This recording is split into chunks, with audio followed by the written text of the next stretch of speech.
सच्चिदानन्दरूपाय विश्वोत्पत्त्यादिहेतवे तापत्रे विनाशाय श्रीकृष्णाय वयं नमः। श्रीप्राणपुरुषोत्तमाय नमः। प्रार्थनापूर्वकं नमस्कारान् समर्पयामि। उपरान्तेन अथ विप्रार्चनं। हरिः ओं नो ब्रह्मण्डदेवाय गोब्रह्मणहिताय च जगद्धिताय कृष्णाय गोविन्दाय नमो नमः। आकाशात् कथितं तोयं यथा गच्छति सागरं सर्वदेव नमस्कारं केशवं प्रति गच्छति। तदुपरान्तेन माल्यादीनि सुगन्धीनि मालित्यादीनि वै प्रभु मया हृतानि पुष्पाणि पूजार्थं प्रतिगृह्यताम्। उपरान्तेन यं प्रव्रजन्तमनुपेतमनुपेतकृत्यं द्वैपायनो विरहकातर आजुहाव पुत्रेति तन्मयतया तर्भोभिने दुस्तं सर्वभूतहृदयं मुनिमानितोऽस्मि। हस्तौ वृक्षान्नम् अथ आरार्तिक्यं प्रज्वाल्यः। श्री राधे श्री राधे श्री राधे श्री राधे श्री राधे।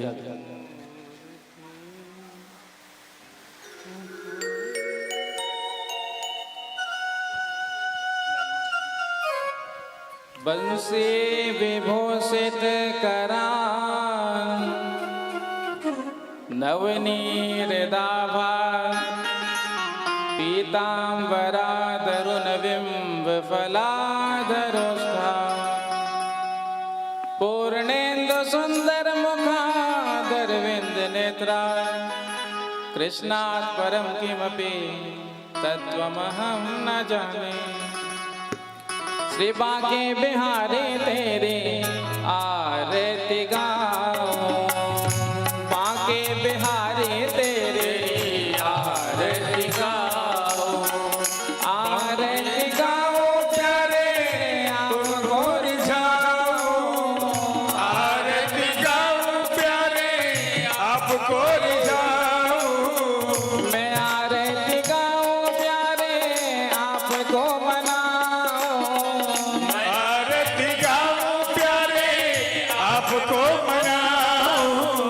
श्याम सुंदर तेरे आरती गाऊं श्याम सुंदर तेरी आरती गाऊं मोर मुकुट तेरे शीश पे सोहे मोर मुकुट तेरे शीश पे सोहे प्यारी बंसी मेरो मन मोहे प्यारी बंसी मेरो मन मोहे एक छवे बले हारी में जाऊं देख छवि मन हारित जाऊं चरणों से निकली है गंगा प्यारी चरणों से निकली है गंगा प्यारी जिसने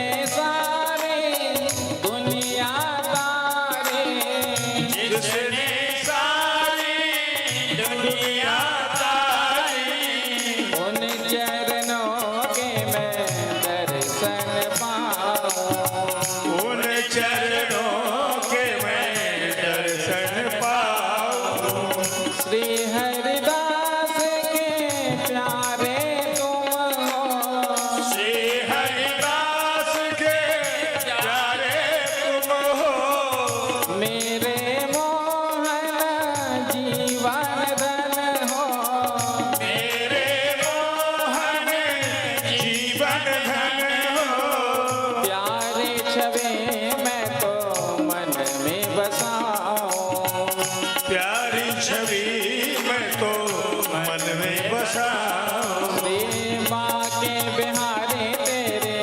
आरती गाऊं बांके बिहारी तेरी आरती गाऊं आरती गाऊं प्यारे आपको रिझाऊं आरती गाऊं प्यारे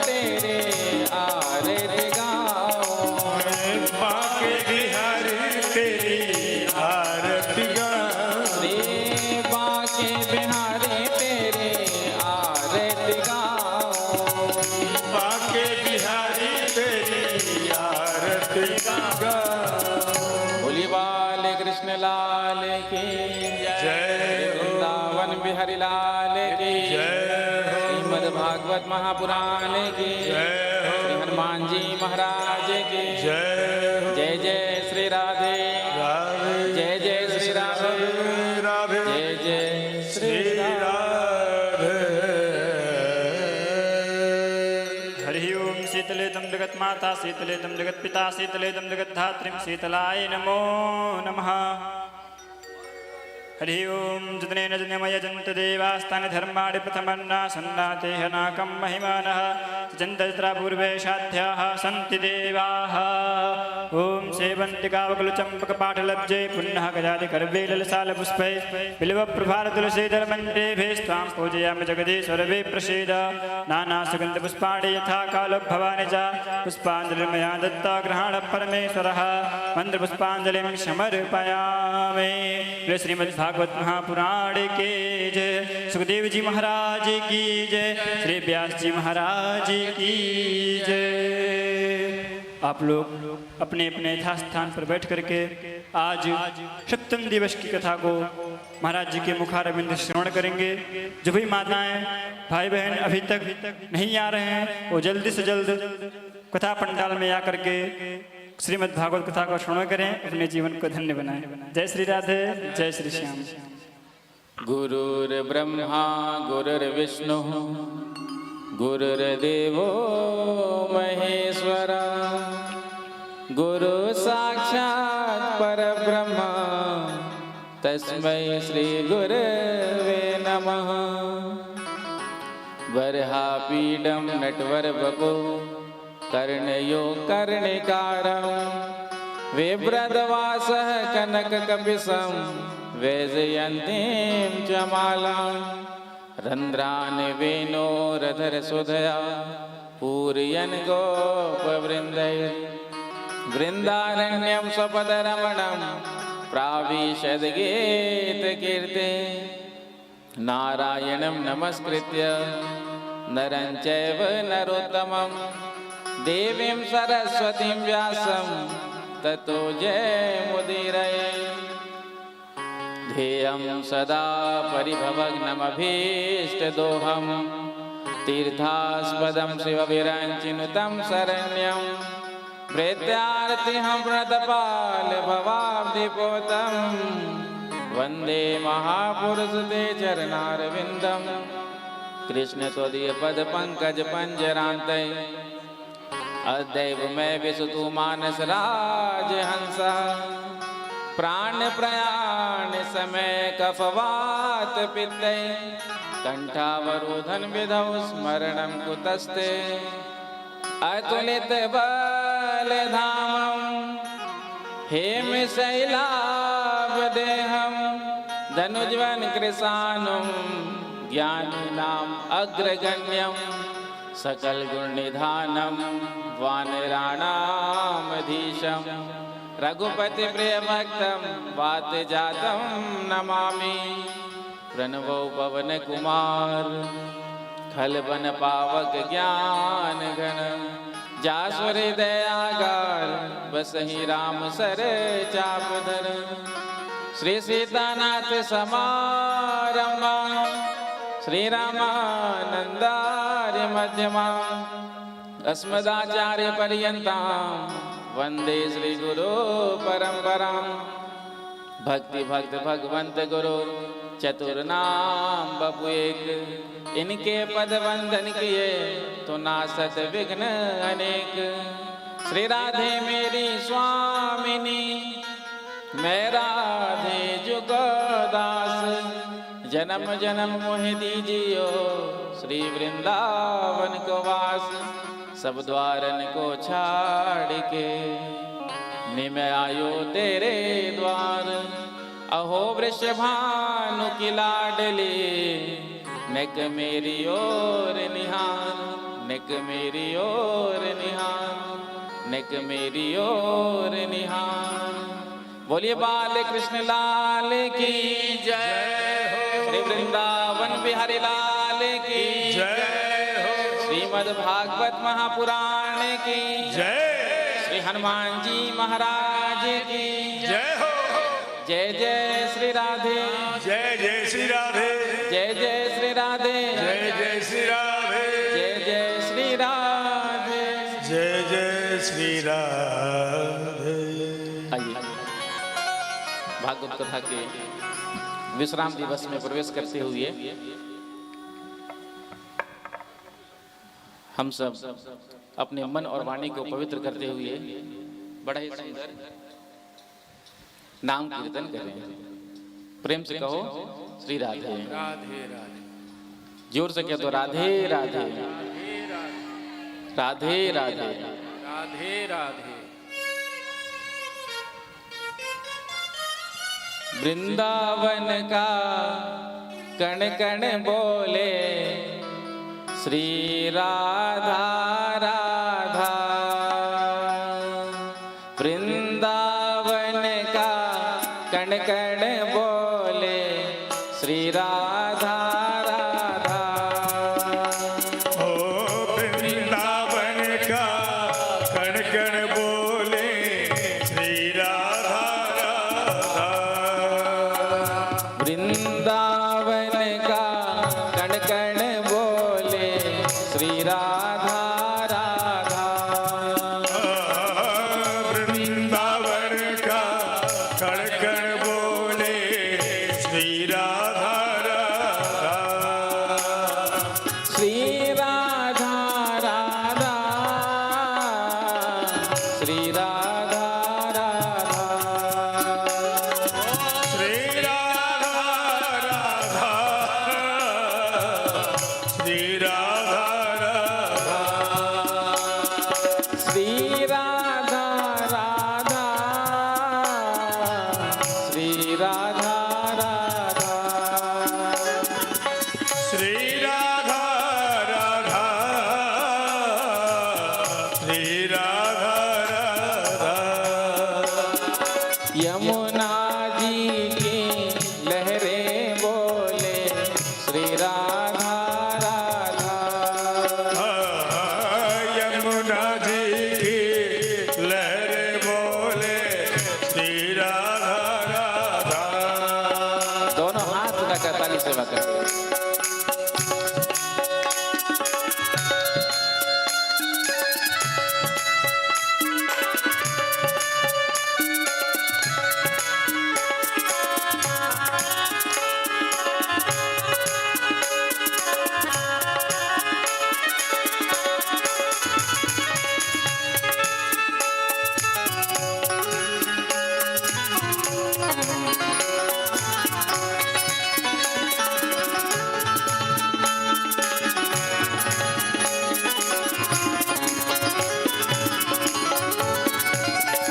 वृंदावन का कण कण बोले श्री राधा राधा। वृंदावन का कण कण बोले श्री राधा राधा। श्री राधा राधा श्री राधा राधा। ओ श्री राधा राधा। श्री राधा राधा। श्री राधा राधा श्री राधा राधा। श्री राधा राधा। श्री राधा राधा। श्री राधा राधा श्री राधा राधा। श्री राधा राधा। श्री राधा राधा। श्री राधा राधा श्री राधा राधा। ओ श्री राधा राधा। श्री राधा राधा। वृंदावन के मोर बोले श्री राधा राधा। ओ वृंदावन की कण कण बोले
कण कण राधा राधा कहता ही है। वृंदावन के मुंह और वृंदावन के बंदर सब राधा राधा कहते हैं, लेकिन अभी कहाँ राधा राधा हो रहा है। विराट नगर के भक्त बोले श्री राधा राधा। विराट नगर के भक्त बोले श्री राधा राधा। नेपाल के भक्त बोले श्री राधा राधा।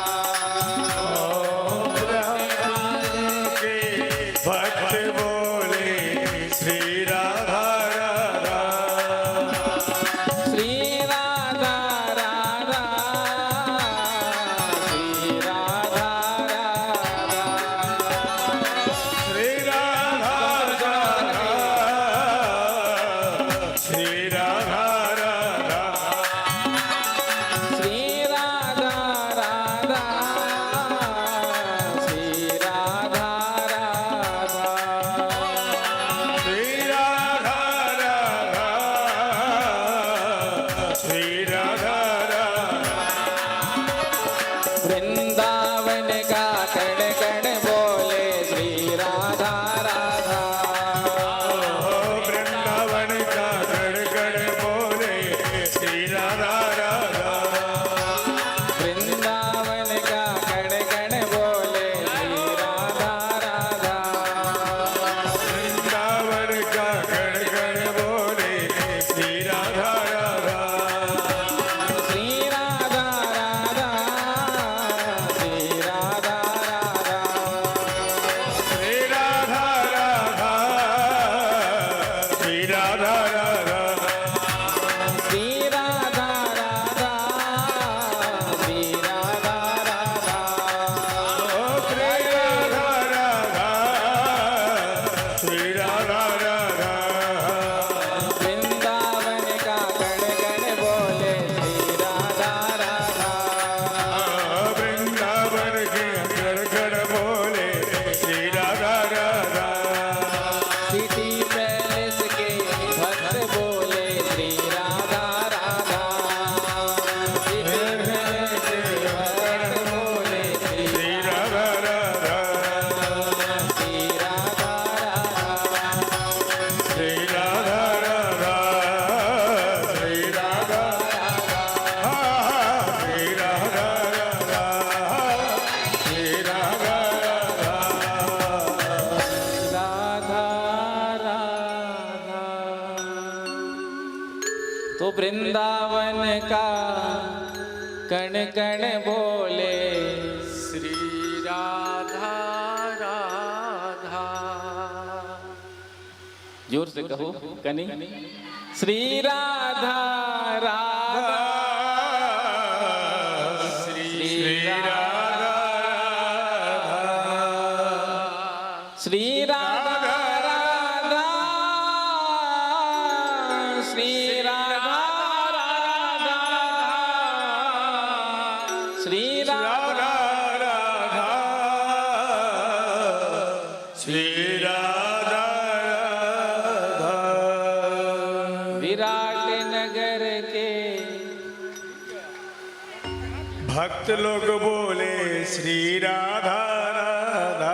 बोलिए बाल कृष्ण लाल की जय श्री हो वृंदावन बिहारी लाल की जय हो श्रीमद् भागवत महापुराण की जय श्री हनुमान जी महाराज की जय हो रामचंद्र भगवान की जय कृष्ण भगवान की गौरी शंकर भगवान की जय लक्ष्मी नारायण भगवान की जय अम्बे मैया की जय हो जानकी मैया की जय हो सदगुरुदेव भगवान की जय जय जय श्री राधे जय श्री राधे जय श्री राधे जय जय श्री राधे जय जय श्री राधे। श्री राधे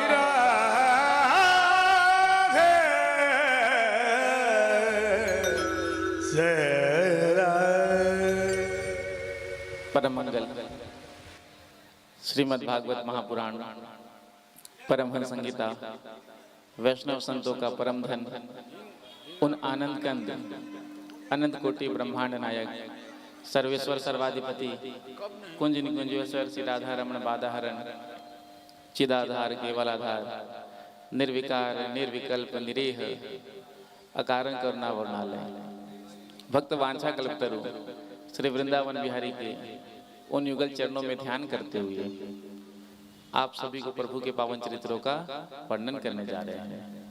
कथा में उपस्थित समस्त भक्त वृंद, स्नेहमयी वात्सलमयी माताएं, आप सबके हृदय में विराजमान उन प्रभु को प्रणाम करते हुए सभी को सादर सप्रेम जय श्री कृष्ण। श्री बांके बिहारी जी महाराज की महती अनुकंपा से मानव जीवन का सर्वोत्कृष्ट साधन फल सत्संग जो हम सबको श्रीमद् भागवत कथा के रूप में सिटी पैलेस विराटनगर नेपाल में सुनने का अवसर प्राप्त हो रहा है। कथा का संयोजन मैथिल ब्राह्मण महासभा नेपाल, जिला कार्य समिति मोरंग एवं सहयोगी महिला कार्य समिति और युवा कार्य समिति, कथा का संयोजन मनोज मिश्रा जी के द्वारा किया जा रहा है। और आज कथा का विश्राम। भागवत कथा कभी समाप्त नहीं होती, भागवत कभी खत्म नहीं होता, क्योंकि प्रायः हम सब जब चर्चा करते हैं आज चलो आज तो आखिरी दिन है, भागवत खत्म हो रही है, आज तो भागवत समाप्त हो जाएगी। तो देखो भागवत कथा कभी समाप्त नहीं होती है, भागवत कथा विश्राम होती है।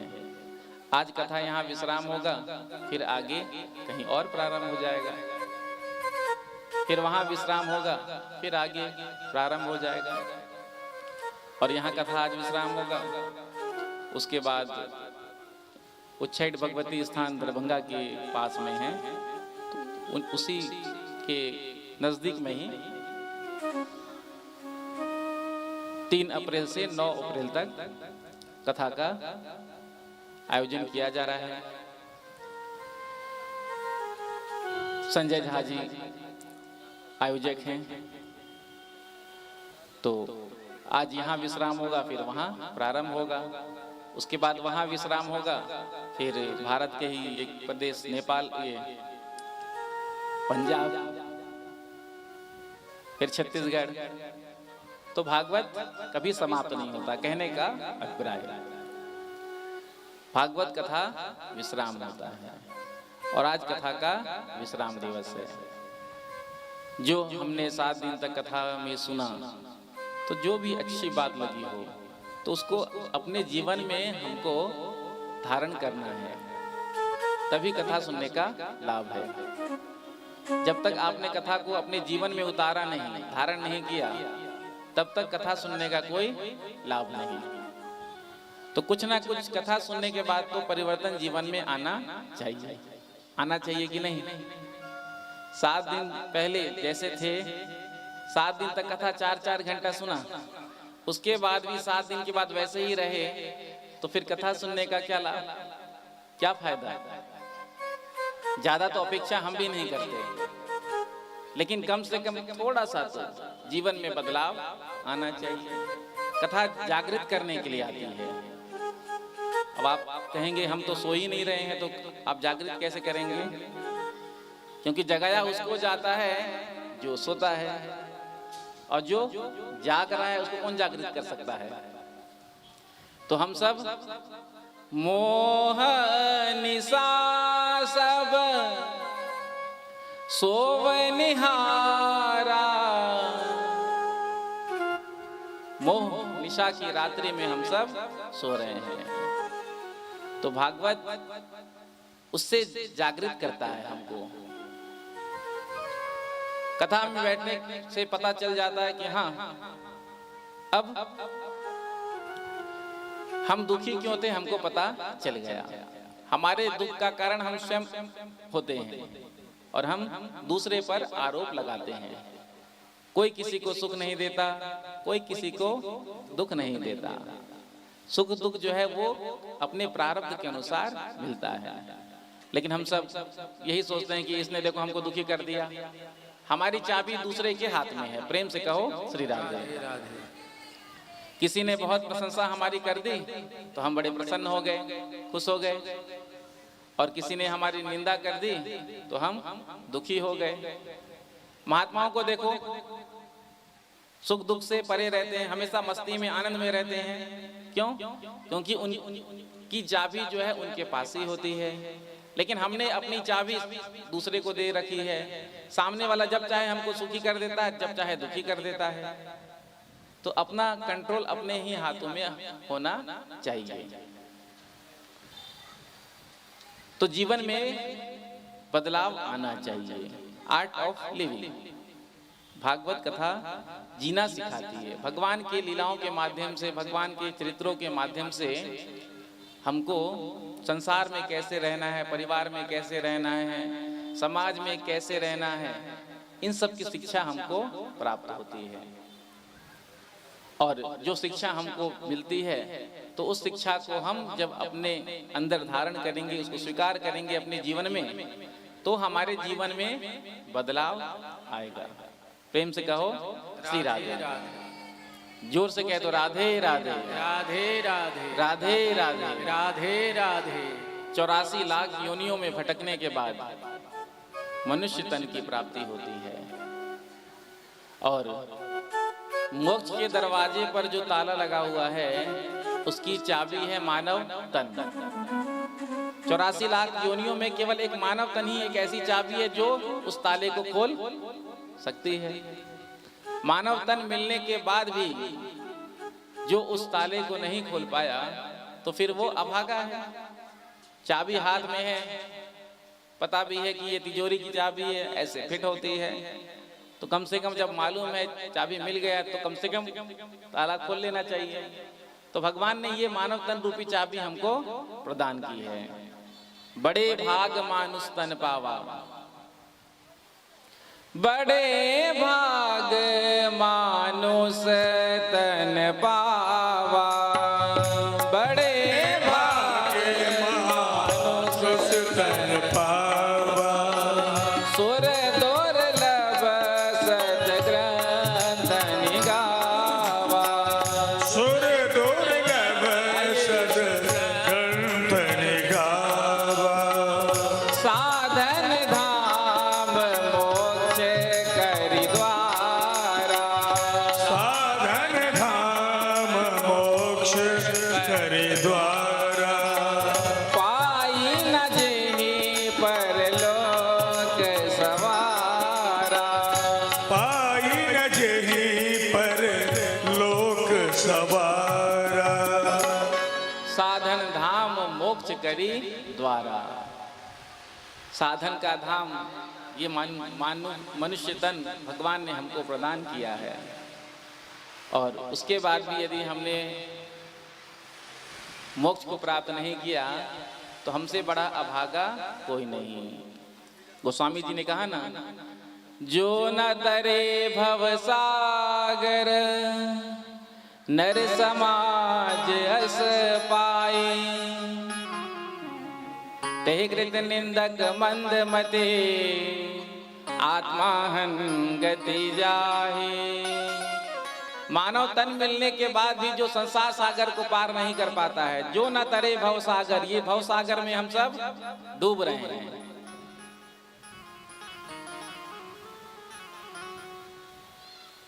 जो न तरे भव सागर नर समाज अस पाए। भगवान ने हमको मानव तन दिया है, इस समुद्र में हम भवसागर में हम डूब रहे हैं, तो भगवान के नाम की नौका में बैठ करके हम इस सागर को पार कर सकते हैं।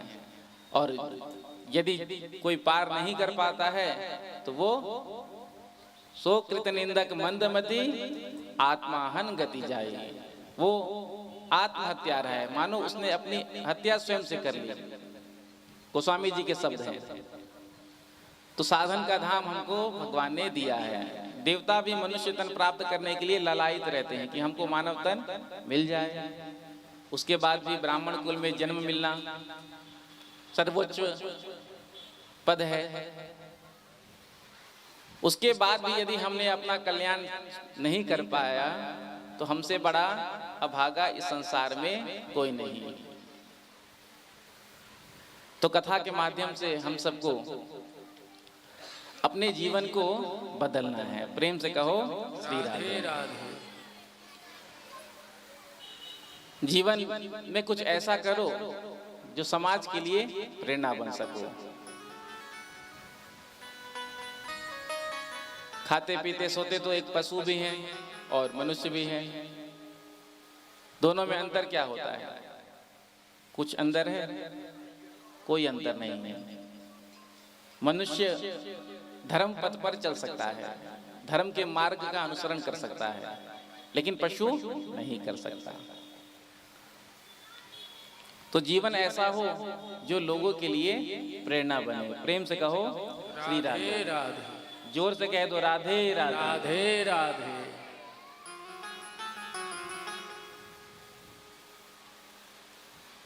एक बार और कह दीजिए राधे राधे राधे राधे। राधे राधे। राधे राधे। कलिकाल जो है ना, कहाँ आकर बैठ गया पता है आपको? मोबाइल में। हाँ, पक्की के बात कह रहा हूँ। कलिकाल का स्वरूप जैसे राजा परीक्षित ने 5 स्थान दिया था ना, द्वितम पानम स्त्रिया सोना यत्रा धर्म चतुर्विधा, 5वां स्वर्ण में दिया था। लेकिन अब कलयुग जो है वो मोबाइल के रूप में हम सबके हाथों में, हम सबके जेबों में, हम सबके पर्सों में पड़ा हुआ है, और ये कहीं एक जगह टिकने नहीं देता। कथा में भी हम बैठे हैं तो किसी का मैसेज आ गया, व्हाट्सएप चेक कर लिया, FB में फोटो खींच के पोस्ट कर दिया, रील बना लिया।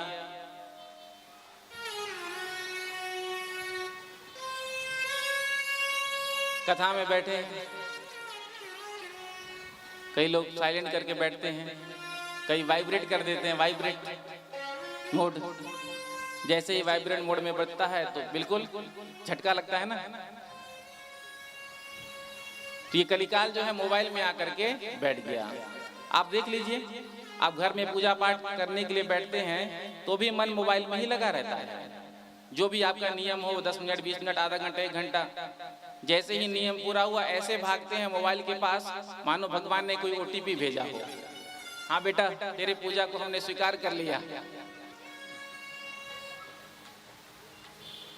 कम से कम पूजा घर में, पूजा कक्ष में मोबाइल का प्रवेश वर्जित रखना चाहिए। कुछ स्थान पर तो छोड़ दो, लेकिन 24 घंटे हम मोबाइल में ही लगे रहते हैं। आज की युवा पीढ़ी की क्या कहूँ, आज के बच्चे सारा दिन मोबाइल में लगे रहते हैं। रील बनाने में, रील देखने में, आधा जीवन तो रील में ही बीत जाएगा। ज्यादा मोबाइल चलाने से बच्चों के मस्तिष्क पर बड़ा दुष्प्रभाव पड़ रहा है। बौद्धिक विकास नहीं हो पाएगा आगे चल करके। अब देखिए, बच्चे पैदा होते ही मोबाइल पकड़ कर 6 महीना, 8 महीना, 10 महीना के बच्चे बच्चियां मोबाइल लेकर के, माताएं आदत लगा देती हैं, जब तक मोबाइल नहीं देंगी तब तक भोजन ही नहीं। अब आदत किसने बिगाड़ा? अब जब तक बच्चे को मोबाइल नहीं मिलेगा, 6, 8, 10 महीना, 1 साल के बच्चे की कह रहा हूँ, तब तक वो भोजन नहीं करेगा। जब मोबाइल मिलेगा तो कार्टून देखते देखते, चाहे जो भी, और आजकल के बच्चे कार्टून ही देखते हैं। प्रेम से कहो श्री राधे। अब उसको देख कर ही भोजन कर रहे हैं तो क्या शरीर में अन्न लगेगा? कम से कम भोजन करते समय तो मोबाइल का उपयोग नहीं करना चाहिए। लेकिन अब हर क्षण, सुबह से लेकर, जैसे ही हम सुबह उठते हैं तो सबसे पहले कहाँ हाथ जाता है हमारा? पिल्लो के नीचे, जहां मोबाइल, और आंख भी नहीं खुला लेकिन हाथ पहुंच गया मोबाइल के पास। मोबाइल उठा करके सबसे पहले FB, व्हाट्सएप, इंस्टाग्राम, जो भी है अकाउंट आपके, उसमें आप सुबह उठकर ही मोबाइल का उपयोग करना चाहिए, लेकिन जितना आवश्यकता हो उतना ही करना चाहिए। आजकल हम मोबाइल के इतने आदी हो गए हैं कि मोबाइल के बिना तो हमारा कोई काम ही नहीं चलता।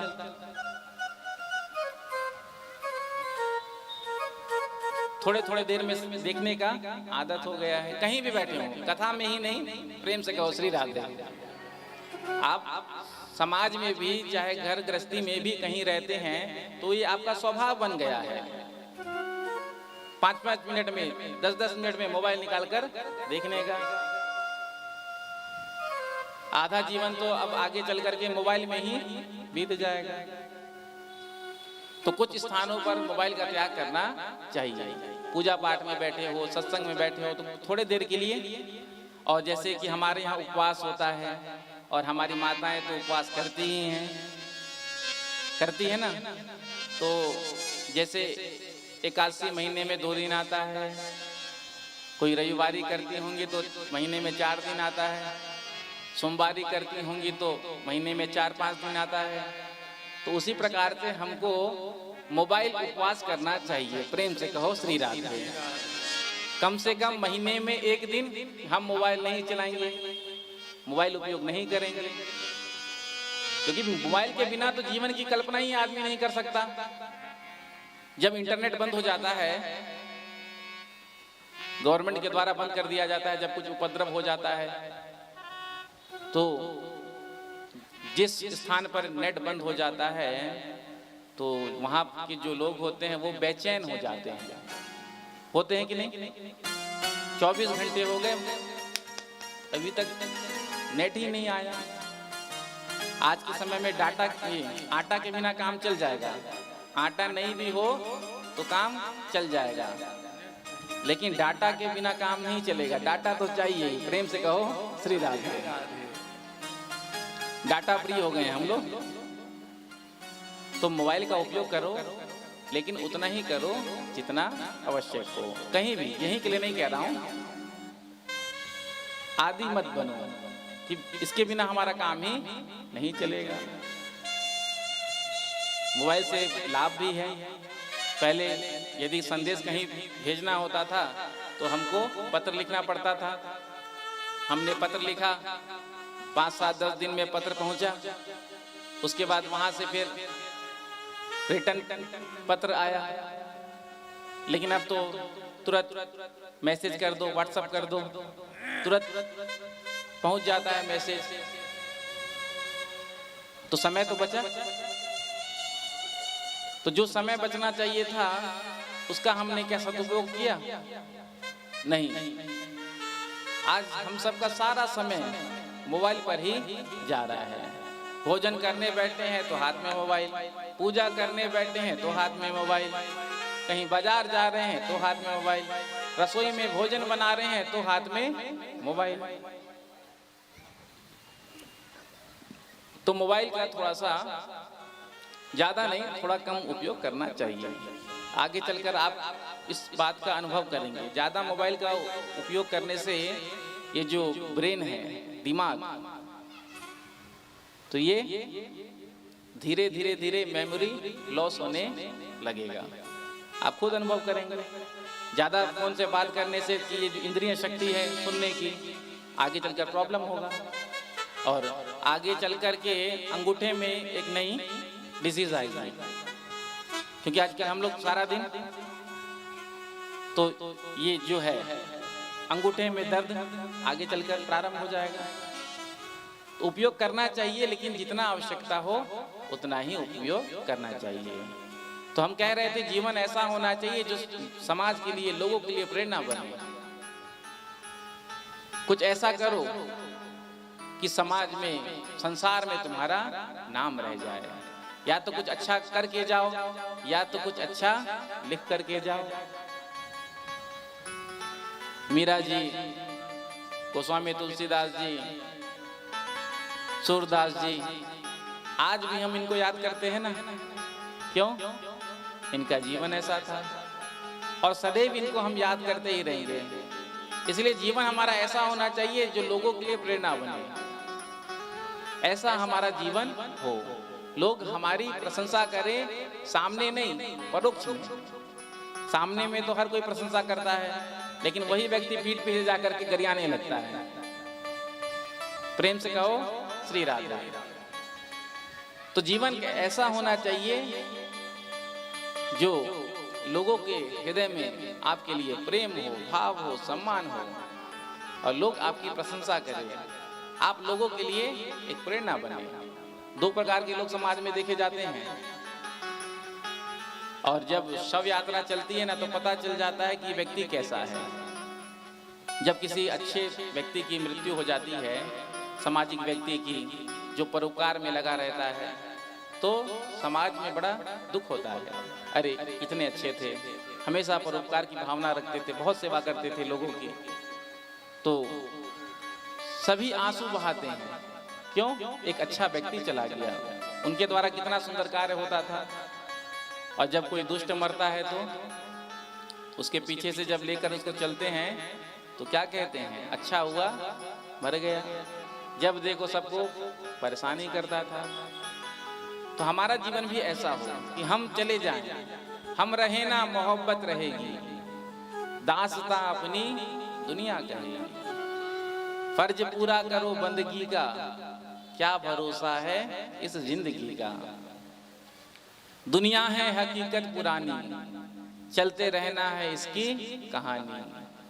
नाम रह जाएगा आदमी का, क्या भरोसा है इस जिंदगी का। क्योंकि व्यक्ति तो चला जाता है, लेकिन यदि अच्छा व्यक्ति हो तो उसका नाम हमेशा के लिए समाज में रह जाता है। इसीलिए हमारा जीवन ऐसा होना चाहिए जो हमारे जाने के बाद भी लोग हमको याद करें। वो एक गीत है ना,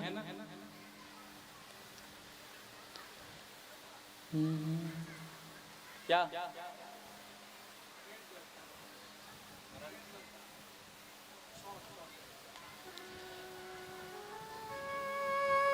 प्रेम से कहो श्री राधे। उन आंखों का हंसना भी क्या,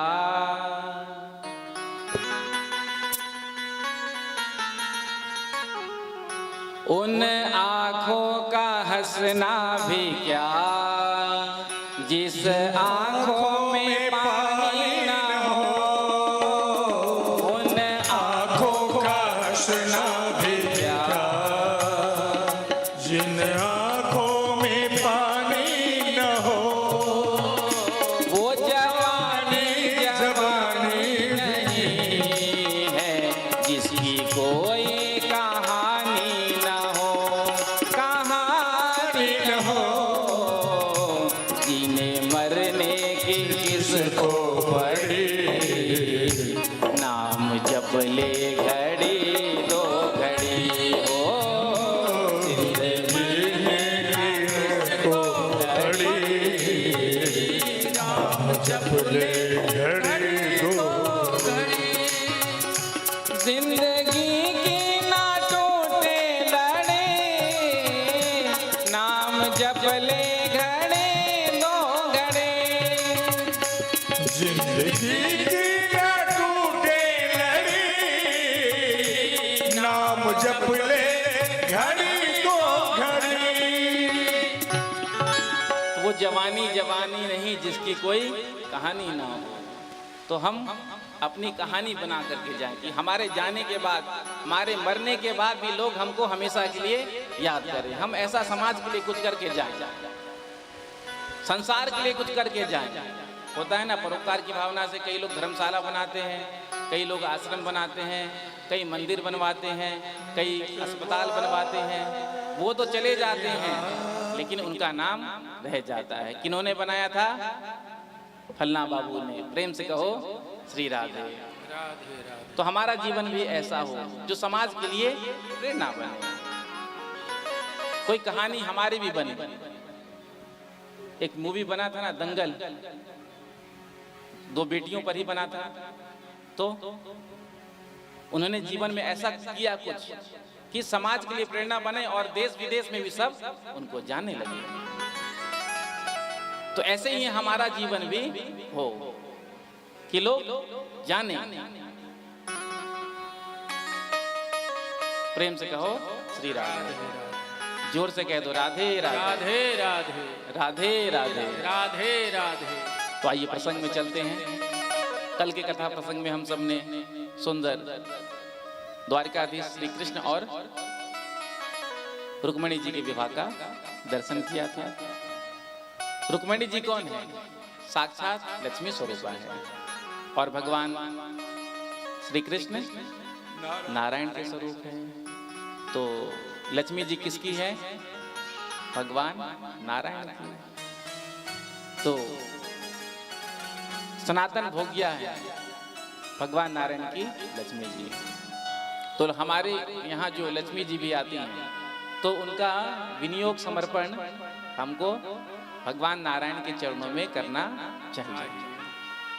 यदि आपने समर्पण नहीं किया अपने घर में आई हुई लक्ष्मी का भगवान नारायण के चरणों में, तो जैसे भगवान ने हरण करके रुक्मिणी जी को निकल गए ना, तो उसी प्रकार से किसी ना किसी रूप से आपकी लक्ष्मी जी का हरण करके कोई ना कोई ले ही जाएगा।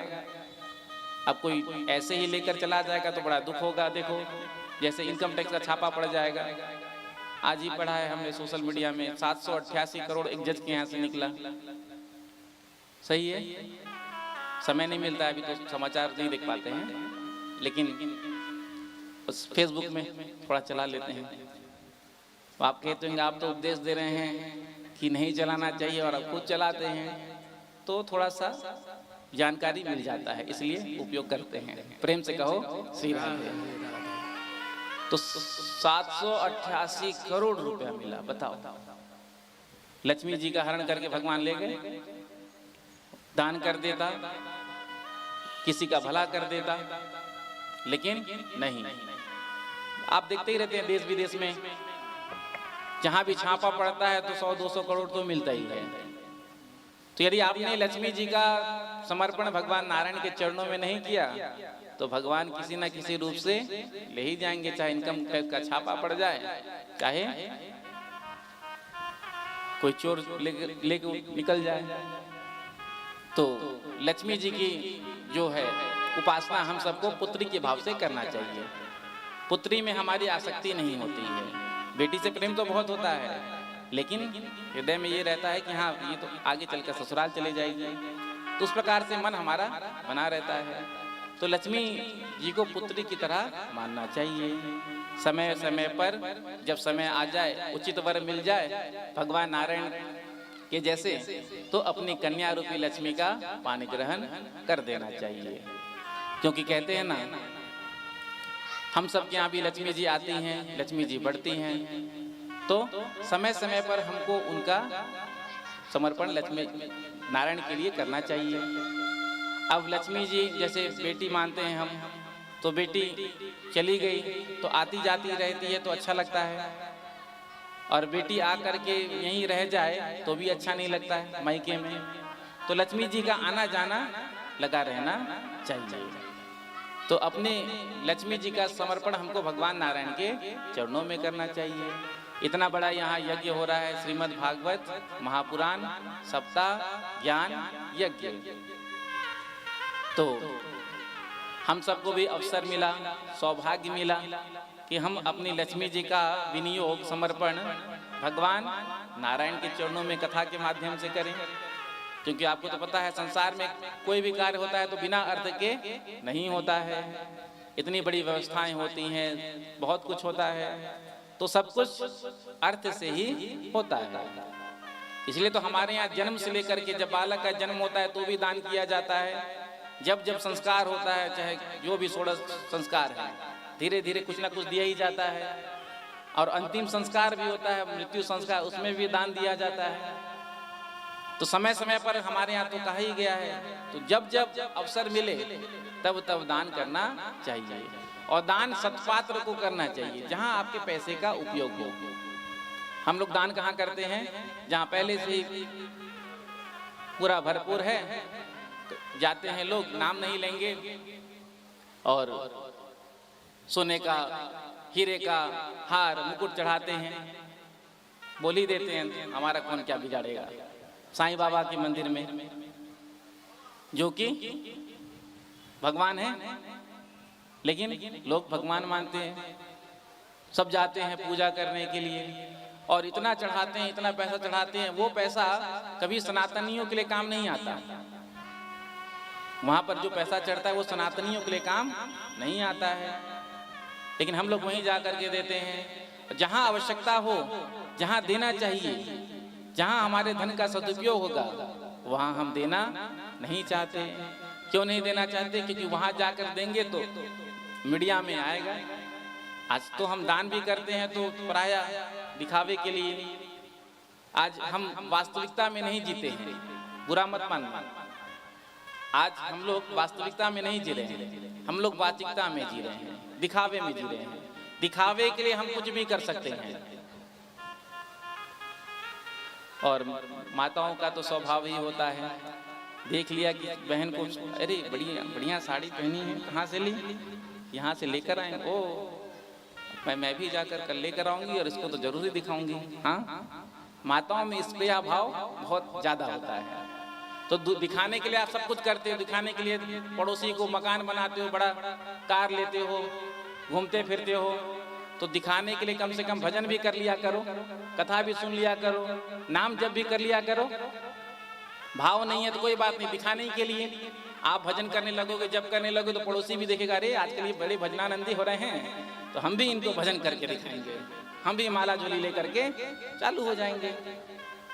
तो दिखावे में मत जियो। आजकल समाज में यही चल रहा है, उन्होंने ऐसा किया तो हम ऐसा करेंगे, उससे बढ़कर करेंगे। और देखा देखी में बस अपना ही अहित होता है आगे चल करके। उस समय तो अच्छा लगता है, लेकिन बाद में जब पता चलता है कि हम इतने माइनस में हैं। उदाहरण पे कह दूं, आजकल तो शादी के लिए भी लोन मिलने लगा है। प्रेम से कहो श्री राधे। बेटी के विवाह के लिए कोई लोन ले तो समझ में आता है, बेटे का विवाह के लिए भी लोन लेते हैं और दिखावे में करोड़ों फूंक देते हैं। एक एक रात में करोड़ों करोड़ों फूंक देते हैं। और पंडित जी को कितना देते हैं? जो पंडित जी रात भर जागरण करके मंत्र पढ़ करके विवाह कराते हैं, 1100 रुपया देने में भी नानी चली जाती है उनकी। वो भी जैसे तैसे दिल पर पत्थर रख करके देते हैं। करोड़ों फूंक रहे हैं दिखावे में। बड़ा भारी पंडाल लगाया, रिसोर्ट बुक किया, डीजे बुक किया, कैटरिंग वाले को विदेश से मंगाया, कैमरे वाले को बाहर से मंगाया, सब में खर्चा करते हैं। लेकिन जब पंडित जी की दक्षिणा की बारी आती है तो 1100 रुपए देने में भी बड़ा कष्ट होता है। अब देखो, पंडित जी को तो कम से कम विपुल दक्षिणा, आराम बढ़िया दक्षिणा देकर संतुष्ट करना चाहिए। यदि पंडित जी को आपने संतुष्ट कर दिया, प्रसन्न कर लिया, पंडित जी ने आशीर्वाद दे दिया, तो बेटा बहू का, बेटी दामाद का जीवन मंगलमय हो जाएगा। लेकिन हम सब दिखावे में कर देते हैं खर्चा। लेकिन जिनको देना चाहिए, जिन पंडित जी का घर हम सब से ही चलता है बस, लेकिन उन पंडित जी का हमको ध्यान नहीं रहता है। प्राय यही होता है, दिखावे में बहुत कर्जा कर देते हैं। देखो 2G, 3G, 4G, 5G के बिना जिंदगी चल जाएगा, जीवन चल जाएगा, लेकिन पंडित जी के बिना जीवन नहीं चलेगा। ध्यान रखना, चलेगा। कोई भी काम करते हैं सीधे कहाँ जाते हैं? सबसे पहले महाराज मुहूर्त बताओ, ये करवाना है, वो करवाना है। तो पंडित जी की सेवा बढ़िया से करनी चाहिए। वैसे आप करोड़ों फूंक रहे हैं, पंडित जी को 1 लाख भी दे देंगे तो आपका क्या जाएगा? लेकिन औरों में फेंक देंगे, फूंक देंगे, लेकिन किसी को देंगे नहीं। ये बस दिखावा ही है, और क्या है। आज विवाह जो है वो विवाह क्या हो गया? डीजे प्रधान हो गया। आज का विवाह फंक्शन हो गया ना। हमने विवाह को संस्कार कहाँ छोड़ा? आप देखो, विवाह पहले जो पद्धति से विवाह होता था आज होता है? आपके यहाँ भी मुझे लगता है ऐसा नहीं होता होगा, पहले जैसे होता था आज से 10-20 साल पहले। तो विवाह को तो हमने संस्कार ना मान करके विवाह को हमने फंक्शन बना दिया। आज का विवाह डीजे प्रधान हो गया, डीजे बढ़िया होना चाहिए। आज का विवाह पिज्जा प्रधान हो गया। प्रेम से कहो श्री राधे। हाँ, आज का विवाह फोटो प्रधान हो गया, फोटोग्राफी। आपने देखा ही होगा, बस 2 घंटे 3 घंटे फोटोग्राफर ले लेगा, चल जाएगा। लेकिन पंडित जी से जैसे ही वेदी में पंडित जी दूल्हा दुल्हन को बैठाते हैं, कहते हैं पंडित जी जरा जल्दी करना, बड़ा लेट हो रहा है। रिसेप्शन में 4-6 घंटे लगा दिया, फोटोग्राफी में 2-3 घंटे लगा दिया। लेकिन पंडित जी को कहते हैं पंडित जी जरा जल्दी करना, पंडित जी के लिए समय ही नहीं। तो विवाह को संस्कार की तरह ही समझो, संस्कार है तो संस्कार की तरह ही मानो। प्रेम से कहो श्री राधे। जोर से कह दो राधे राधे राधे राधे राधे राधे। राधे राधे। तो कहने का अभिप्राय, समय समय पर दान करने का जब हमको अवसर मिलता है तो दान करना चाहिए। प्रगट चारि पद धर्म के, कलिमहु एक प्रधान, ये कैन विधि दिने दान करहि कल्याण। तो आज भगवान श्री कृष्ण ने रुक्मिणी जी का हरण किया, और जब भगवान श्री कृष्ण रुक्मिणी जी को लेकर भागे हैं, पीछे से शिशुपाल ने जितने भी सैनिक भेजे थे, सेना भेजी थी, पीछे से आक्रमण किया भगवान पर। भगवान ने जब पीछे घूमकर देखा तो दाऊ भैया भी आ गए, बलराम जी आ गए। बलराम जी ने सभी सेनाओं का संहार किया और कन्हैया से, कन्हैया तुम तो बहुरानी को लेकर पहुंचो द्वारिका, पीछे से हम आकर इकट्ठा वहीं आशीर्वाद देंगे।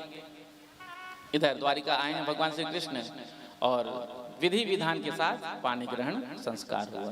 पूरे द्वारिका में उत्सव मनाया गया। आज रुक्मिणी जी ने प्रथम गर्भ धारण किया, प्रथम पुत्र का जन्म हुआ जिसका नाम प्रद्युम्न। प्रेम से कहो श्री राधे।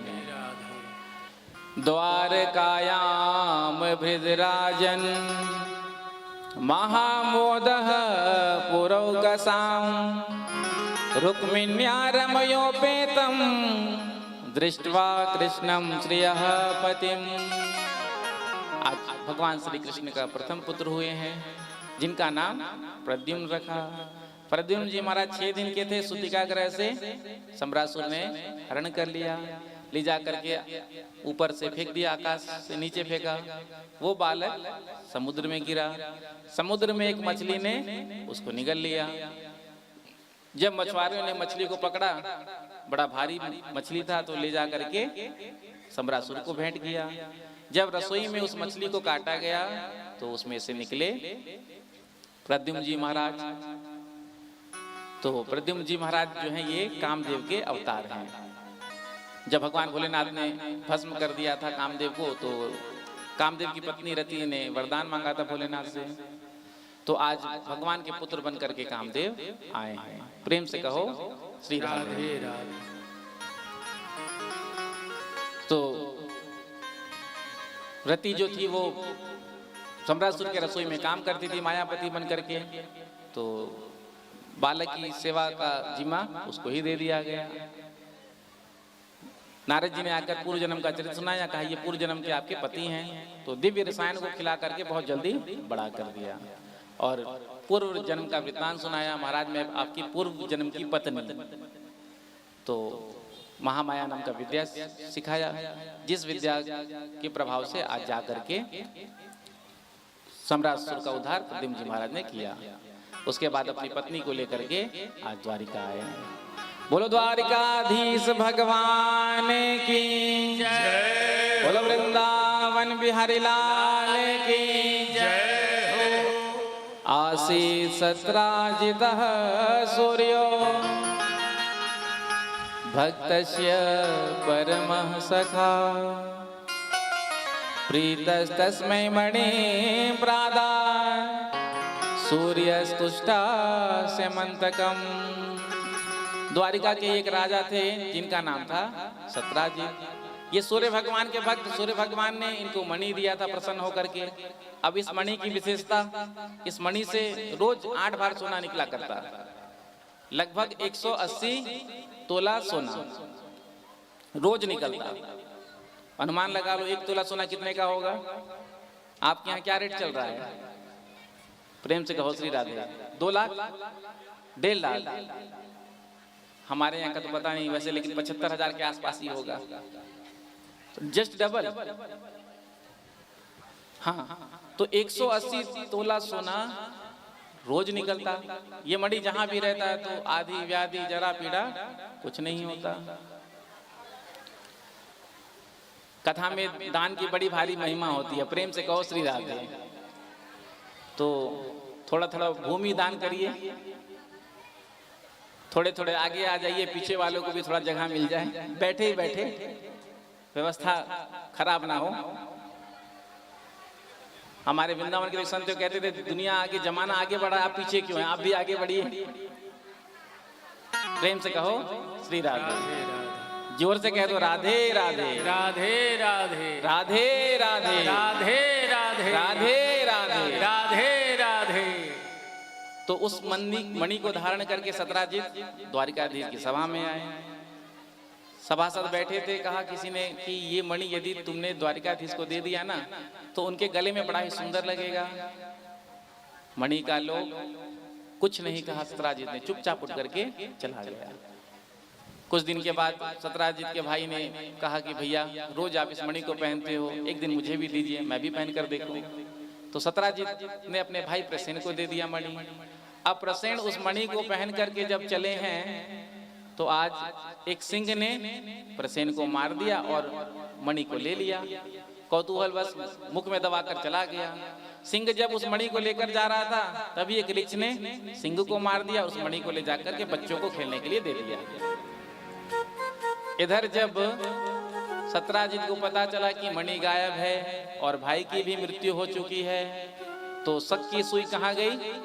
द्वारिकाधीश श्री कृष्ण पर। उस दिन मांग रहे थे, हो ना हो उन्हीं की ये करतूत है। तो आज सतराजित ने आकर के अपनी पत्नी से कहा कि देख, मुझे तो लगता है द्वारिकाधीश श्री कृष्ण ने ही हमारे भाई को मरवाया है और हो ना हो वो मणि उनके पास ही है।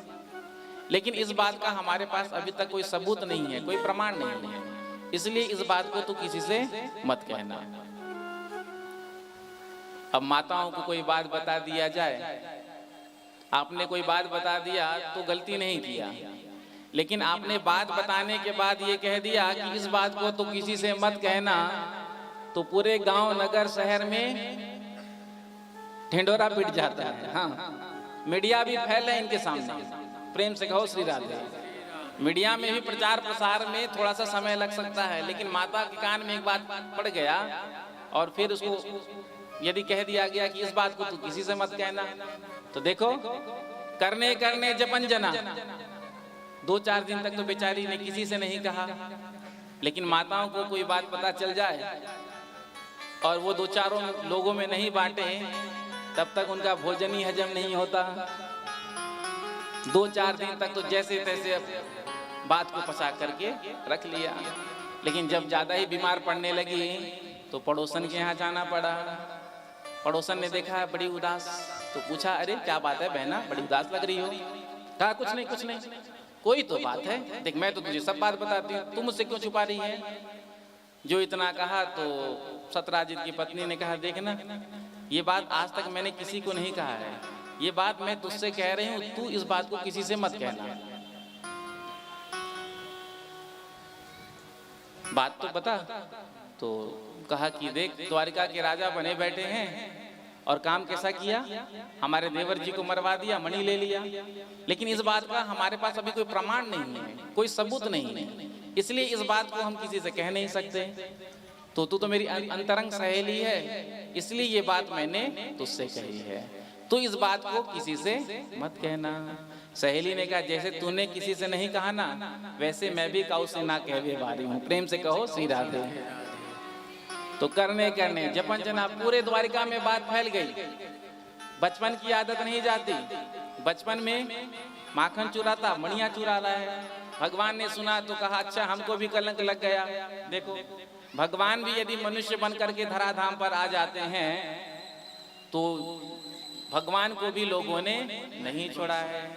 राम जी को भी कलंक लगा है, भगवान श्री कृष्ण को भी कलंक लगा है। अब कहा कलंक तो लग गया, कलंक का मार्जन करेंगे। चलो कुछ यादवों को साथ में लिया और जब पहुंचे हैं तो देखा ये सिंह पड़ा था, तो सिंह को ऋक्ष ने मारा था तो उसके पद चिन्ह अंकित थे पृथ्वी पर। पानी गिर जाता है तो गड्ढे पड़ जाते हैं ना, यदि चरण रख दिया जाए तो अंकित था चरण का चिन्ह। तो अब उसको फॉलो करते हुए जब आगे बढ़े हैं तो जामवंत जी के गुफा में पहुंच गए। कुछ बच्चे मणि से खेल रहे थे, जैसे ही उस मणि को लेना चाहा भगवान ने बच्ची की माँ ने आवाज लगाई और उस आवाज को सुनकर जामवंत जी महाराज गुफा में प्रविष्ट हुए और प्रविष्ट होते ही 2 मुक्का भगवान पर जड़ दिया। भगवान ने भी उत्तर दिया 4 मुक्का से। 27 दिन तक युद्ध चला, जिस युद्ध में भगवान ने जामवंत जी को बहुत मारा था। कि जामवंत जी महाराज वही राम अवतार वाले जामवंत जी हैं। जब राम जी राज सिंहासन पर बैठे, सभी को कहा जो चाहिए मांगो, तो जामवंत जी ने कहा हमारी इच्छा थी आपसे लड़ने की। भगवान राम ने कहा कि देखो, स्वामी और सेवक का युद्ध तो होता नहीं, मर्यादा नहीं है, और हमारा अवतार अभी मर्यादा पुरुषोत्तम का है, तो ठीक है आगे आपकी इच्छा पूरा करेंगे। तो आज भगवान ने इतना मारा जामवंत जी महाराज को कि नस नस ढीली पड़ गई, चरणों में गिर गए। कहा प्रभु मैं आपको पहचान गया, आप मेरे प्रभु राम हैं। कहिए कैसे आना हुआ। भगवान ने बताया ये मणि हमको चोरी का कलंक लग गया, इसको ढूंढते हुए आए हैं। जामवंत जी ने कहा मणि को तो मैंने अपनी कन्या को दे दिया है, और जो धन कन्या को दे दिया जाता है एक बार, तो फिर उसे वापस नहीं लिया जाता है। भगवान ने कहा तो हम क्या करें। जामवंत जी ने कहा प्रभु मेरी कन्या से आप विवाह कर लीजिए, मणि आपका। तो भगवान ने सपूत के तौर पर जामवती जी को आज द्वारिका पर लेकर आए। द्वारिका में ला करके सत्राजित को सभा में बुलाया और पूरा वृत्तांत सुना दिया। जो द्वारिका वासियों को पता चला, जनता की हवा एक क्षण में बदल जाती है। कल तक जो जनता कह रही थी देखो बचपन की आदत नहीं जाती, बचपन में माखन चुराता मणि चुरा रहा है, वही जनता आज सत्राजित को गालियां दे रही है। क्या कहती है, देखो देखो इसने हमारे महाराजा पर झूठा कलंक लगा दिया। अरे द्वारकाधीश के राज्य में कौन बात की कमी जो मणि चुराएंगे। यही जनता कल तक भगवान श्री कृष्ण को कह रही थी। इसलिए जनता के हवा में मत उड़ना चाहिए, प्रेम से कहो श्री राधे। जनता जो वाह वाह वाह करती है ना, वाह का उल्टा क्या होता है, हवा। तो वाह वाह में कईयों को उड़ा देती है। इसलिए तो बड़े बड़े एग्जिट पोल भी फेल हो जाते हैं, पता ही नहीं चलता जनता का रुख किधर चल जाए, एक क्षण में बदल जाता है। तो सत्राजित ने आकर के भगवान से कहा प्रभु ये द्वारिका वासी जीवन भर मुझे गालियां ही सुनाएंगे, अब एक उपाय बस हो सकता है।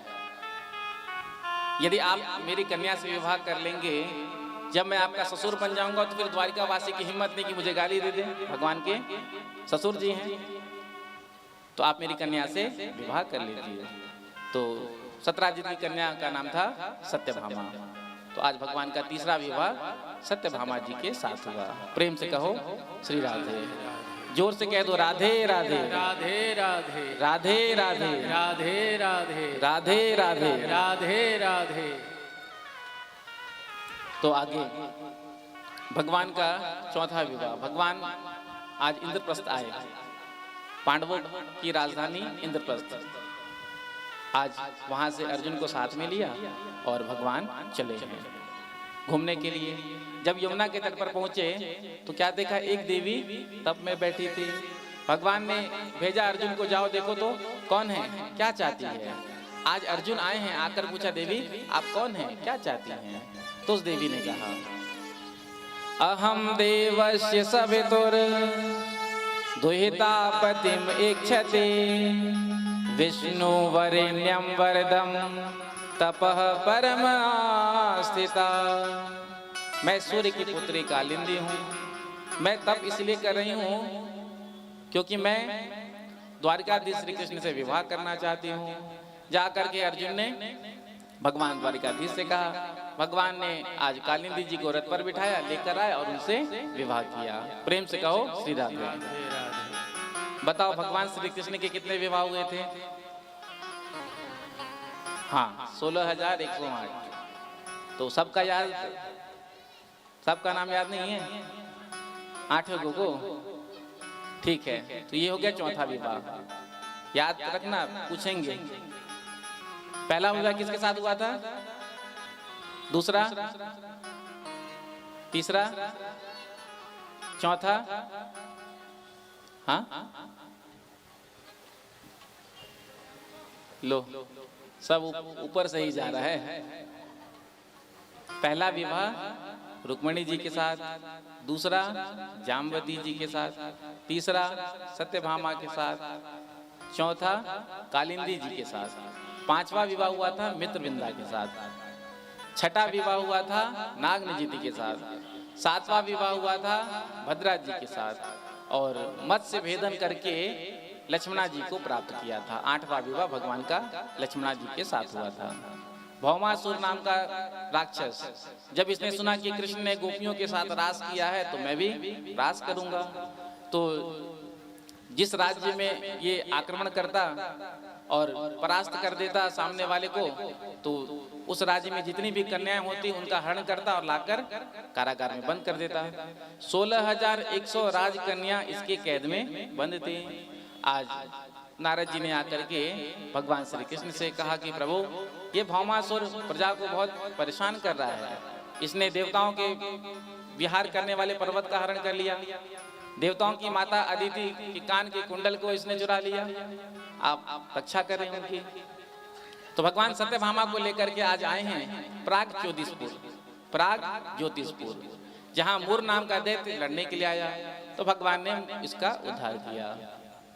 आगे भौमासुर लड़ने के लिए आया, एक बाण इसने सत्यभामा जी को मार दिया। जो सत्यभामा जी को बाण लगा, सत्यभामा जी ने कहा प्रभु इस दुष्ट को समाप्त कर दो, नहीं तो ये हमको ही मार देगा। भगवान का चक्र प्रकट हुआ और भौमासुर का उद्धार हुआ। प्रेम से कहो श्री राधे, जोर से कह दो राधे राधे राधे राधे राधे राधे। राधे राधे। भगवान ने कारागार में जाकर 16,100 राजकन्याओं को मुक्त कराया। सब भगवान के चरणों में गिर गई और प्रार्थना करने लगी, प्रभु इतने वर्ष हो गए हमको कारागार में बंद हुए, अब हम घर जाएंगे तो कोई हमको पहचानेगा नहीं, कोई राजकुमार, माता पिता तो स्वीकार भी कर ले लेकिन कोई राजकुमार हमसे विवाह करेगा नहीं। अब हमारे पास तो बस एक ही रास्ता है कि हम मर जाएं। भगवान ने कहा देखो, जिसके सारे रास्ते बंद हो जाते हैं ना, मेरे रास्ते उनके लिए खुल जाते हैं। संसार में सारे रास्ते बंद हो जाएंगे तो ठाकुर जी का द्वार आपके लिए खुल जाएगा। कहीं ना कहीं एक न एक द्वार भगवान खोल कर ही रखते हैं अपने भक्त के आश्रय के लिए। तो करुणावश भगवान ने 16,100 राजकन्याओं से विवाह किया। एक ही मुहूर्त में भगवान ने 16,100 रूप बनाए थे। तो कितने विवाह हो गए भगवान के? 16,008। कालांतर में प्रत्येक रानी से 10-10 पुत्र और एक कन्या का जन्म हुआ। घर जाकर हिसाब लगा लेना कि भगवान के कितने पुत्र और कितनी पुत्री हुई। 1,61,080 भगवान के पुत्र और 16,108 भगवान की कन्याएं। और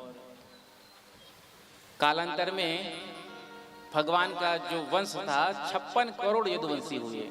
केवल यदुवंशी में ही 56 करोड़ थे जनसंख्या। इतने बड़े परिवार में भगवान हमेशा हंसते मुस्कुराते रहते हैं। भगवान ने कभी सर पकड़कर ये नहीं कहा आज मुझे बड़ा टेंशन है, और हमारा परिवार, हम दो हमारे दो, छोटा सा हमारा परिवार, लेकिन हम रोज दुखी ही रहते हैं। कभी ये हो गया तो कभी वो हो गया, उसकी चिंता इसकी चिंता लगा ही रहता है। पहले तो हम दो हमारे दो का नारा था, लेकिन अब तो हम दो हमारे एक, चाहे बेटा हो चाहे बेटी। और आगे भगवान ही बताएगा क्या निश्चय होगा। हाँ, आगे तो लोग संतान उत्पन्न करना भी बंद कर देंगे भविष्य में, जिस प्रकार से चल रहा है। आप सब तो हम दो हमारे एक में रह गए, लेकिन आपके भी देश में कुछ ना कुछ ऐसे होंगे जो हम दो हमारे 1 दर्जन 12, हम दो हमारे 20। अब उनकी संख्या बढ़ती जाएगी और हमारी संख्या कम होती जाएगी। तो फिर भविष्य में क्या होगा? तो अपने धर्म की रक्षा करने चाहते हो, सनातन धर्म की रक्षा करना चाहते हो, तो थोड़ा सा विचार करना। तो भगवान कहते हैं देखो, दाम्पत्य जीवन में कम से कम महीने में एक दिन थोड़ा सा नोकझोंक होना चाहिए, खटपट होना चाहिए। प्रेम से कहो श्री राधे। और खटपट कैसा होना चाहिए भगवान की लीला से समझो। जब दाम्पत्य जीवन में खटपट हो जाता है महीने में एक बार, तो उसके बाद जब सामंजस्य बैठता है पति पत्नी के बीच में, तो प्रेम थोड़ा और बढ़ जाता है। तो खटपट भी थोड़ी सी होनी चाहिए, ज्यादा नहीं कि मायके ही चल दी सीधे बैग उठा करके। तो भगवान ने कहा आज विचार करके कि कभी कोई रानी नाराज हो जाती, कभी कोई रानी। लेकिन रुक्मिणी जी कभी नाराज नहीं होते। तो आज रुक्मिणी जी के कक्ष में भगवान आए हैं और आकर के चुपचाप मौनी बाबा की तरह लेट गए। 1 घंटा हो गया, 2 घंटा हो गया, रुक्मिणी जी पंखा झल रही हैं और मन ही मन भयभीत हो रही कि आज ऐसा क्या हो गया मुझसे अपराध जो ये कुछ बोल ही नहीं रहे हैं, मौनी बाबा बन करके बैठे हैं। इतने में ही प्रभु ने कहा, रुक्मिणी तुमने हमसे विवाह क्यों किया? ये प्रश्न कब कर रहे हैं? जब 10-10 पुत्र और एक पुत्री के पिता बन गए। 10 पुत्र एक पुत्री के पिता बनने के बाद यदि कोई प्रश्न ऐसा अपनी पत्नी से करेगा तो महाभारत हो जाएगा ना घर में। तो रुक्मिणी जी से जब कहा कि रुक्मिणी तुमने हमसे विवाह क्यों किया, कहा तुम ऊंचे कुल खानदान की और अपने राम जी का तो कुछ पता ही नहीं। यहाँ भगवान ने बहुत कुछ कहा, उसके बाद अंत में यही कहा कि देखो अभी भी रास्ता खुला है। जो इतना कहा रुक्मिणी जी को क्रोध नहीं आया। रुक्मिणी जी मूर्छित होकर के जैसे ही गिरने लगी, भगवान ने आज चतुर्भुज रूप में प्रकट होकर 2 भुजा से संभाला, 1 भुजा से जल छिड़का, एक से हवा का पंखा किया। और जैसे ही रुक्मिणी जी को होश आया तो रुक्मिणी जी ने जैसा भगवान ने जैसा प्रश्न किया था, रुक्मिणी जी ने प्रत्येक बात का बड़ा ही सुंदर उत्तर दिया। तो आज भगवान भी प्रसन्न हो गए और भगवान ने कहा, देवी यदि आज हमने तुमसे ये प्रश्न नहीं किया होता तो हमको तो पता ही नहीं चलता कि हमारी पत्नी कितनी टैलेंटेड है, कितनी विदुषी है, पढ़ी लिखी है। तो इतने बड़े बड़े घर परिवार में भगवान हमेशा हंसते मुस्कुराते रहते हैं। उसी प्रकार से हमको भी हमेशा हंसते मुस्कुराते रहना चाहिए। जीवन क्यों मिला है? रोने के लिए नहीं, जीवन मिला है मुस्कुराने के लिए, इसलिए हमेशा मुस्कुराते रहना चाहिए। लेकिन कई लोग के चेहरे पर हमेशा 12 ही बजा रहता है, कई लोग के चेहरे पर हमेशा 12 ही बजे रहता है। पूरा विपत्ति भगवान ने मानो उनके ही जीवन में दे दिया है। कई लोग तो कथा में भी आकर के बैठते हैं और ऐसा बैठते हैं जैसे किसी के उसमें आए हो। आजकल लोग उठावने में भी इतने सीरियस नहीं रहते जितने लोग कथा में बैठते हैं सीरियस। प्रेम से कहो श्री राधे। किसी की यात्रा निकलती है ना, अंतिम यात्रा उठावना, उसमें भी आप जब मुर्दा जलता रहता है और इधर हंसी मजाक होता रहता है, और लोग कथा में भी आकर एकदम सीरियस बैठते हैं एकदम। अरे कम से कम कथा ही में मुस्कुरा लिया करो, घर जाकर तो फिर रोना ही है, होता है ना। कथा में नहीं मुस्कुराओगे तो और कहाँ मुस्कुराओगे? कथा में बीच बीच में कोई विनोद का ही प्रसंग आता है। क्यों विनोद का प्रसंग? इसलिए कहा जाता है कि थोड़ा मन कथा सुनते सुनते यदि इधर उब रहा हो तो विनोद का प्रसंग सुन करके मुस्कुराहट आ जाता है। कथा में जब हम आते हैं तो हमारी सारी समस्याओं का समाधान हो जाता है। यदि आपने ठीक से कथा सुना, मैंने पहले भी शायद वर्णन किया है, यदि आपने ठीक प्रकार से कथा को सुन लिया तो जितनी भी आपकी समस्या है जीवन में, उन सब का समाधान आपको कथा से मिल जाएगा। तो कम से कम कथा में आते हो तो कम से कम यहाँ बैठे बैठे तो मुस्कुराना चाहिए। मुस्कुराते रहो, गीत गाते रहो। इसीलिए हमेशा हम सबको मुस्कुराते रहना चाहिए। जीवन में आपत्ति विपत्ति तो सुख दुख तो आते ही जाते रहते हैं, लेकिन हमेशा मुंह लटका करके घूमने से क्या फायदा? जीवन मिला है उत्सव बनाने के लिए, जीवन मिला है मुस्कुराने के लिए। इसलिए हमेशा जीवन में मुस्कुराते रहना चाहिए। और कथा सुनने से सारे समस्याओं का समाधान हो जाता है। पति देव कथा सुनने जाते थे, पति देव भक्त थे और उनकी देवी जी जो थी उनको कथा से लेना देना नहीं, किटी पार्टी में ही मन लगता। प्रेम से कहो श्री राधे।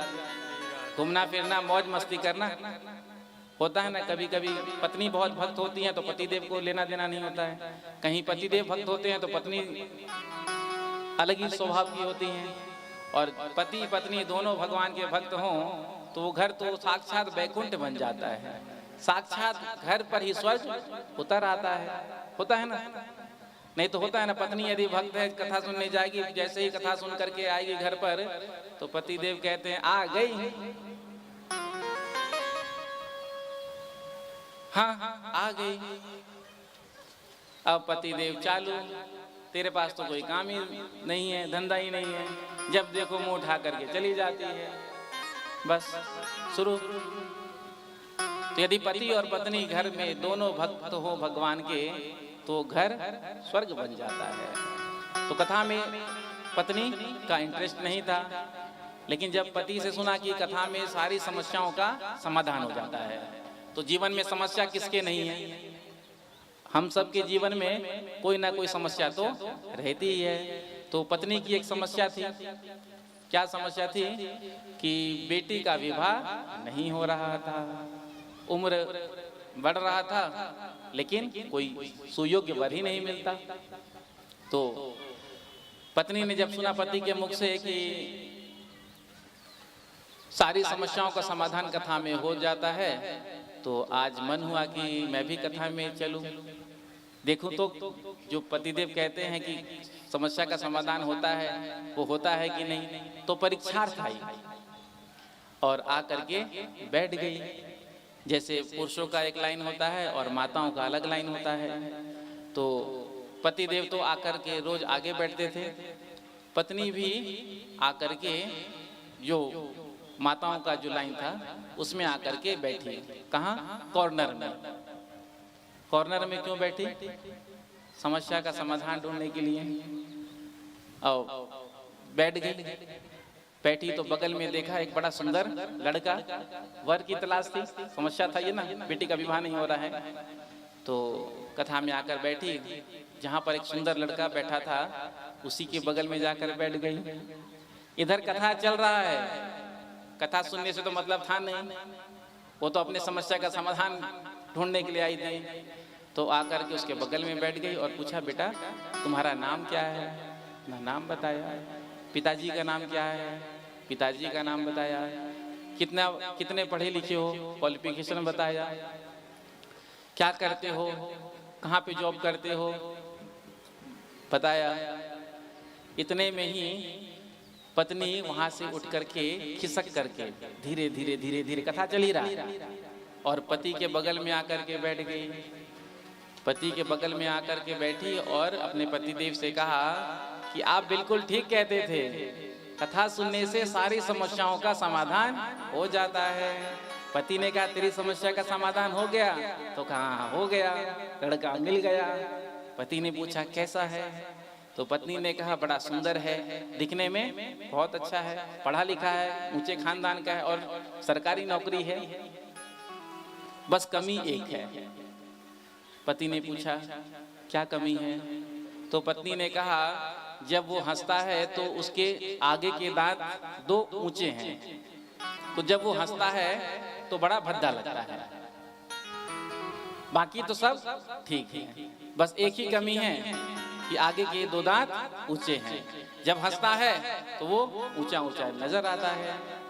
तो पति ने कहा कि जा जाकर के विवाह पक्का कर दे। पत्नी ने कहा कि वो दो दांत जो ऊंचे हैं बड़ा भद्दा लगता है। तो पति ने कहा शादी के बाद मुस्कुराने का मौका ही कहाँ मिलता है, अनुभवियों को अनुभव होगा। प्रेम से कहो श्री राधे। तो कथा सुनने से सारी समस्याओं का समाधान हो जाता है। प्रेम से कहो श्री राधे। तो इतने बड़े परिवार में भगवान हमेशा हंसते मुस्कुराते रहते थे। प्रेम से कहो श्री राधे। नाम मीरा नाम राधा, नाम मीरा नाम राधा, फिर भी श्याम को पाना है, पास मेरे तो कुछ भी नहीं है, चरणों में शीश झुकाना है। नाम मीरा नाम राधा, नाम मीरा नाम राधा, नाम मीरा नाम राधा, नाम मीरा नाम राधा, फिर भी श्याम को पाना है, फिर भी श्याम को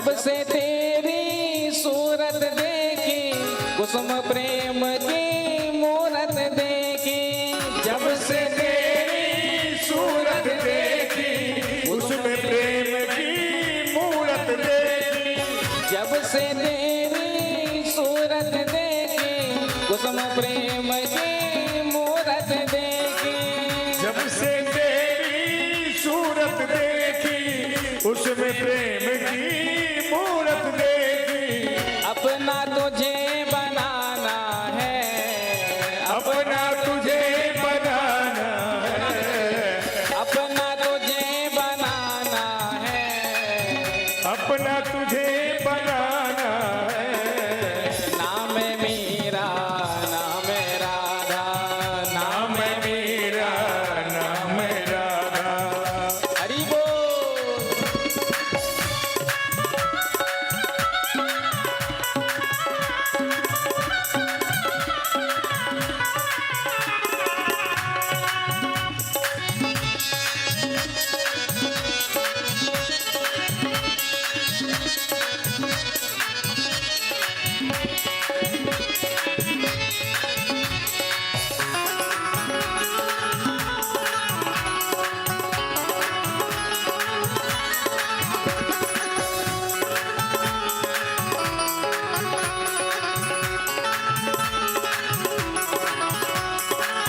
जप तप साधन कुछ ना जानो, अपनी लगन को सब कुछ मानो।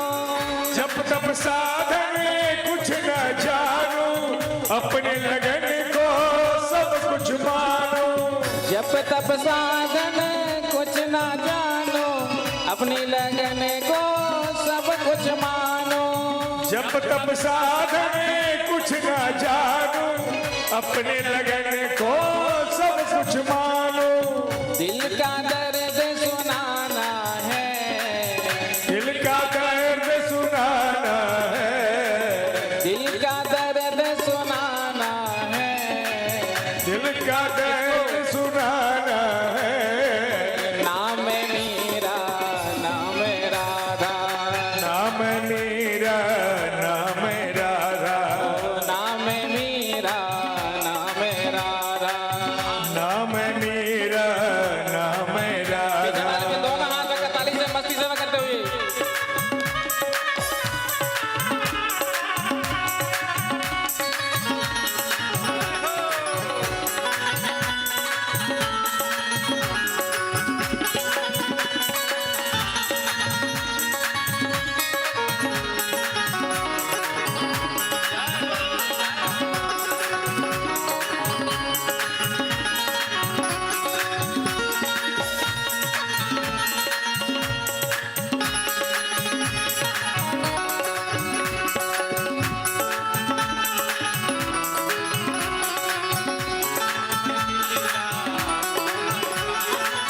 जन्म जन्म से भूली तुमको, अब जाकर के जानी तुमको। जन्म जन्म से भूली तुझको, अब मैं जाकर जाने तुमको। जन्म जन्म से भूली तुमको, अब जाकर हूँ जानी तुमको। जन्म जन्म से भूली तुमको, अब मैं जाकर जानी तुमको।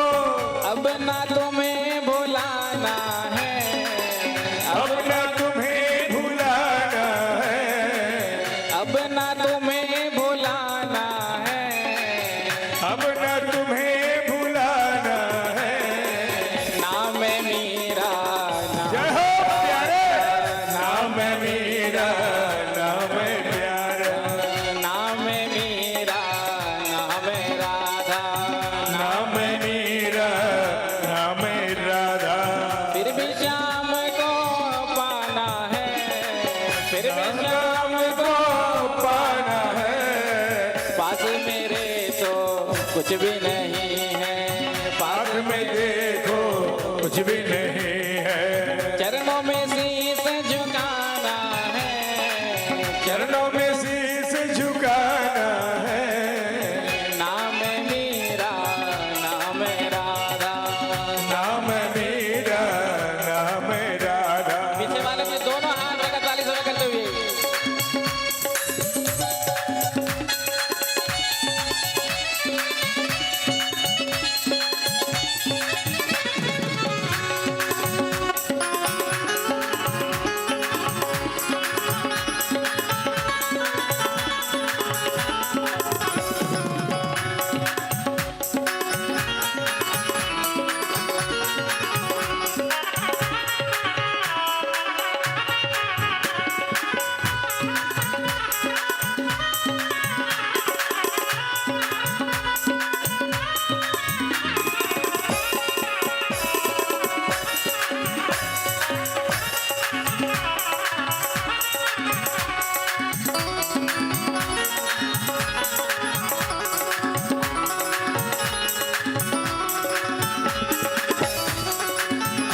दास में तेरे शरण में आई, मदन मिलन की आस समाए।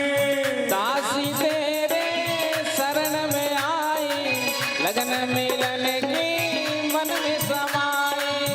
दास ये तेरे शरण में आई, लगन मिलन की लगन समाई। प्रेम की भेंट चढ़ाना है, राधे प्रेम की भेंट चढ़ाना है। आप क्या चढ़ाते हैं प्रभु के दरबार में, ये मान नहीं रखता। प्रेम से कहो श्री राधे। राधे राधे। रुपया पैसा आपका धन संपत्ति ऐश्वर्य राधे राधे। भगवान तो देखते हैं कि किस प्रेम से किस भाव से चढ़ा रहा है।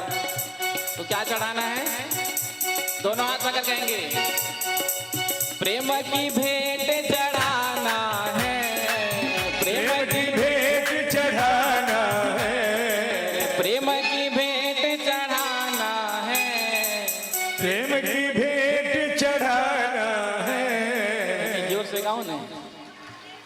प्रेम की भेंट चढ़ाना है, प्रेम की भेंट चढ़ाना है। आप नहीं, आप गाइए। पीछे वाले की आवाज नहीं आ रही है।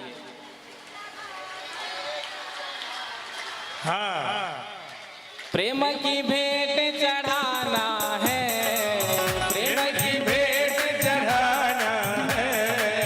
नाम मीरा नाम राधा, नाम मीरा नाम राधा, नाम मीरा नाम राधा, नाम मीरा नाम राधा। फिर भी श्याम को पाना है, फिर भी श्याम को पाना है। पास मेरे तो कुछ भी नहीं है, पास मेरे तो कुछ भी नहीं है। चरणों में शीश झुकाना है, चरणों में शीश झुकाना है। नाम मीरा नाम राधा, नाम मीरा नाम राधा, नाम मीरा नाम राधा। नाम मीरा नाम राधा। फिर भी श्याम को पाना है, फिर भी श्याम को पाना है। पास मेरे तो कुछ भी नहीं है, मेरे कुछ भी नहीं है। चरणों में शीश झुकाना है, चरणों में शीश झुकाना है। दिल का दर्द सुनाना है, सगन से सुनाना है। प्रेम की भेंट चढ़ाना है, प्रेम की भेंट चढ़ाना है। नाम मीरा नाम राधा, नाम मीरा नाम राधा, नाम मीरा नाम राधा। नाम मीरा नाम राधा। जय राधे राधे, राधे राधे राधे राधे, जय राधे राधे, राधे राधे, जय राधे राधे, जय राधे राधे, जय राधे राधे, जय राधे राधे, राधे राधे राधे राधे राधे, राधे राधे राधे राधे राधे राधे, राधे नाम राधे राधे। मीरा नाम राधा, नाम मीरा नाम राधा, नाम मीरा नाम राधा। नाम मीरा नाम राधा। फिर भी श्याम को पाना है, शरण को पाना है। पास मेरे तो कुछ भी नहीं है, हाथ में मेरे कुछ भी नहीं है। चरणों में शीश झुकाना है, चरणों में चढ़ाना है। नाम मीरा नाम राधा, नाम मीरा नाम राधा, नाम मीरा नाम राधा। नाम मीरा नाम राधा। तू नाम मीरा नाम राधा, नाम मीरा नाम राधा। कहिए फिर भी श्याम को पाना है, फिर भी श्याम को पाना है। पास मेरे तो कुछ भी नहीं है, पास मेरे तो कुछ भी नहीं है। चरणों में शीश झुकाना है, चरणों में शीश झुकाना है। प्रेम की भेंट चढ़ाना है, प्रेम की भेंट चढ़ाना है। नाम मीरा नाम राधा, नाम मीरा नाम राधा। बोलो वृंदावन बिहारी लाल की जय हो, श्रीमद् भागवत महापुराण की जय हो, श्री हनुमान जी महाराज की जय हो। जय जय श्री राधे, श्री राधे, जय जय श्री राधे, श्री राधे, जय जय श्री श्री राधे।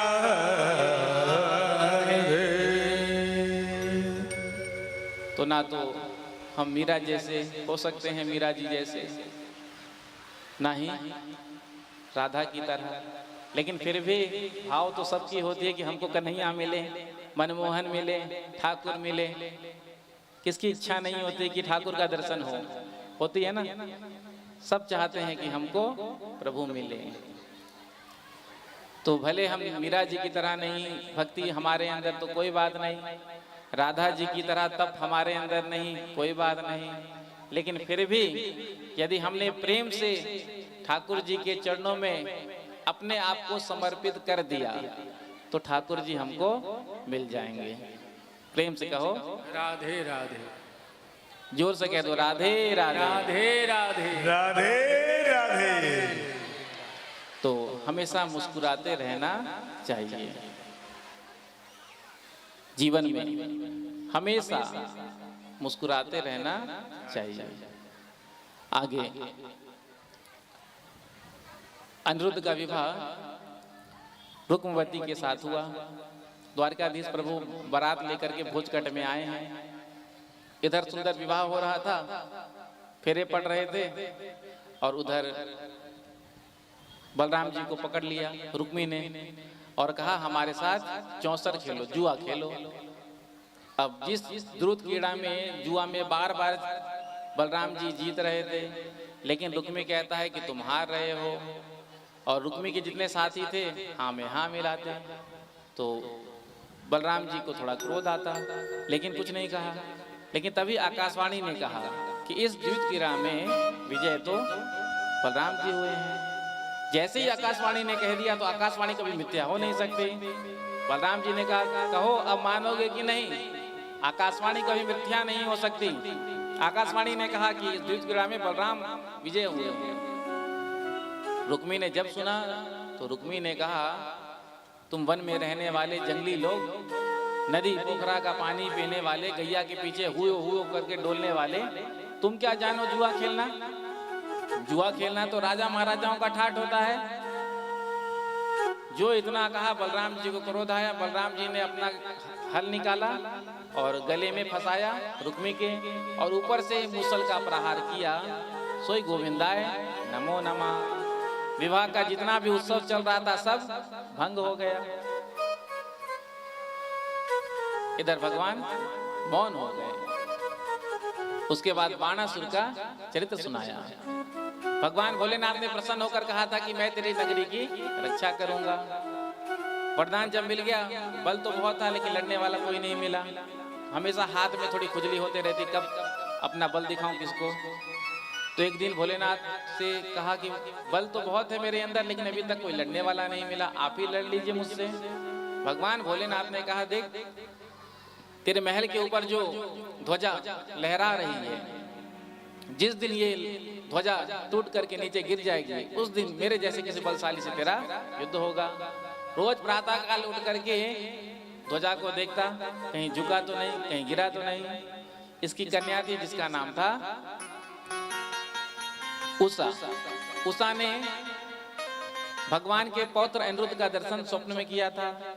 जो स्वप्न में अनिरुद्ध का दर्शन किया, विह्वल हो गई और अपनी सहेली से कहा कि अब मैं उसके बिना तो रह ही नहीं सकती। तो चित्रलेखा ने चित्र बनाकर दिखाया। जब अनिरुद्ध का चित्र बनाया तो कहा हाँ ये वही राजकुमार है, इसके बिना अब मैं जी नहीं सकती। तो चित्रलेखा गई द्वारिका और भगवान के पौत्र अनिरुद्ध का अपहरण किडनैप करके ले आई और बाणासुर के महल में ही आज उषा के कमरे में स्थित कर दिया। जब मंत्री उषा के कमरे से गुजर रहे थे तो किसी पुरुष के बोलने की आवाज को सुना, तो जा करके आज बाणासुर से कहा महाराज आज हम गुजर रहे थे उषा के कक्ष के बाहर से, तो किसी पुरुष की आवाज को हमने सुना है कक्ष से।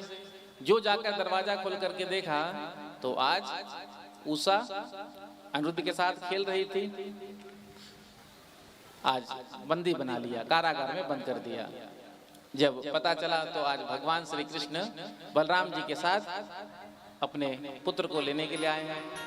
तो भगवान भोलेनाथ ने वरदान दिया था कि मैं तेरे नगरी की रक्षा करूंगा। तो भगवान भोलेनाथ युद्ध लड़ने के लिए आगे आकर के खड़े हो गए। भगवान श्री कृष्ण ने भोलेनाथ को देखा तो कहा, बाबा आपसे हम युद्ध करेंगे? कहा, चेले को मैंने वरदान दे दिया, मैंने जो वरदान दे दिया उसका तो मुझे पालन करना ही होगा, तो चलो ठीक है। तो भगवान भोलेनाथ और कृष्ण में युद्ध होने लगा। जिस युद्ध में भगवान भोलेनाथ के ऊपर भगवान श्री कृष्ण ने जृंभानास्त्र का प्रयोग किया। जैसे जृंभानास्त्र का प्रयोग किया, जम्हाई आने लगा भोले बाबा को। जो जम्हाई लेने लगे भोले बाबा, इतने में भगवान का सुदर्शन प्रकट हुआ और बाणासुर का भुजा काटना शुरू किया। जब 4 भुजा शेष था तब भोलेनाथ की मूर्छा अवस्था दूर हुई। भोलेनाथ ने कहा, प्रभु आपके भक्त कुल में ही इसका अवतार हुआ है, प्रहलाद के कुल में, और मैंने इसको वचन दिया, मेरा भक्त है, इसे छोड़ दीजिए। तो भगवान भोलेनाथ के कहने पर आज भगवान श्री कृष्ण ने छोड़ दिया है। भगवान एक दिन अपने बच्चों को लेकर के पिकनिक मनाने वन में गए। देखो, घर परिवार गृहस्थी में रहते हैं तो अपने परिवार के लिए भी हमको थोड़ा सा टाइम निकालना चाहिए। दिन रात पैसे कमाने में लगे रहते हैं तो कभी कभी थोड़ा सा हफ्ता में, महीने में एक दिन बच्चों के लिए, परिवार के लिए समय निकालना चाहिए। तो भगवान समय समय पर बच्चों को ले जाते थे घुमाने फिराने के लिए। तो आज लेकर के वन में आए। भगवान विश्राम करने लगे वृक्ष के नीचे, बच्चे खेल रहे थे। इतने में ही जो गेंद से खेल रहे थे वो गेंद कुएं में जाकर गिर गई। बच्चों ने जाकर के देखा कुआं में बड़ा भारी गिरगिट था। निकालने का प्रयास किया, गेंद नहीं निकाल पाए। जाकर अपने पिता से कहा। जैसे ही भगवान श्री कृष्ण ने आकर के आज उस गिरगिट का स्पर्श किया तो आज गिरगिट क्यों नहीं छोड़ करके वो भगवान के पार्षद के रूप में प्रकट हो गया। भगवान ने पूछा कि तुम कौन हो? तो इसने अपना परिचय दिया। निगो नाम नरेंद्रो हम इक्ष्वाकु तनया प्रभो दानिस्वाख्याय मानेषु यदि ते कर्णमस्पृशम्। यदि आपने दानियों के बारे में सुना होगा तो सबसे पहला नाम आपके कान में मेरा पड़ा होगा। भगवान ने कहा, क्या दान करते थे? तो कहा, मैं गैया का दान करता था। कितने गायों का दान किया? तो कहा, वर्षा के समय जितने आकाश से जल बूंद गिरते हैं, पृथ्वी में जितने रजकण हैं, आकाश में जितने तारे हैं, उससे भी ज्यादा गाय का दान मैंने किया। भगवान ने कहा, तो जरूर बूढ़ी गाय का दान करता होगा, बिना दूध देने वाली गाय का दान करता होगा। कहा, नहीं, दूध देने वाली गाय का दान करता था, क्योंकि दान तो हम भी करते हैं। कैसा करते हैं? जो सिक्का जो नोट कहीं नहीं चलता, मंदिर के दान पेटी में तो चल ही जाता है। भगवान तो कृपालु हैं, भगवान तो दयालु हैं। भगवान जिसको कोई स्वीकार नहीं करता उसको भगवान स्वीकार कर लेते हैं। लेकिन हमारा कैसा प्रेम भगवान से, जो कि हम कहीं जो नहीं चलता वो भगवान को चढ़ा देते हैं। तो चढ़ाना वही चाहिए भगवान के चरणों में जो भगवान स्वीकार करे।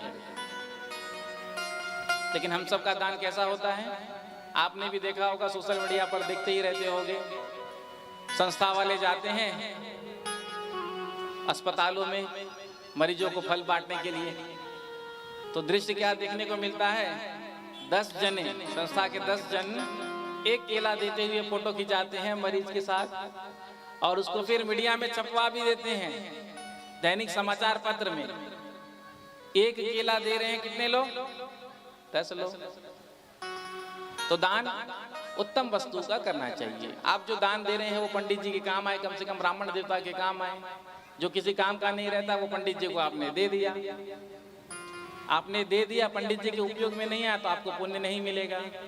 जब पंडित जी ने आपकी दी हुई वस्तु का उपयोग करेंगे तब आपको पुण्य मिलेगा। इसीलिए श्रेष्ठ वस्तु का दान करना चाहिए। तो क्योंकि कुछ लोग होते हैं ना, एक दानचंद नाम का व्यक्ति था, नाम तो कुछ दूसरा था, लेकिन लोग जीवन में कभी एक पैसे का दान नहीं किया तो लोग उसे चिढ़ाते थे, दानचंद दानचंद दानचंद। तो पत्नी ने कहा कि कुछ नहीं कर सकते जीवन में सत्कर्म, तो कम से कम 12 किलोमीटर दूर गंगा जी है, जाकर गंगा जी ही स्नान कराओ, गंगा स्नान करके ही मुक्त हो जाओगे। तो कहा ठीक है, पैसा नहीं खर्च होना चाहिए, बाकी तो जो कहोगी सब करने को तैयार है। तो 12 किलोमीटर पैसा खर्च करना नहीं था, तो अब रिक्शा टांगे को कैसे करे, तो पैदल ही 12 किलोमीटर चल करके गया। जेठ का महीना था। इधर जैसे ही गंगा जी के तट पर पहुंचा तो पंडाओं को देखा। जो पंडाओं को देखा तो कहा यदि हम यहाँ इस घाट पर स्नान करेंगे तो पंडा जी पकड़ लेंगे, और पंडा जी जब पकड़ लेंगे तो फिर दक्षिणा तो देना ही पड़ेगा। तो दानचंद ने कहा कि हम उस घाट पर जाएंगे जिस घाट पर कोई नहीं हो। तो मुर्दा घाट पर पहुंचा, क्योंकि जब कोई घर में कोई सीट खाली करता है तो वहां फुल होता है। तो जब मुर्दे घाट पर पहुंचा तो वहां तो कोई था नहीं। तो कहा ठीक है, यहीं हम डुबकी लगा करके चल देंगे। इतने में ही भगवान ने जब देखा तो कहा देखो कितना बड़ा लोभी है, मुर्दे घाट में आकर के डुबकी लगा रहा है। तो भगवान ने भी सोचा आज हम इसको छकाएंगे। भगवान कौतुक की लीला करते हैं भक्तों के साथ। तो जैसे ही गंगा जी में दानचंद ने डुबकी लगाया, डुबकी लगा के जैसे ही निकला बाहर तो पंडा के रूप में भगवान प्रकट हो गए। जजमान की जय हो, जजमान की जय हो, जजमान की जय हो।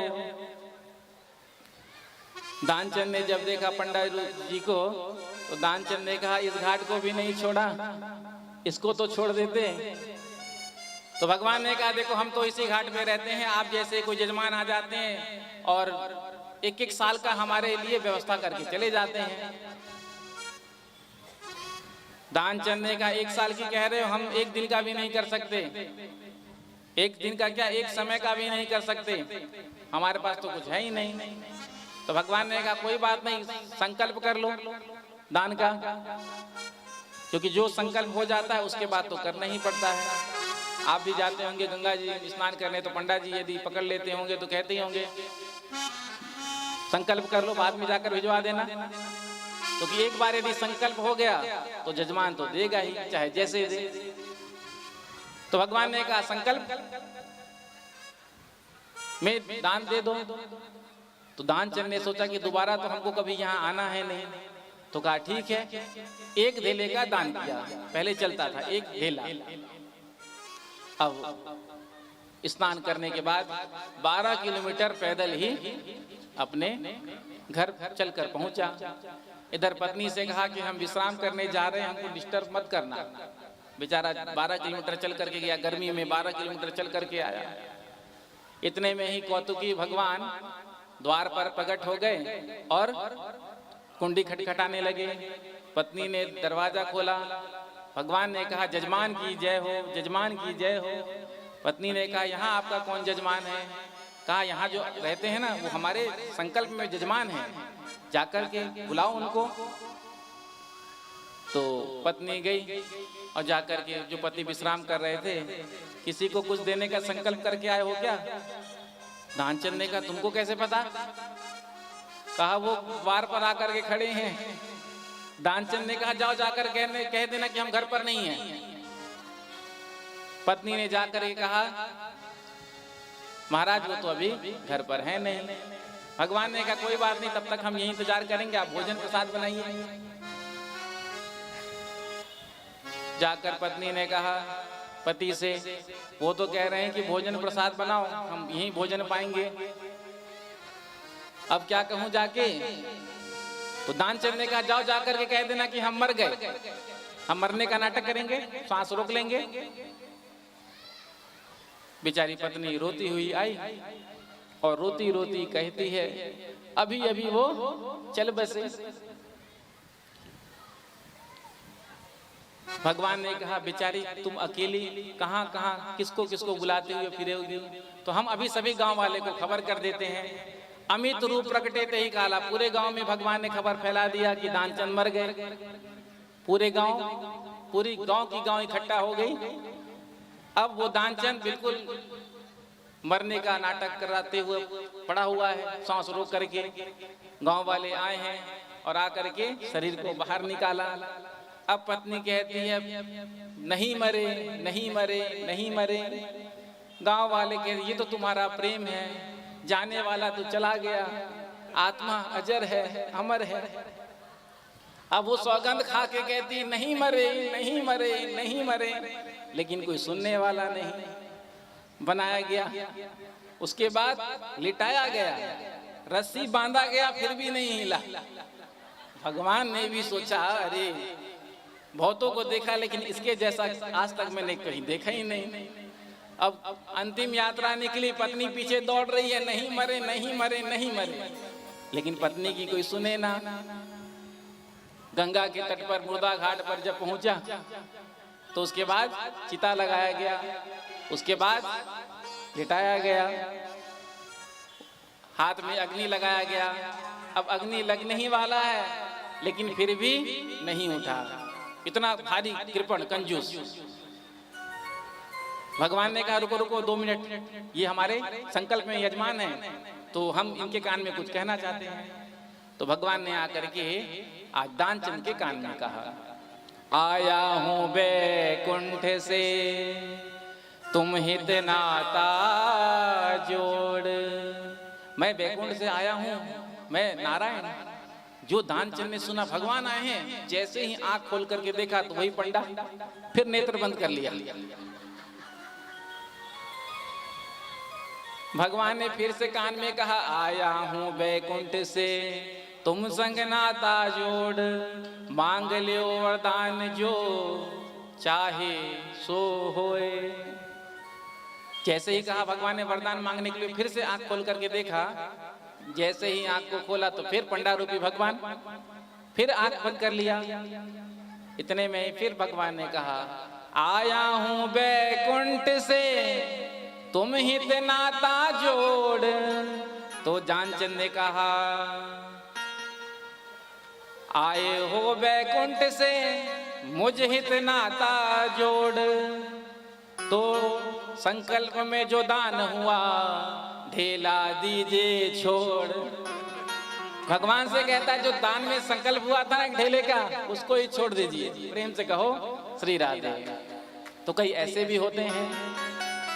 तो आज भगवान ने कहा तुम जरूर बूढ़ी बिना दूध देने वाली गाय का दान करते हो। नहीं नहीं, गाय दान करता था दूध देने वाली। तो फिर इस योनि में क्यों पड़े हो? दान देने वाला तो स्वर्ग में, बैकुंठ में, गोलोक में होता है। तो कहा एक गाय का मैंने दान पंडित जी को किया, वही गाय गौशाला में आकर के मिल गई। उसी गाय का दान मैंने दूसरे पंडित जी को कर दिया। दूसरे पंडित जी जब गाय को लेकर जा रहे थे, पहले पंडित जी पहचान गए ये गाय तो मेरा है। अब दोनों आपस में लड़ने लगे। तो दोनों के दोनों राजा निक के पास पहुंचे और कहा महाराज, जो पंडित जी गाय लेकर के जा रहे थे उन्होंने कहा कि अभी अभी इस गाय का दान आपने हमको किया। राजा ने कहा हाँ। पहले पंडित जी ने कहा महाराज याद करिए, इसी गाय का दान आपने हमको किया था। राजा ने गौर से देखा तो कहा हाँ, अब गलती तो हो गई, अज्ञानवश हो गई, भूलवश हो गई। तो राजा ने कहा कि इस गाय के बदले तुम 1 लाख गाय ले लो। पहले ब्राह्मण को नहीं माना। दूसरे ब्राह्मण से भी कहा तुम 1 लाख गाय ले लो। दोनों ब्राह्मण ने कहा जिस गाय का हमने संकल्प लिया है हमको वही चाहिए। तो दोनों नहीं माने, दोनों गाय छोड़कर चले गए। जब मृत्यु हुई तो यमराज ने पूछा पहले पाप भोगोगे कि पहले पुण्य? तो कहा पाप तो थोड़े से हैं, पहले पाप भोग लेता हूँ और उसके बाद एक साथ पुण्य भोगूंगा। तो पाप का फल ये हुआ कि मुझे गिरीड बनना पड़ा, और आज जब पुण्य का उदय हुआ तो आपका दर्शन कर रहा हूँ। भगवान ने वहीं पर अपने बच्चों को बिठाया और भगवान ने क्या कहा सुन लिया? कभी भी भूल से ब्राह्मणों का धन हमारे पास आना नहीं चाहिए। संतों का धन, ब्राह्मणों का धन बहुत खतरनाक होता है, इसलिए इससे बच के रहना चाहिए। सबसे कालकूट विष होता है, सबसे ज्यादा खतरनाक। यदि उस विष को कोई पिएगा तो वही मरेगा, अग्नि में यदि कोई कूद जाएगा तो वही जलेगा। लेकिन ब्राह्मणों के धन का जो हरण करता है, संतों के धन का जो हरण करता है, उनका संपूर्ण कुल नष्ट हो जाता है। भगवान स्वयं कह रहे हैं, कुलम समूलम दहती ब्रह्मस्व अरणी पावका। इसलिए कभी भी ब्राह्मणों का धन, संतों का धन हरण करना नहीं चाहिए और किसी भी रूप में हमारे पास आना नहीं चाहिए। संतों का धन, ब्राह्मणों का धन बड़ा खतरनाक होता है। आगे बलराम जी कन्हैया से कहते हैं, बहुत समय हो गया आए हुए वृंदावन से, चलो चलकर घूम आए। कन्हैया ने कहा आप जाइए। तो 2 महीने के लिए आए थे, चैत और बैसाख। ग्वाल वालों ने देखा तो बलराम जी के साथ क्रीड़ा करने लगे। तो आज यमुना जी में स्नान करने के लिए जब ग्वाल वालों ने कहा तो कहा अभी हम यमुना जी को यहीं बुला लेते हैं। बलराम जी ने यमुना जी को बुलाया, यमुना जी ने आज्ञा का उल्लंघन कर दिया। यमुना जी ने कहा ऐसे ही मैं बुलाने पर घर घर जाने लगी तो मेरा कल्याण ही हो जाएगा। जैसे ही बलराम जी की आज्ञा का उल्लंघन किया, आज बलराम जी को क्रोध आया और कहा कि आज हम यमुना जी को सबक सिखाएंगे। अपना हल निकाला और आकर्षण करने लगे। जिस जगह पर हल लगाया भगवान ने, उसका नाम पड़ा खेचा दाव। व्रत 84 कोष की जब परिक्रमा हम करते हैं तो स्थान पड़ता है। यमुना जी प्रकट होकर के क्षमा मांगने लगी। राम राम महाबाहो ना जाने तब विक्रमम। हे बलराम जी, आप मेरे अपराध को क्षमा कर दीजिए। बलराम जी तो इधर थे, इधर पौंड्रक नाम का राजा द्वारिका में जो रहता था, इसका मित्र काशी नरेश।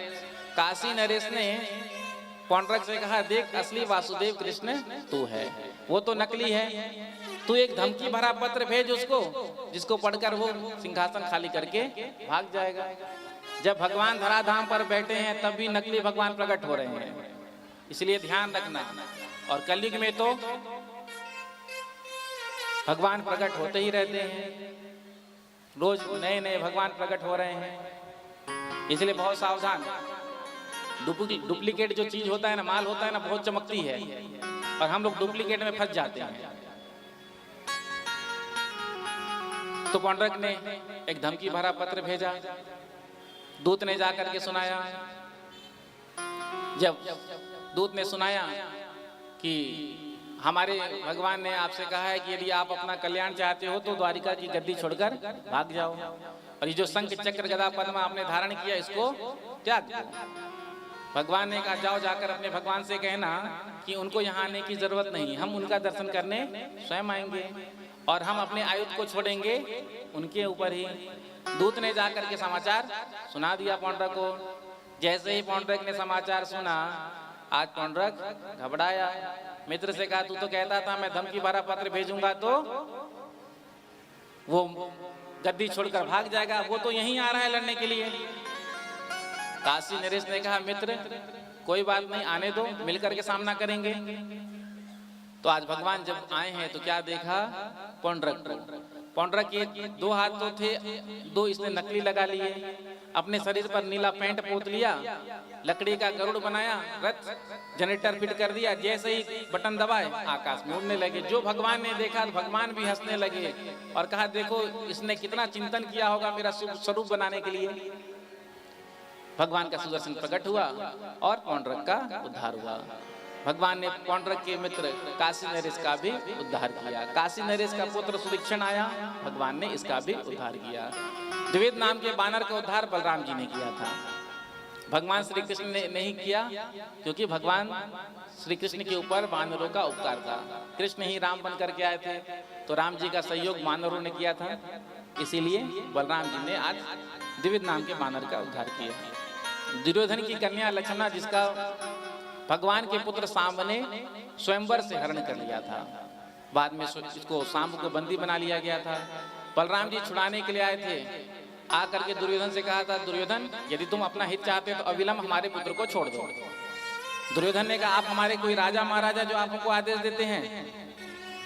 जो दुर्योधन ने आज्ञा का उल्लंघन किया, आज बलराम जी को क्रोध आ गया। बलराम जी ने कहा, अभी सारी हस्तिनापुरी को हम गंगा जी में डुबा देंगे। निकाला हल और जैसे ही लगाया, सारी हस्तिनापुरी डगमगाने लगी गेंद की तरह।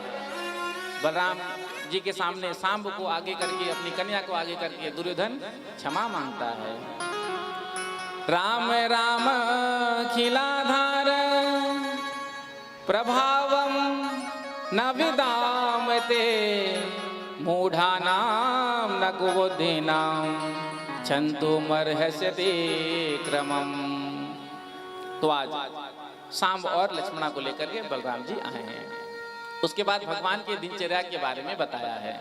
प्रातः काल उठ करके भगवान सबसे पहले अपने हस्त कमल का दर्शन करते हैं और हस्त कमल का दर्शन करके क्या कहते हैं?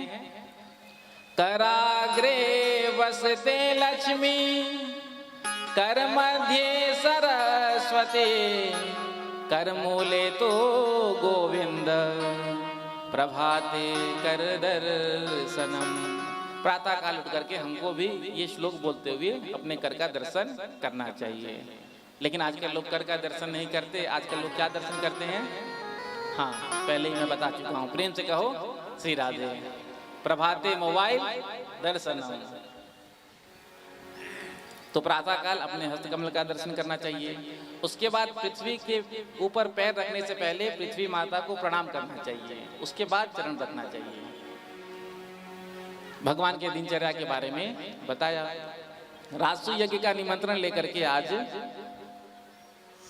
आए हैं नारद जी।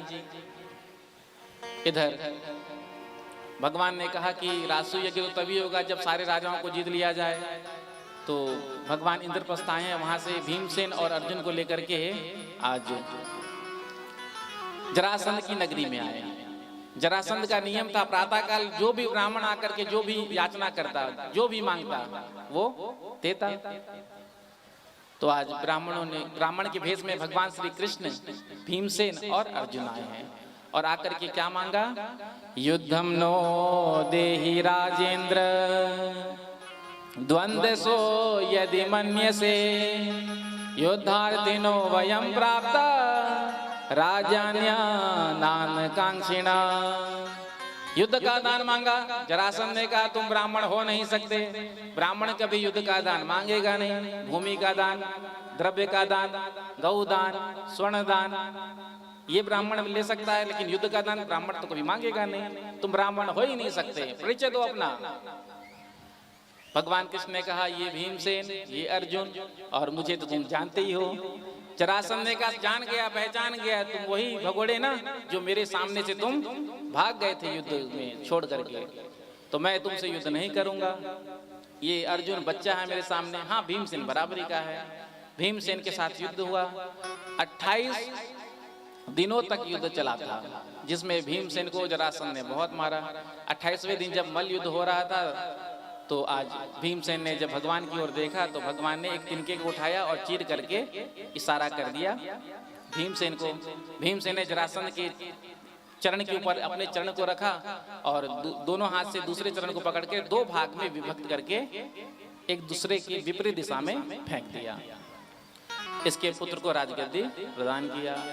इधर इसके राज्य में जितने भी कैदी राजा थे इनको मुक्त कराया। तो सबने बड़ा सुंदर प्रार्थना किया। कृष्णाय वासुदेवाय हरये परमात्मने प्रणत क्लेश नाशाय गोविंदाय नमो नमः। भगवान ने सभी राजाओं को राजसूय यज्ञ में आने का निमंत्रण दिया। इधर जब राजसूय यज्ञ प्रारंभ हो रहा था तो प्रश्न उठा कि सबसे पहले पूजा किसकी की जाए, अग्र पूजा किसकी की जाए। तो सहदेव ने उठ करके कहा कि अग्र पूजा के योग्य तो भगवान श्री कृष्ण ही हैं। इधर शिशुपाल भी बैठा था। शिशुपाल ने जब भगवान श्री कृष्ण के बगल में रुक्मणी जी को देखा तो शिशुपाल अंदर ही अंदर जलने लगा। यदि उस दिन इसने नहीं चुराया होता तो आज मेरे बगल में बैठी हुई होती रुक्मणी जी। टिश तो पहले से ही था। जो आज मौका मिल गया आज खड़ा होकर के शिशुपाल कहता है इस भगोड़े की पूजा जो रन छोड़ करके भाग गया, इस चोर की पूजा जिसने हमारी पत्नी होने वाली पत्नी को चुरा लिया, जो 100 गाली के पार गया। भगवान का सुदर्शन प्रकट हुआ और इसका उद्धार हुआ। राजसूय के संपन्न हुआ। भगवान ने मैदानों के द्वारा सुंदर महल बनाकर युधिष्ठिर जी को दिया, जिस महल में जल में थल का भ्रम और थल में जल का भ्रम। दुर्योधन आया था, जल को थल समझकर जैसे ही चरण रखा गिर गया। द्रौपदी के मुख से निकला, अंधे के तो अंधे ही होते हैं। यही दो वाक्य, ये दो शब्द महाभारत का कारण बन गया। इसलिए संतों ने कहा है, शब्द संभाल के बोलिए, शब्द के हाथ न पाओ। एक शब्द है औषधि, एक शब्द है घाव। बाण का चोट भर सकता है, लेकिन वाणी का चोट कभी नहीं भरता है। इसलिए सोच समझ करके बोलना चाहिए। आज महाभारत युद्ध का बीज बो दिया। आगे दंतवक्त्र और विदुरथ का उद्धार भगवान ने किया है। परीक्षित कहते हैं, आपने कहा भगवान भक्त वत्सल हैं, दीन वत्सल हैं, शरणागत वत्सल हैं, लेकिन अभी तक आपने कोई ऐसी कथा सुनाई नहीं जिसको सुन करके हमको लगे कि हाँ, भगवान दीनों पर भी कृपा करते हैं। तो सुखदेव जी महाराज सुदामा जी का पावन प्रसंग सुनाते हैं। कृष्णस्यासि सखा कश्चिन् ब्राह्मणो ब्रह्मवेत्तमः विरक्तेन्द्रियार्थेषु प्रशांतात्मा जितेन्द्रियः। यहाँ सुदामा जी का नाम नहीं लिया, केवल विशेषण बताए। कैसे हैं? भगवान श्री कृष्ण के सखा। कृष्णस्यासि सखा कश्चित्, कैसे हैं? ब्राह्मण हैं। कैसे ब्राह्मण? ब्रह्म को जानने वाले ब्राह्मण, ब्रह्मवित्तमा। विरक्त इंद्रियार्थेषु प्रशांतात्मा जितेंद्रिया, जिनके हृदय में कोई काम नहीं है, जिनकी इंद्रियां बिल्कुल नियंत्रण में है। टूटी फूटी झोपड़ी में रहते हैं, एक समय का ठीक से भोजन भी नसीब नहीं होता, फिर भी भगवान से कभी शिकायत नहीं करते, कन्हैया तुम तो हमारे मित्र, कभी तुमने हमें कुछ दिया नहीं। जो जैसे मिल जाता, मिल जाए तो भी ठीक, नहीं मिले तो भी ठीक।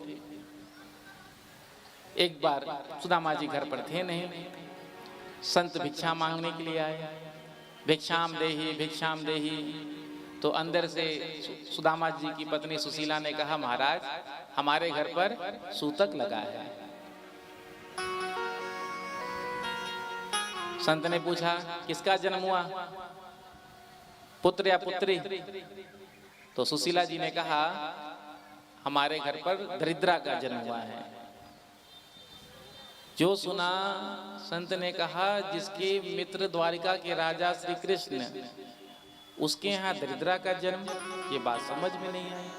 आज तक अपनी पत्नी सुशीला को सुदामा जी ने नहीं बताया था कि श्री कृष्ण द्वारिका के राजा हमारे बचपन के मित्र हैं। कैसा जीवन होगा सुदामा जी का। आज हम लोगों का यदि किसी नेता के साथ, विधायक मंत्री के साथ गलती से भी फोटो खींच जाए तो हम क्या कहते हैं, अरे वो तो हमारे बहुत खास हैं, जबकि वो हमको जानते भी नहीं। सुदामा जी ने आज तक अपनी पत्नी से भी नहीं कहा था। आज सुदामा जी जब घर पर आए तो पत्नी ने पूछा, महाराज द्वारिका के राजा श्री कृष्ण आपके बचपन के मित्र हैं, आपने ये बात हमसे कभी नहीं बताया। तो सुदामा जी ने कहा, देवी ये तुमसे किसने कहा? कहा एक संत ने कहा। सुदामा जी ने कहा, देवी देखो, यदि मैं तुमसे पहले कहता ना तो तुम विश्वास नहीं करती। हाँ, बचपन में सांदीपनी ऋषि के यहाँ हमने एक साथ विद्या अध्ययन किया था गुरुकुल में। सुदामा जी को सुशीला जी कहती हैं, यदि आप वहाँ जाएंगे तो मित्र से मिलना होगा, मिलन हो जाएगा, बहुत समय हो गया है। क्योंकि अपने पति के स्वभाव के बारे में तो जानती ही है पत्नियां। यदि मैं कहूँगी आप जाओगे कुछ मिल जाएगा तो ये जाएंगे नहीं, ये तो कहा यदि आप जाएंगे तो आपको दर्शन मिलेगा। तो जब दर्शन की कहा तो सुदामा जी का भी मन मचल गया और सुदामा जी ने कहा कि कुछ है घर पर भेंट देने के लिए मित्र को। कुछ स्थान ऐसे होते हैं जहां खाली हाथ जाना नहीं चाहिए। मित्र को मित्र के घर, पिता को कन्या के घर, शिष्य को गुरु के घर और भक्त को भगवान के घर, कुछ ना कुछ लेकर ही जाना चाहिए। चाहे कुछ भी हो, पत्रम पुष्पम फलम तोयम यो मैं भक्त्या प्रेक्षति। यदि कुछ नहीं है तो पत्रम, पत्रम कहते हैं पत्ते को। ये भी नहीं कहा कि अमुक पत्ता चाहिए, समी पत्ता चाहिए, कि बेल पत्ता चाहिए, कि तुलसी पत्ता चाहिए, जो मिल जाए। पत्रम पुष्पम, जो भी पुष्प मिल जाए, फलम, जो फल मिल जाए। और जब ये भी ना मिले तो तोयम, जल का तो कहीं अभाव है ही नहीं। जल का अभाव भी हो तो हमारे अंदर जो जल है, जो नेत्र से जो जल निकलता है, ये जल की तो कहीं कमी है नहीं, भगवान ने सबको दिया है। तो पत्रम पुष्पम फलम तोयम, जो भक्त मुझे भाव से समर्पण करते हैं मैं उसको स्वीकार करता हूँ। रुक्मणी जी आज इधर, सुशीला जी आज गई हैं पड़ोस से 4 मुट्ठी चावल मांग कर लेकर के आई हैं और एक फटे पुराने धोती में बांध दिया और सुदामा जी को दे दिया। सुदामा जी लेकर के आज चल पड़े, बड़ा सुंदर गाते हुए जा रहे हैं, हरे कृष्ण कृष्ण कृष्ण हरे हरे। इधर चलते चलते सुदामा जी थक गए तो वृक्ष के नीचे विश्राम करने लगे। जो भगवान ने देखा मेरा मित्र आ रहा है मुझसे मिलने के लिए, तो भगवान ने अपनी योग माया को आदेश दिया। भगवान का वचन है, जो तू आवे एक पग मैं आऊं पग 60। जब भक्त भगवान की ओर एक पग बढ़ाता है तो भगवान 60 पग बढ़ाते हैं। तो आज भगवान ने प्रेरणा किया योग माया को। योग माया ने आज वहां से उठाकर सुदामा जी को सीधे द्वारिका में ला करके स्थित कर दिया। प्रातःकाल जब सुदामा जी महाराज उठे हैं तो क्या देखते हैं, चारों तरफ बड़े बड़े महल खड़े हैं। आश्चर्य हुआ कि हम रात में जब सो रहे थे तो जंगल था, वन था, उपवन था, ये कैसे हम यहाँ आ गए। कोई वहां से गुजर रहा था तो पूछा, महाराज ये कौन सी नगरी है? तो कहा द्वारिका 6। सुदामा जी ने कहा द्वारिका 6 द्वारिका है क्या? कहा नहीं, ये तो भाषा है, गुजरात में है कुछ है कहते हैं, द्वारिका में गुजराती भाषा चलती है, तो द्वारिका तो एक ही है। अच्छा, तो यहाँ कृष्ण का घर महल, कन्हैया का महल कौन सो है? अब कन्हैया कृष्ण को तो कोई जानता नहीं, क्योंकि यहाँ तो राजाधिराज महाराजा श्री कृष्णचंद्र जी के नाम से प्रख्यात है भगवान श्री कृष्ण।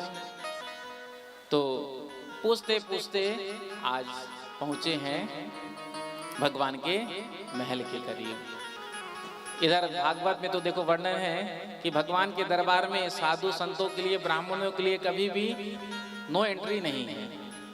साधु संत ब्राह्मण जब चाहे भगवान से जाकर मिल सकते आधी रात में। लेकिन नरोत्तम दास जी ने जो सुदामा चरित्र का वर्णन किया उसमें ये भाव दिया, जब सुदामा जी पहुंचे हैं महल के पास तो द्वारपालों ने रोक लिया और पूछा, महाराज आप कहाँ जा रहे हैं, किनसे मिलना है? कहा हम कन्हैया से मिलने आए हैं, वो हमारा बचपन का सखा है। द्वारपालों ने कहा पहले आप अपना परिचय दीजिए, हम महाराज से आज्ञा लेकर के आएंगे और जब महाराज आज्ञा देंगे तब हम आपको यहाँ से लेकर चलेंगे। प्रेम से कहो, जोर से कह दो, राधे राधे राधे राधे राधे राधे राधे राधे राधे राधे राधे राधे। तो सुदामा जी महाराज अपना परिचय देते हैं। शीस पगान झगा तन पे, प्रभु जान को आए बसे के ही ग्रामा।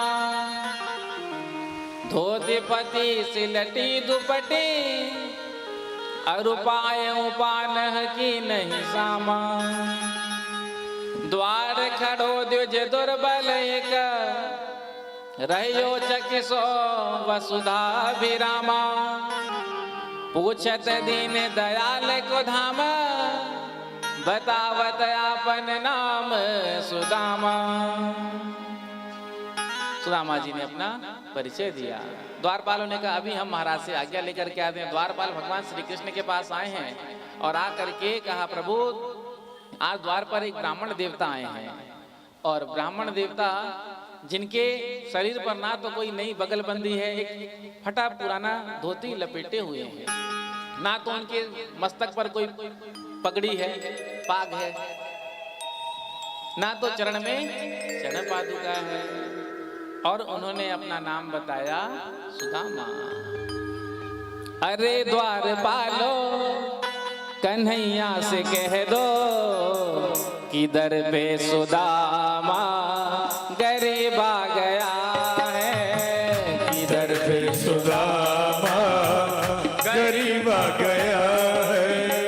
अरे द्वार पालो कन्हैया से कह दो, अरे द्वार पालो कन्हैया से कह दो, इधर से सुदामा गरीब आ गया है। भटकते भटकते न जाने कहाँ से, भटकते भटकते न जाने कहाँ से, तुम्हारे महल के करीब आ गया है, तुम्हारे महल के करीब आ गया। दोनों हाथ ना करना जब कर ले।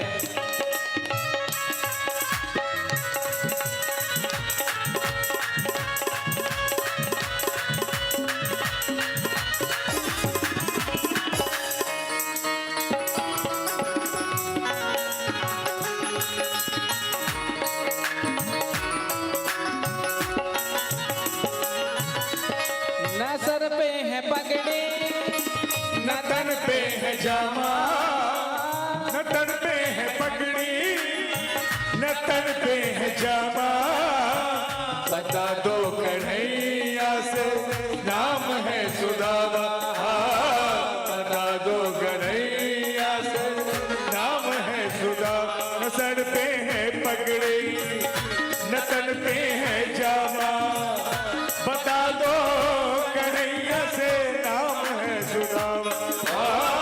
न सर पे है पगड़ी न तन पे है जामा, बता दो कन्हैया को नाम है सुदामा, बता दो कन्हैया से नाम है सुदामा। तुम एक बार मोहन से जा कर के कह दो, तुम एक बार मोहन से जा कर के कह दो, मिलने सखा बर नसीब आ गया है, मिलने सखा बर नसीब आ गया है।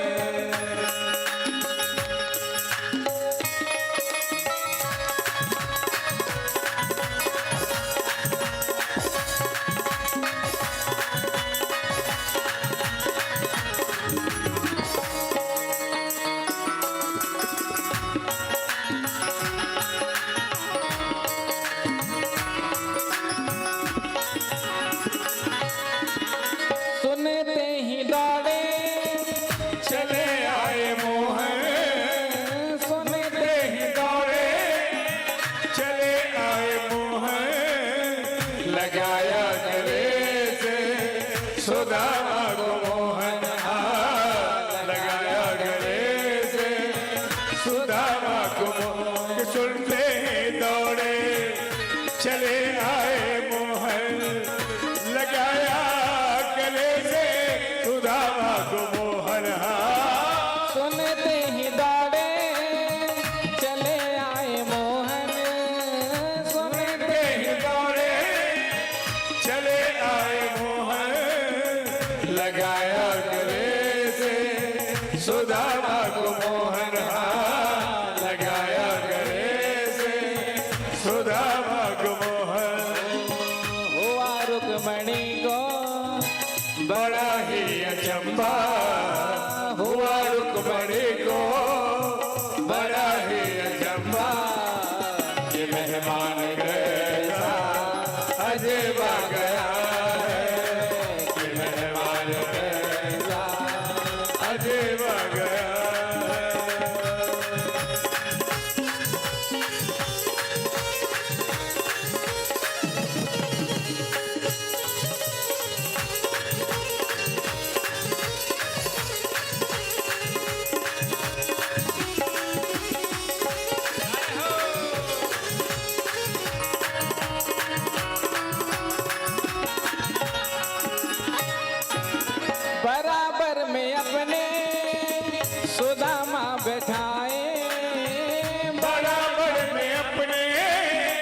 सुदामा बिठाए, चरण आंसुओं से श्याम ने धुलाए। चरणासुओं से श्याम ने धुला, बराबर में अपने सुदामा बिठाए। चरणासुओं से प्रभु ने धुलाए, बराबर में अपने सुदामा बैठाए। बराबर में अपने सुदामा बिठाए। चरण आंसुओं से श्याम ने धुलाए, चरण आंसुओं से श्याम ने धुलाए। न घबराओ प्यारे जरा तुम सुदामा, न घबराओ प्यारे जरा तुम सुदामा, सुख का समय करीब आ गया है, खुशी का समय करीब आ गया है।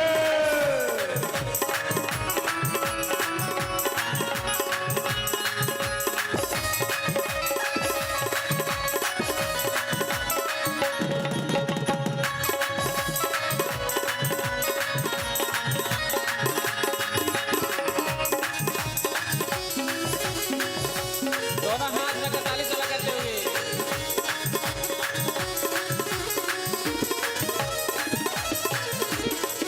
अरे द्वार पालो कन्हैया से कह दो, अरे द्वार पालो कन्हैया से कह दो, इधर बेजुरादा करीब आ गया है, इधर बेजुरादा करीब आ गया है। भटकते भटकते न जाने कहाँ से, भटकते भटकते न जाने कहाँ से, तुम्हारे महल करीब आ गया है, तुम्हारे महल के करीब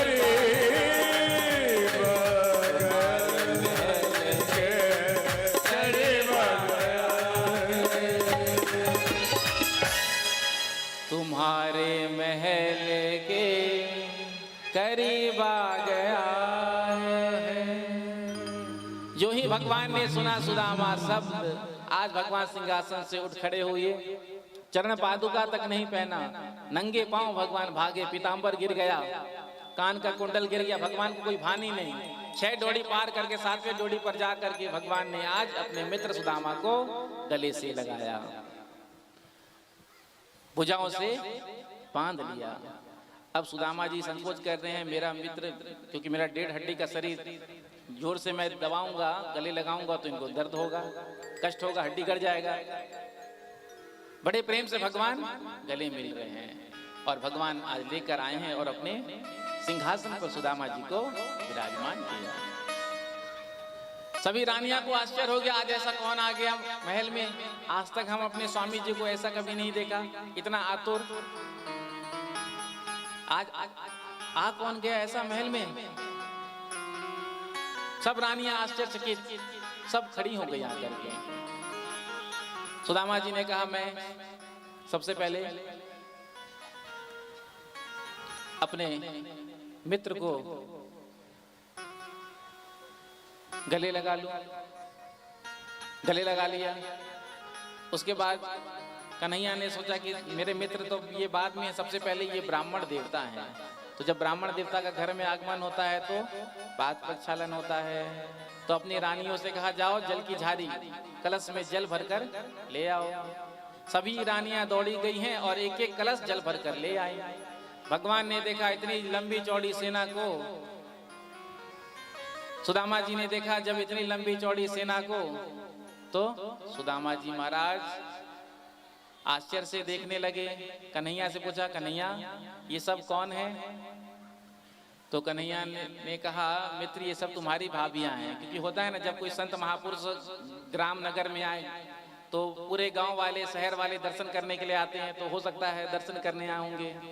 तो कन्हैया ने कहा, नहीं नहीं, ये सब तुम्हारी भाभियां हैं। कन्हैया ने जब कहा तो सुदामा जी ने पूछा कितनी है, तो भगवान ने कहा मात्र 16,108।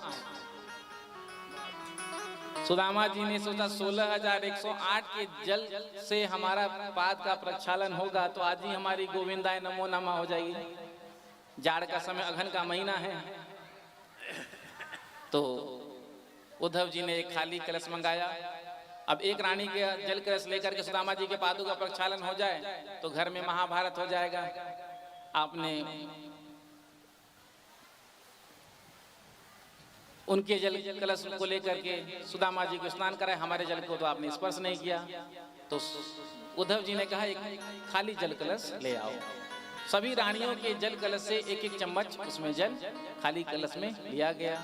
और जब वो कलश भर गया तब तक तो इधर सुदामा जी महाराज के चरणों में भगवान श्री कृष्ण बैठे हैं। और जब चरण को उठा करके देखा, जगह जगह रक्त बह रहा है, फपोले पड़ रहे हैं। तो आज सुदामा जी के नेत्रों से तो आंसू बह ही रहा था, आज भगवान कृष्ण के नेत्रों से भी आंसू बहने लगा। ऐसे बिहाल बिवाइन को पग कंटक जाल लगे पुनि जोए, हाय महादुख पायो सखा तुम आए ते न किते दिन खोए। देखी सुदामा की दीन दशा करुणा करके करुणा निधि रोए, पानी परात को हाथ छुओ नहीं, नैनन के जल सो पग धोए। आज उस जल की झारी को, कलश को तो भगवान ने स्पर्श भी नहीं किया, अपने नेत्रों के जल से, आंसुओं से सुदामा जी के पादों का प्रक्षालन किया। दिव्य अपने पलंग पर ले जाकर के सुदामा जी महाराज को विश्राम कराया। स्वयं लक्ष्मी जी आज पंखा लेकर के झलने लगी हैं, हवा कर रही है। इतना समय हो गया सुदामा जी को आए हुए, लेकिन अभी तक जो भेंट लेकर के आए थे वो भेंट नहीं दिया। इधर सुदामा जी सोच रहे हैं कि ये मैं कैसे दे सकता हूं अपने मित्र को, मैं क्या लेकर के आऊं, 4 मुट्ठी चावल। जब ये मैं दूंगा अपने मित्र को तो इसकी रानियां क्या कहेंगे, एक मित्र मिलने के लिए वो भी 4 मुट्ठी चावल लेकर के आया, तो इसकी मेरे मित्र की हंसी ना हो जाए, तो संकोच के मारे दे नहीं पा रहे। इधर भगवान गुरुकुल की बात याद कर रहे हैं। मित्र याद है तुमको, बचपन के मित्र जब बुढ़ापे में मिलते हैं ना तो बचपन जागृत हो जाता है, बचपन की बातें याद आने लगती है, होने लगती है खूब। जब गुरु माँ की आज्ञा पर हम संविदा लेने वन में गए, सुदामा जी ने सोचा कि आज सारी पोल पट्टी खोल देगा। सुदामा जी ने बात को काट दिया। मित्र बचपन की क्या अभी की सुनाओ, और घर परिवार में सब कुशल मंगल से तो है। कन्हैया ने कहा याद है ना आपको, जब आप वृक्ष के ऊपर चढ़ गए, घनघोर वर्षा हो रही थी, गुरु माँ ने कुछ भूंजे हुए चने दिए थे खाने के लिए। हमने जब पूछा आपसे कि गुरु माँ ने कुछ दिया है तो आपने क्या कहा कि कुछ नहीं दिया। इतने में ही आपके दांत के कटकटाने की आवाज आई।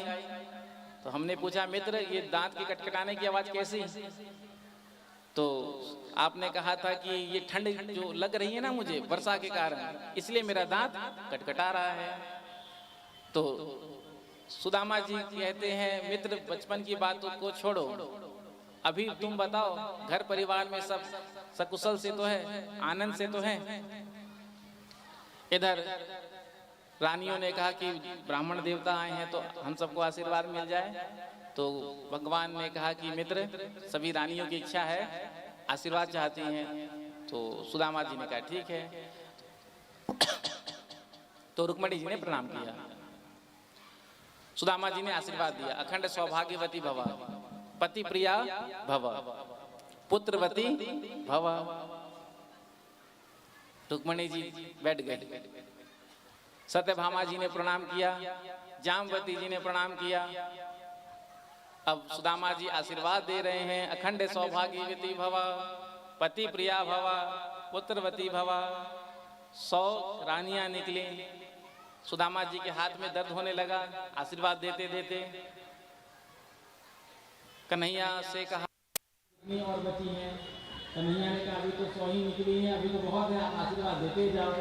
फिर आशीर्वाद देना शुरू कर दिया। रानियां प्रणाम करती हैं, सुदामा जी आशीर्वाद देते हैं। पति प्रिया भव, पुत्रवती भव, अखंड सौभाग्यवती भव। जब ज्यादा दर्द होने लगा हाथ में, सुदामा जी ने कन्हैया से कहा, कन्हैया अब तो हमारा हाथ काम ही करना बंद कर दिया भैया। तो कन्हैया ने कहा मुख से ही आशीर्वाद देते जाओ। तो अब मुख से ही आशीर्वाद दे रहे हैं। अखंड सौभाग्यवती भव, पति प्रिया भव, पुत्रवती भव। अब 1000 रानियां निकली, अभी 16,108 है। अब सुदामा जी का वाणी भी साथ देना छोड़ दिया। सुदामा जी का आपने दर्शन तो किया ही होगा, 1.5 हड्डी का शरीर, दुबले पतले से। तो अब पहले आशीर्वाद क्या दे रहे थे? अखंड सौभाग्यवती भव, पति प्रिया भव, पुत्रवती भव। अब केवल कहते हैं भव भव भव। 2000 रानियां जब निकली तो भवा शब्द भी छूट गया। अब तो केवल भौ भौ भौ कह रहे हैं। सुदामा जी ने कहा कन्हैया इन सारी रानियों को, तेरी पटरानियों को आशीर्वाद देते देते लगता है कि हम ही गोविंदा नमो नमः हो जाएंगे। कन्हैया ने कहा आधे को आपने दे दिया, आधे को नहीं देंगे तो घर पर महाभारत हो जाएगा। तो सुदामा जी ने कहा कन्हैया तुम मुझको प्रणाम कर लो, मैं तुमको ही आशीर्वाद देता हूँ, एक साथ सारी रानियों को मिल जाएगा। तो भगवान कृष्ण ने प्रणाम किया, सुदामा जी ने आशीर्वाद दे दिया, सभी रानियों को मिल गया। इधर भगवान आशीर्वाद रानियों को दिलाने के बाद दृष्टि तो भगवान की सुदामा जी के कांख में जो 4 मुट्ठी चावल है, पोटली है, उस पर ही थी। कन्हैया से छिपा रहे थे। कन्हैया ने कहा मित्र इतना देर हो गया आपको आते हुए, आपके हाथ में क्या हो गया? ये हाथ में कुछ तकलीफ है क्या? जब से आप इस हाथ को ऐसे ही किए हुए हैं, जरा दिखाना। तो भगवान ने जैसे ही हाथ को लेकर ऐसे किया, वो चावल का पोटली नजर आ गया। भगवान ने उस चावल की पोटली को छीन लिया और जब भगवान ने उसको खोल करके देखा तो उसमें क्या था? 4 मुट्ठी चावल, वो भी 4 प्रकार का। भगवान के नेत्र से आज आंसू झरने लगा। मेरे मित्र के घर इतनी निर्धनता, मैं कुछ कर नहीं सका इसके लिए। भगवान ने एक मुट्ठी चावल लिया और आज भगवान ने उसको पाया। एक लोग का राज सुदामा जी को दिया। दूसरी मुट्ठी चावल लिया भगवान ने, दूसरे लोग का राज सुदामा जी को दिया। जब तीसरी मुट्ठी चावल भगवान मुख में रख रहे थे तो रुक्मणी जी ने रोक लिया, पकड़ लिया हाथ से। वाह क्या बात है! रुक्मणी जी कहा महाराज क्या ब्राह्मण देवता का आशीर्वाद हमको नहीं मिलेगा? इशारों में तो कहना कुछ और चाह रही थी, सब कुछ मित्र को ही दे दोगे तो फिर हम कहाँ रहेंगे, तीनों लोग दे दोगे। लेकिन सामने से कहा क्या ब्राह्मण देवता का आशीर्वाद हमको नहीं मिलेगा? दूसरा कहती है कच्चे हैं महाराज, ज्यादा खा लेंगे तो नुकसान करेगा, ज्यादा कच्चे चावल खाना नहीं चाहिए। इशारों में भगवान कहते हैं भूल गई देवी, यदि ब्राह्मण देवता का पत्र नहीं आता तो आज तुम पटरानी नहीं होती हमारी। आज आप हमारी पटरानी हो, क्यों? ब्राह्मण देवता का पत्र आया था इसलिए ना। तो आज भगवान ने सुदामा जी के लिए सुदामापुरी का निर्माण कराया। प्रेम से कहो श्री राधे। सुदामा जी ने कहा कन्हैया हम चलते हैं। भगवान ने रोका नहीं। प्रेम तो बहुत दिखाया भगवान ने, लेकिन रोका नहीं। क्यों नहीं रोका? क्योंकि सुशीला जी व्रत लेकर बैठी हैं, जब तक हमारे पतिदेव घर पर नहीं आएंगे तब तक हम भोजन ग्रहण नहीं करेंगे। तो आज सुदामा जी कन्हैया से विदा लेते हैं। कन्हैया हम चलते हैं। तो भगवान ने कहा ठीक है। भगवान गले लगे हैं सुदामा जी के और आज सुदामा जी विदा लेकर के चलते हैं। सुदामा जी अपने भाग्य की प्रशंसा करते हैं, सराहना करते हैं। देखो भगवान ने मुझे कितना सम्मान दिया, अपने हृदय से लगाया, अपने पलंग पर मुझे बिठाया। सुदामा जी ने सोचा नहीं था ऐसा स्वागत सुंदर होगा, लेकिन भगवान ने खूब स्वागत किया। इधर जब सुदामा जी अपने गांव में पहुंचे हैं तो जिस जगह पर झोपड़ी था आज वहां पर महल खड़ा था। तो देख करके थोड़ा आश्चर्य हुआ कि हमारी झोपड़ी कहाँ चली गई। सुदामा जी को लगा किसी सेठ जी ने कब्जा कर लिया होगा, हो सकता है। आजकल खाली जमीन जो होता है तो उस पर लोग कब्जा करने के लिए घूमते ही रहते हैं कि मिल जाए। तो ठीक है, जमीन पर कब्जा कर लिया तो सही है, लेकिन हमारी पत्नी कहाँ चली गई, किसको चली गई, उसको कहाँ तक ढूंढेंगे, कहाँ जाकर ढूंढेंगे। दूर से देखा सुशीला जी ने अपने पतिदेव को आते हुए, सुंदर 16 श्रृंगार किया और हाथ में थाली सजाया आरती का और पहुंच गई द्वार पर। सुदामा जी जैसे सामने, जैसे ही सुशीला जी ने आरती का थाल घुमाया, सुदामा जी किनारे हो गए। सुदामा जी को लगा कि सेठ जी की पत्नी है, अपने पति की प्रतीक्षा कर रही होगी, किनारे हो गए। सुशीला जी ने कहा, महाराज क्या अपने मित्र से मिलने गए कि अपनी पत्नी को ही भूल गए? मैं आपकी पत्नी सुशीला। सुदामा जी ने कहा, सुशीला क्या है ये लीला? लाल साड़ी पर बॉर्डर पीला, तेरे सिर पर 2-2 चुटीला, बच्चे कहाँ हैं? घोड़ा गाड़ी में घूमने गए, बाप पैदल आया, ये सब कहाँ से आया, किसने दिया? तो जब भगवान के पार्षद आए थे तो सुशीला जी ने सबसे पहले भगवान का मंदिर बनाया था, ले जा करके भगवान के सामने खड़ा कर दिया। जो कुछ भी आज हमको मिला है सब इनकी कृपा से मिला है। सुदामा जी ने कहा, मित्र देते हुए तो तुम नजर नहीं आते हो, लेकिन अप्रत्यक्ष रूप से सब तुम ही देते हो।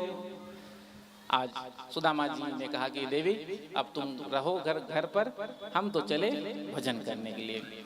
सुदामा जी के मस्तक पर लिखा था श्री 6। श्री 6 का मतलब लक्ष्मी का नाश, लेकिन आज भगवान ने उसको पलट दिया, उलट दिया, तो यक्षश्री बना दिया। कुबेर की संपत्ति सुदामा जी को प्रदान करी है। प्रेम से कहो श्री राधे, जोर से कह दो राधे राधे राधे राधे राधे राधे राधे राधे। सुंदर सुदामा मोक्ष का प्रसंग सुनाया। अब आगे की कथा जो है हम सब केवल स्पर्श करते हुए ही विश्राम की ओर बढ़ेंगे। बोलो वृंदावन बिहारी लाल की जय। श्रीमद् भागवत महापुराण की जय हो। जय जय श्री राधे, श्री राधे, जय जय श्री राधे, श्री राधे, जय जय श्री राधे। श्री राधे।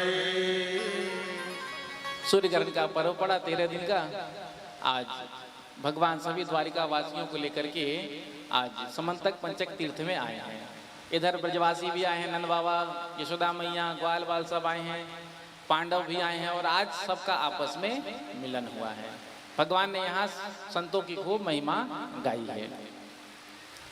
उसके बाद अर्जुन का विवाह सुभद्रा जी के साथ हुआ, उसका वर्णन किया। उसके बाद मिथिला के एक राजा थे और मिथिला के एक ब्राह्मण देवता थे। राजा का नाम था बहुलास और ब्राह्मण देवता का नाम था श्रुतदेव। भगवान श्री कृष्ण मिथिला में भी आए थे। प्रेम से कहो श्री राधे। राम जी ही नहीं, मिथिला तो ऐसी भूमि है जहां श्याम जी को भी आना पड़ा। और जब मिथिला में भगवान श्री कृष्ण आए थे तो बहुलास और राजा ने आकर के प्रार्थना किया घर चल करके आतिथ्य स्वीकार करें। ब्राह्मण देवता ने भी आकर के कहा महाराज कुटिया में चरण पधराएं। अब भगवान ने सोचा कि देखो एक साथ दोनों निमंत्रण मिला है, किसके यहाँ पहले जाएं। राजा के यहाँ चले जाएंगे तो ब्राह्मण देवता को लगेगा कि देखो हम गरीब थे इसलिए भगवान हमारे यहाँ नहीं आए। और ब्राह्मण देवता के घर यदि भगवान चले जाएंगे तो राजा सोचेंगे कि देखो भगवान ब्राह्मणों को ज़्यादा मानते हैं। तो एक साथ भगवान ने 2 रूप बनाया और बहुलास और राजा के यहाँ भी गए हैं और ब्राह्मण देवता के घर भी गए हैं। राजा ने अपने सामर्थ्य अनुसार भगवान की सेवा की और ब्राह्मण देवता ने अपने सामर्थ्य अनुसार भगवान की सेवा की। भगवान दोनों की सेवा से प्रसन्न हो गए। प्रेम से कहो श्री राधे राधे। तो मिथिला धाम तो की महिमा हम क्या कहें, यहाँ तो सबको आना पड़ता है। मिथिला भक्ति की भूमि है और भक्ति के वशीभूत होकर ही भगवान आते हैं अपना वैकुंठ गौलोक साकेत छोड़ करके। जिसके हृदय में भगवान की भक्ति प्रकट हो जाए तो भक्ति के वशीभूत होकर भगवान बिना बुलाए खिंचे हुए चले आते हैं। और ये तो भूमि का भी प्रताप होता है। प्रेम से कहो श्री राधे। तो मिथिला की जो भूमि है इसका वर्णन क्या करें, आप सब तो जानते ही हैं। धन्य है मिथिला की ये पावन भूमि जहाँ पर इतना प्रेम देखने को मिलता है। मिथिला के जैसा प्रेम कहीं और देखने को नहीं मिलता। मिथिला में जो पहुनाई होती है, पहुनों की, कोई भी अतिथि आ जाए तो खूब सत्कार सेवा होता है। जब भोजन ही कराया जाता है तो 56 भोग सामने रख दिया जाता है। पाइए महाराज, हमारे सामने भी प्रस्तुत हुआ था। आप ये मत सोचना कि हमने सब उड़ा दिया। प्रेम से कहो श्री राधे। वो केवल फोटो ही में है, हमने कुछ नहीं खाया। तो मिथिला में तो जो बड़ा प्रेम है, जो भाव है, मिथिला के लोग के अंदर जितना प्रेम होता है, जितने प्रेम से भोजन कराते हैं, कहना ही क्या। नहीं खाने वाला भी 200-400 रसगुल्ला पा ही जाता है। प्रेम से कहो श्री राधे। और यहाँ आकर के हमको देखने को मिला, प्रत्यक्ष रूप से तो नहीं देखा, लेकिन बताया कि हम खाते हैं, हमने खाया है। पहली बार मिलने का संयोग बन गया। अपने समिति के ही कुछ सदस्य थे, उस दिन जब भोजन करा रहे थे, कहा हम तो गए थे एक जगह बाराती में, तो बस जो आने लगा 12 बजे से तो 5 बज गया खाते खाते। घर बारी आकर के हाथ जोड़ करके कहने लगे, भैया भगवती कृपा करें, ऐसे ही मिथिला का नाम आप रोशन करते रहें। प्रेम से कहो श्री राधे। तो हमारे झा जी का फेवरेट भजन है भगवान झा जी का। तो समय तो नहीं है लेकिन गा ही देते हैं। आज काठमांडू से मिश्रा जी भी आए हैं, मैथिल ब्राह्मण सभा के सचिव। हाँ, इंद्रदेव मिश्रा जी। एहन सुंदर मिथिला धाम, कहाँ पायब दोसर ठाम। अच्छा एक बात आप बताइए कि हम सही गाते हैं कि गलत गाते हैं? एकदम सही। गलत हो तो बता दीजिएगा, सुधार लेंगे। क्योंकि मिथिला में आकर ही गाने का मौका मिलता है। प्रेम से कहो श्री राधे। राधे राधे। और भगवान की कृपा से अगली कथा भी मिथिला ही में ही है। तो आप सबको भी निमंत्रण है। उच्चैठ भगवती स्थान है, उसके पास में ही। कौन सा गांव है था जी? डुमरी। हाँ, और DIG साहब संजय झा जी कथा का आयोजन कर रहे हैं। तो आप सबको भी निमंत्रण है। एक दिन के लिए भी कम से कम आप सब समिति वाले तो आएंगे ही। और ज़्यादा दूर भी नहीं है, 2-3 घंटे का रास्ता है। आप बोलेंगे तो गाड़ी भिजवा देंगे DIG साहब से बोल करके। हाँ, बस ही भेज देंगे, आ जाना। एहन सुंदर मिथिला धाम, कहाँ पायब दोसर ठाम, कहाँ पायब दोसर ठाम। दुल्हा दुल्हन सीताराम, जनकपुर में है। दुल्हा दुल्हन सीताराम, जनकपुर में। दुल्हा दुल्हन सीताराम, जनकपुर में है। दुल्हा दुल्हन सीताराम जनकपुर में। एहन सुंदर मिथिला धाम, कहाँ पायब दोसर ठाम, कहाँ पायब दोसर ठाम। दुल्हा दुल्हन सीताराम, जनकपुर में है। दुल्हा दुल्हन सीताराम जनकपुर में। पीछे वाले में दोनों हाथ ला करके झूमे हुए।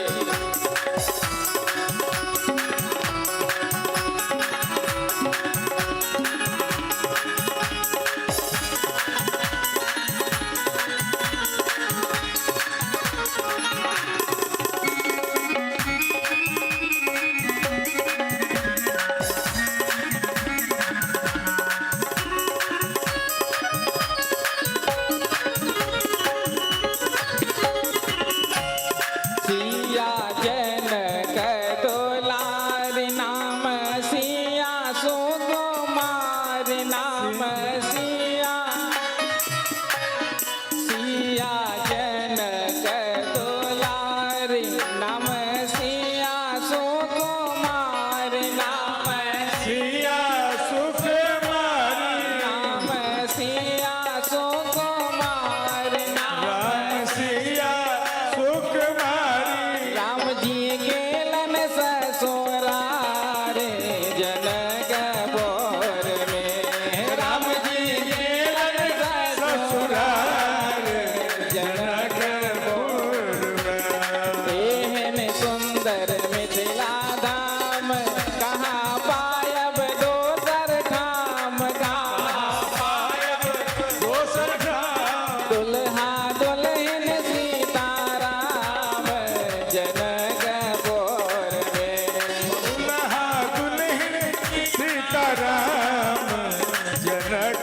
पीछे वाले दोनों हाथ उठा के करो।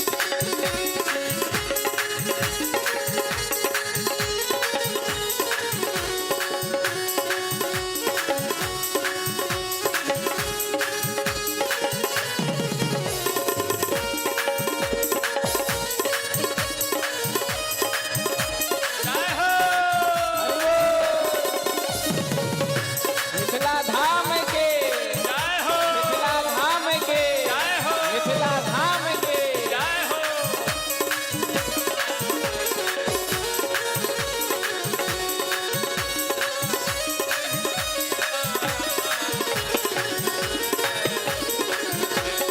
हमरा केकरो नहीं आस जखन मिथिला हमर वास जखन मिथिला हमर पास जखन मिथिला हमर वास जगन जखन मिथिला हमर पास हमरा केकरो नहीं आस जखन मिथिला हमर वास जगन जखन मिथिला हमर पास जखन बहिन हमर खास जनक बोर में जखन बहिन हमर खास जनकपुर में एहन सुंदर मिथिला धाम कहाँ पायब दोसर धाम कहाँ पायब दोसर धाम कहाँ पायब दोसर धाम कहाँ पायब दोसर धाम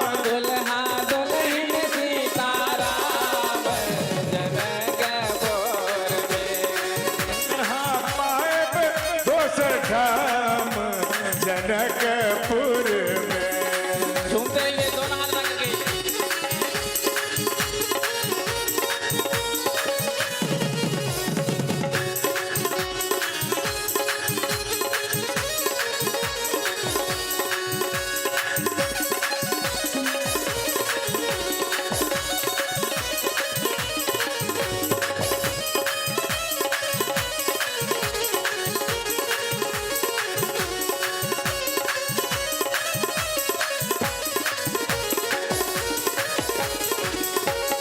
गंगा सागर स्नान दर्शन करब भगवान दर्शन भगवान गंगा सागर स्नान दर्शन करब भगवान दर्शन करब भगवान दर्शन दर्शन करब भगवान सुनबै मिथिला पुराण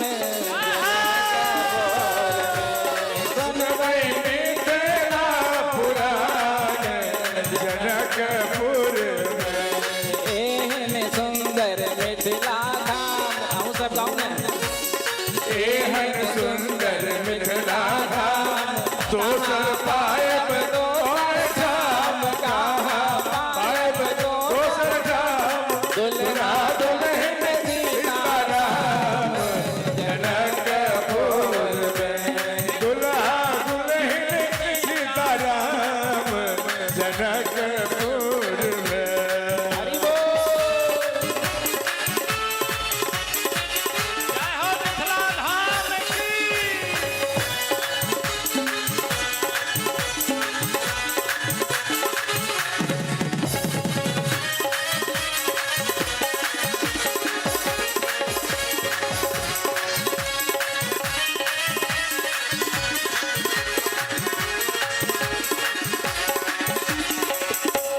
हमरा जोगल रूपक ध्यान दर्शन सेवक हनुमान घर पर जुगल सेवक हनुमान जिनकर सेवक हनुमान हमरा जोगल रूपक ध्यान जिनकर सेवक हनुमान जिनकर सेवक हनुमान जिनकर सेवक हनुमान जिनकर सेवक हनुमान दुल्हा दुल्हन सीता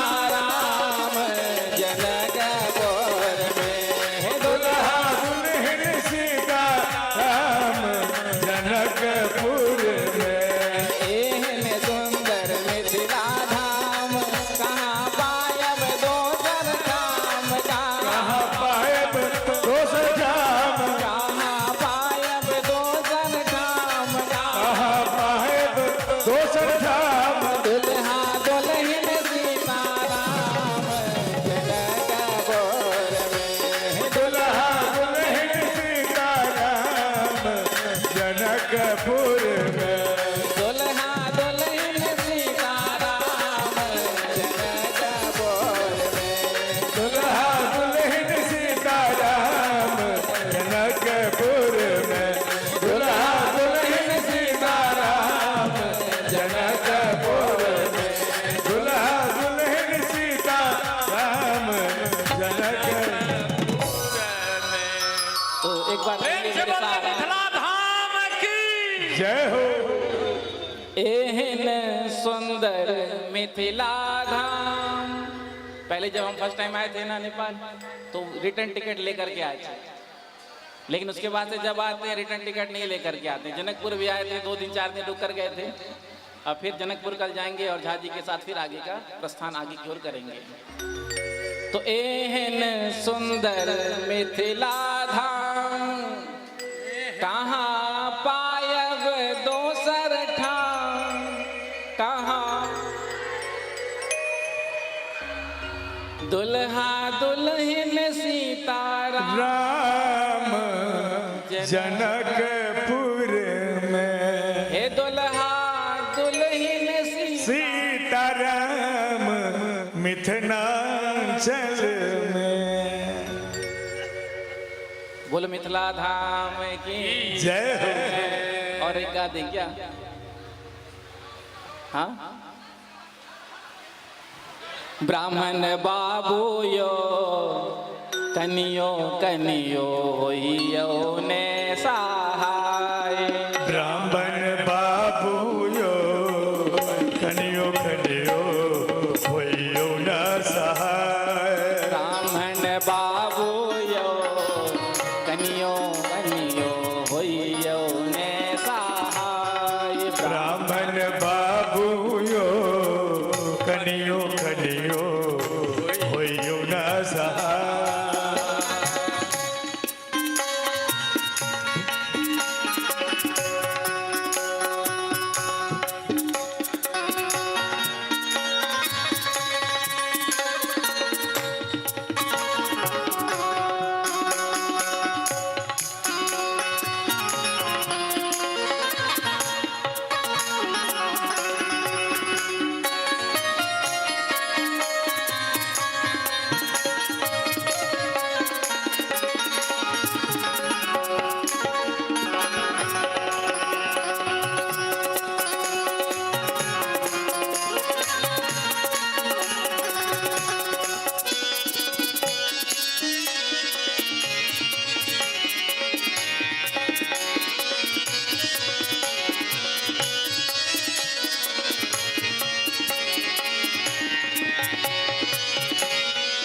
बोलो वृंदावन बिहारी लाल की जय। अब आप सब यथा स्थान बैठे, हम सब कथा विश्राम की ओर बढ़ेंगे। बोलो मिथिला धाम की जय। बोलो वृंदावन बिहारी लाल की जय। जय जय श्री राधे जय श्री राधे जय जय श्री राधे जय श्री राधे जय जय श्री राधे।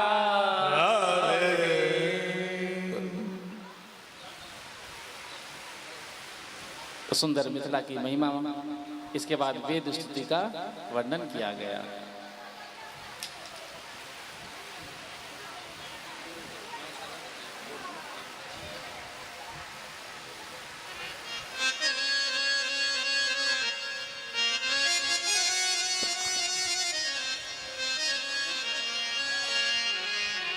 दो मिनट एक सूचना है, उसको सुनकर आगे की कथा का श्रवण करेंगे।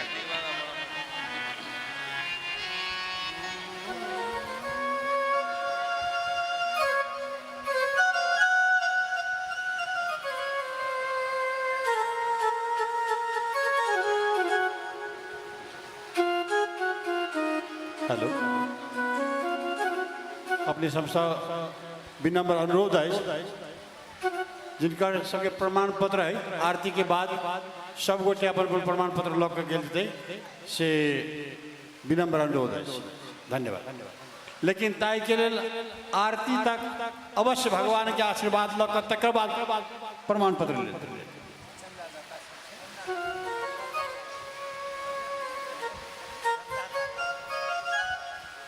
ई प्रमाण पत्र चंदादाता सबके विशेष रूप से बनायल गेल है।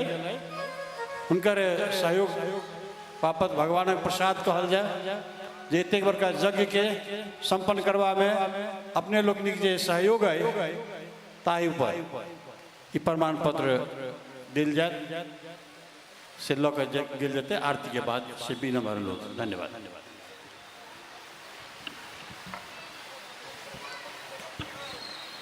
बोलो वृंदावन बिहारी लाल की जय। बोलो श्रीमद् भागवत महापुराण की, श्री हनुमान जी महाराज की जय हो।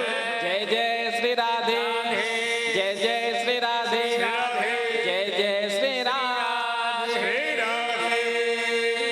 आगे वृकासुर का चरित्र सुनाया।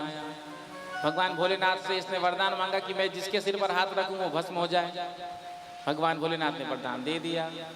अब जैसे ही वरदान मिला तो भगवान भोलेनाथ के बगल में जब पार्वती जी को देखा वृकासुर ने, तो गौरी हरण लालसा, क्यों ना इनको ही समाप्त करके गौरी का हरण करके ले जाऊं। तो भोलेनाथ के सिर पर ही हाथ रखने के लिए भागा। भगवान भोलेनाथ ने कहा कैसे कैसे मेरे शिष्य होते हैं, मुझसे ही वरदान लेते हैं और मुझे ही परेशान करते हैं। भगवान भोलेनाथ भागे हैं वहां से। भगवान ने नारायण का ध्यान किया भोलेनाथ ने, तो वटुक वामन बन करके भगवान प्रकट हो गए। वृकासुर भाग रहा था, रास्ते में मिल गए। कहा अरे वृकासुर, ये तू पागलों की तरह कहाँ भाग रहा है। तो वृकासुर ने कहा मैं शिव के पीछे भाग रहा हूँ। शिव ने मुझे वरदान दिया था कि मैं जिसके सिर पर हाथ रखूंगा वो भस्म हो जाएगा। अब वरदान की परीक्षा लेना चाहता हूं मैं। तो भगवान वटुक ने कहा कि देखो, जब से दक्ष ने साफ दिया है ना शिव को, तब से उसके वरदान सफल नहीं होते। तुझे बेवकूफ बना दिया, तुझसे झूठ कह दिया। यदि तुझे यकीन नहीं है तो अपने सिर पर हाथ रख कर देख। वृकासुर ने कहा मैं जब अपने सिर पर हाथ रखूंगा तो मैं भस्म नहीं हो जाऊंगा। वटुक वामन भगवान ने कहा देख धीरे धीरे रखना, यदि थोड़ा थोड़ा गरम गरम लगने लगे तो हाथ ऊपर कर लेना। तो वटुक वामन भगवान ने उसके सिर पर ही उसका हाथ रखा दिया और वो जलकर भस्म हो गया। भगवान भोलेनाथ प्रकट हुए। भगवान नारायण ने कहा हे भोलेनाथ, आप अपने भक्त को ऐसे ऐसे वरदान क्यों दे देते हैं। वरदान देने से पहले सोचा तो करिए कि आप किसको क्या दे रहे हैं। उसके बाद त्रिदेव की परीक्षा की गई। भगवान नारायण को श्रेष्ठ बताया। अर्जुन के यश की रक्षा भगवान ने की। भगवान की जो 16,108 रानियां हैं, भगवान की जो सेवा करती हैं, उसका विस्तार से वर्णन किया। उसके बाद श्री सुखदेव जी कहते हैं एवं व्यवसितो राजन सत्य संकल्प ईश्वरः साप व्याजेन विप्राणाम संजहरे स्वकुलम विभो। भगवान ने आज अपने कुल को ही ब्राह्मण का साप दिलवा दिया। पिंडारक क्षेत्र में बड़े बड़े ऋषि विश्वामित्र, कण्व, असित, कश्यप, वामदेव, वशिष्ठ, नारद आदि चातुर्मास कर रहे थे। इतने में ही भगवान के पुत्र वहां सब आकर के खड़े हो गए और जब देखा संतों को भजन करते हुए, तो भगवान के पुत्रों ने आपस में एक दूसरे से चर्चा करने लगे कि देखो ये दिन रात आंख बंद करके बैठे रहते हैं और जजमानों के खूब चकाचक माल उड़ाते हैं। इनको कुछ आता जाता है कि नहीं, चलो परीक्षा लेकर के देखें। कैसे परीक्षा लें? तो भगवान के पुत्र सांब को स्त्री का भेष धारण करा दिया और लेकर के पहुंचे। कहा महाराज प्रणाम, ये हमारी भाभी जी हैं और हमारी भाभी जी ये पूछना चाहती हैं कि पुत्र होगा या पुत्री, गर्भवती हैं। अब संतों ने आंख बंद करके देखा, ध्यान लगाया, अच्छा हमसे मजाक करने आए हैं। तो आज ऋषियों ने साफ दे दिया, ना तो पुत्र होगा ना पुत्री। इसके गर्भ से एक मूसल निकलेगा और उससे संपूर्ण कुल का नाश हो जाएगा। जैसे ही वस्त्र को हटाया गया तो लोहे का एक बड़ा मूसल निकला। जाकर के उग्रसेन जी अपने दादाजी से कहा पिताजी के पास जाकर क्या कहते। पिताजी ने तो पहले ही समझा दिया था कभी ब्राह्मणों का, संतों का अपमान मत करना। तो पिताजी के पास जाने की हिम्मत नहीं हुई, सीधे दादाजी के पास पहुंचे। कहा दादाजी दादाजी ऐसी ऐसी बात है। तो उग्रसेन जी ने उस लोहे के मुसल को चूरा करा कर समुद्र में प्रवाहित कर दिया। एक छोटा सा टुकड़ा बच गया था जिसको जरा नाम के बहेलिये ने अपने बाण के अग्रभाग में लगाया था। वसुदेव जी को आज भगवान ने नारद जी के माध्यम से सुंदर सत्संग कराया है, नव योगेश्वर संवाद के माध्यम से।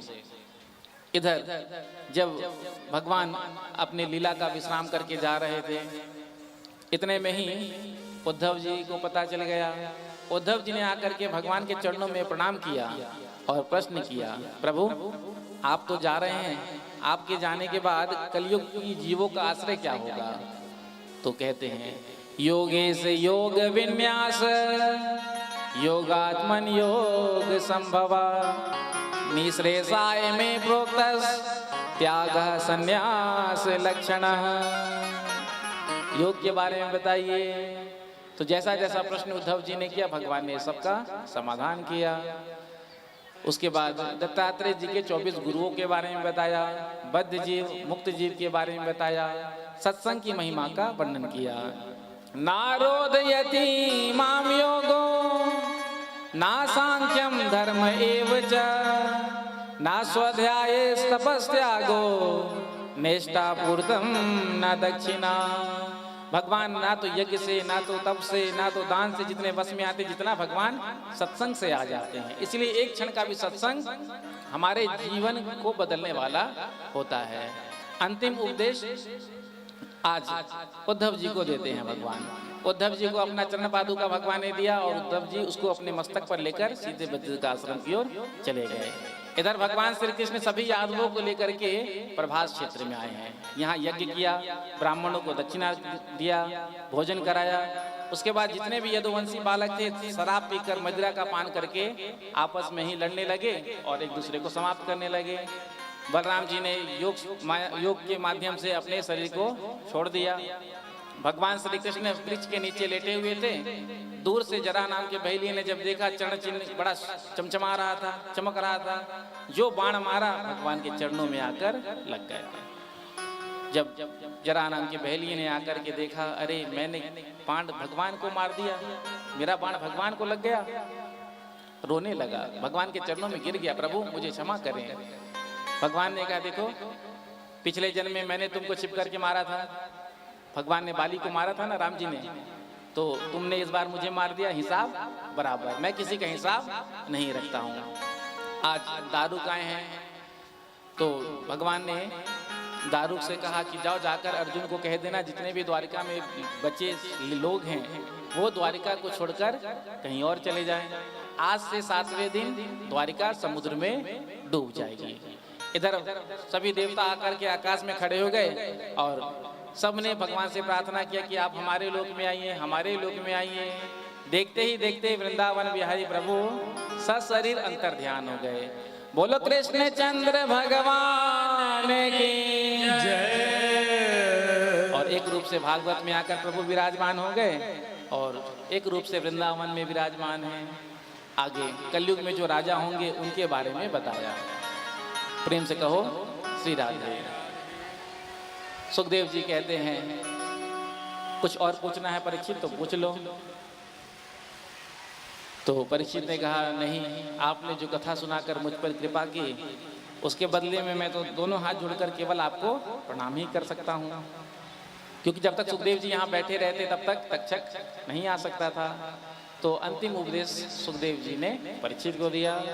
तुम तो राजन मरिष्यति पशु बुद्धि मिमाम जही।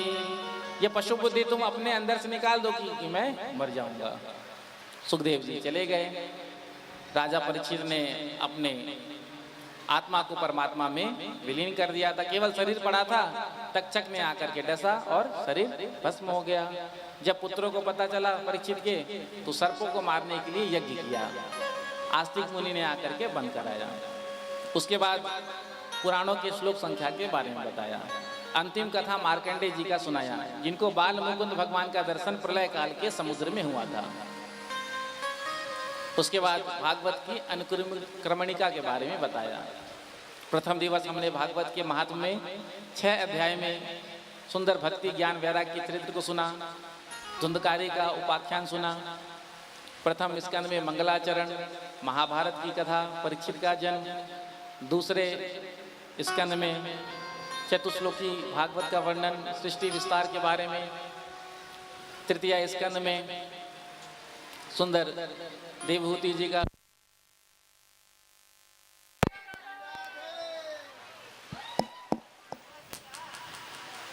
तृतीय स्कंद में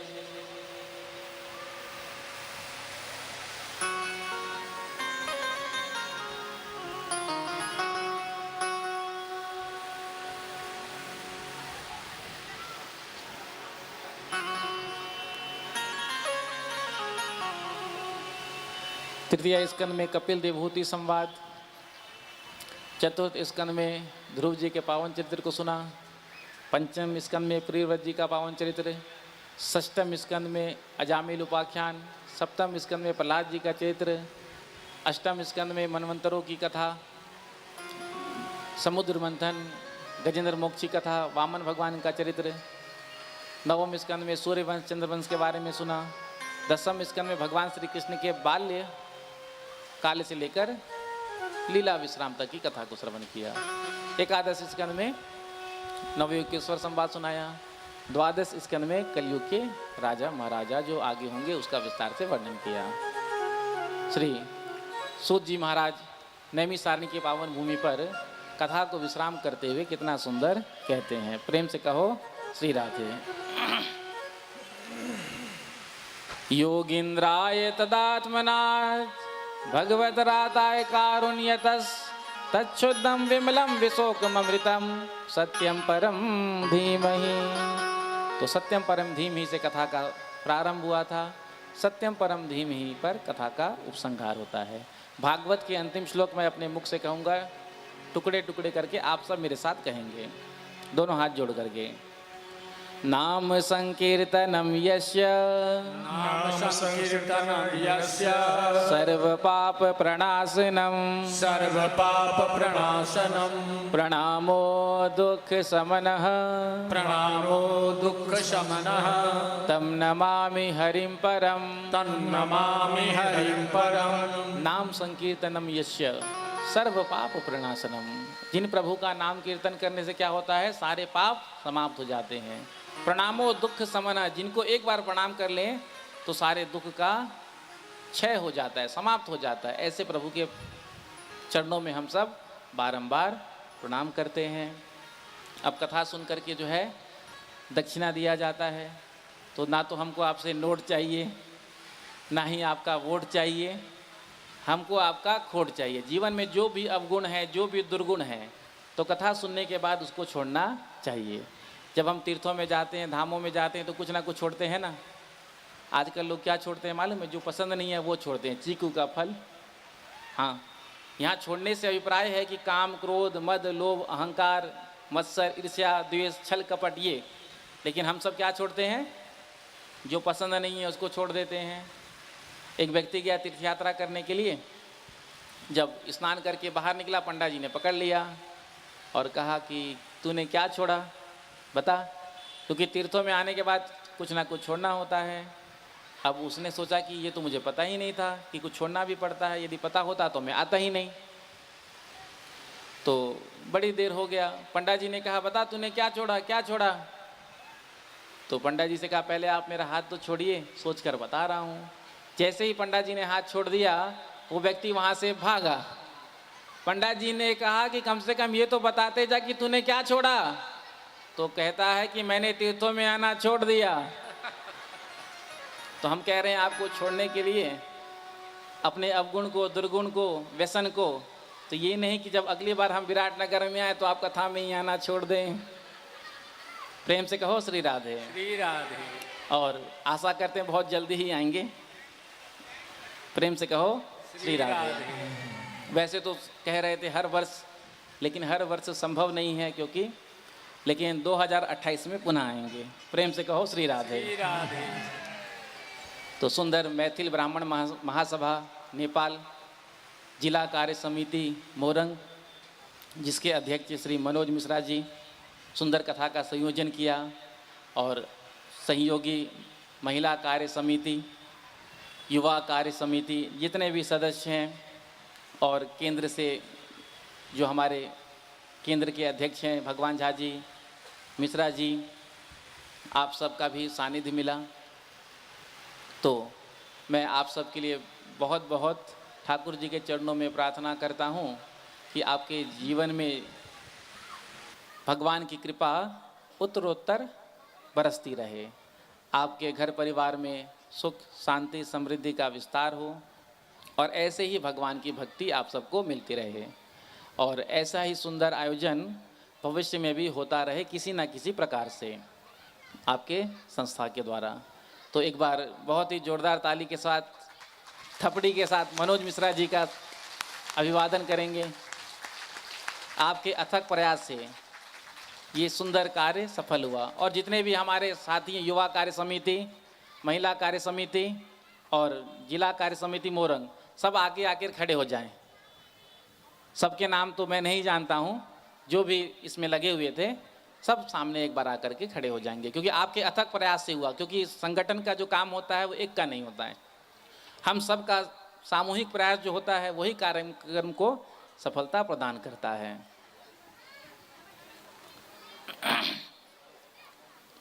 बोलिए वृंदावन बिहारी लाल की जय, श्रीमद् भागवत महापुराण की जय, श्री हनुमान जी महाराज की जय, श्री सीतारामचंद्र भगवान की जय, जय जय श्री राधे, जय जय श्री राधे, जय जय श्री राधे, जय जय श्री राधे, जय जय श्री राधे। राधे। तो मैथिल ब्राह्मण महासभा, झा जी आ जाइए, आइए। मैथिल ब्राह्मण महासभा नेपाल, जिला कार्य समिति मोरंग, युवा कार्य समिति और महिला कार्य समिति, तीनों के संयुक्त तत्वाधान में ये ऐतिहासिक श्रीमद् भागवत महापुराण विराटनगर में आज संपन्न हुआ। तो एक बार पूरी टीम के लिए जोरदार थपड़ी बजा करके स्वागत करेंगे। भगवान ऐसे ही कृपा इन पर बनाए रखें और ऐसे ही ये सामाजिक कार्य में बिल्कुल बढ़ चढ़ करके भाग लेते रहें और ब्राह्मण सभा, मैथिली ब्राह्मण सभा का उत्थान के लिए लगे रहें। हमारे केंद्रीय अध्यक्ष श्री भगवान झा जी, आपके लिए भी मैं भगवान से बहुत प्रार्थना करता हूं कि आपके जीवन में मंगलमय बना रहे, सुख शांति समृद्धि का विस्तार हो और उत्तरोत्तर वृद्धि हुआ प्राप्त हो। हमारे मिश्रा जी आ जाइए और हमारे राघव जी बड़े सुंदर गायक भी हैं। तो एक बार आप अपने लिए भी थपड़ी बजा करके, थपड़ी शब्द यहाँ पहली बार हमने सुना, वैसे तो नेपाल पहले आए थे पता नहीं था, थपड़ी बजाना ताली बजाने को कहते हैं। हाँ। ताली को कहीं जोर से थपड़ी बजाकर पाछुओं वाला सब।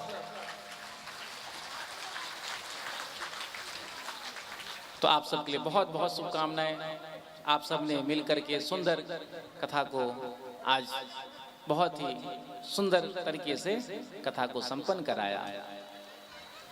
तो मैं पुनः एक बार मनोज मिश्रा जी और जितने भी समिति के सदस्य हैं सब सामने खड़े हैं, आप सभी आशीर्वाद दीजिए कि भविष्य में ऐसे कार्यक्रम होते रहें और तभी संभव है जब हम तन मन धन से सहयोग करेंगे।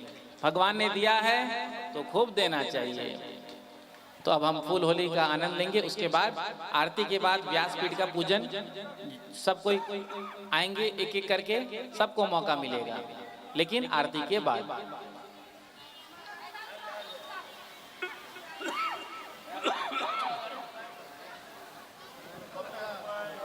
तो अंत में 2 मिनट कीर्तन। हरे रामा रामा राम सीता राम राम राम, हरे रामा रामा राम सीता राम राम राम, हरे रामा रामा राम सीता राम राम राम, हरे रामा रामा राम सीता आइए दोनों हाथ लगा करके।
मुख्य यजमान बनने का सौभाग्य श्री सुधानंद झा जी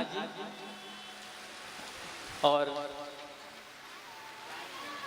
श्री रानी झा को यह सौभाग्य प्राप्त हुआ। तो इनको यानी जोरदार थपड़ी बजा को कि भगवान की अनंत कृपा अनन्य कृपा से यजमान बनने का सौभाग्य प्राप्त हुआ।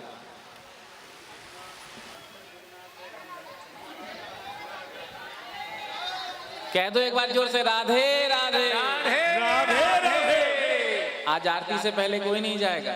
हाँ, और एक कथा सुना ही देता हूँ। जब हम लोग कथा पंडाल में कथा सुनने आते हैं ना, तो हम सबके पाप जो है वो कथा गेट के बाहर ही रह जाते हैं।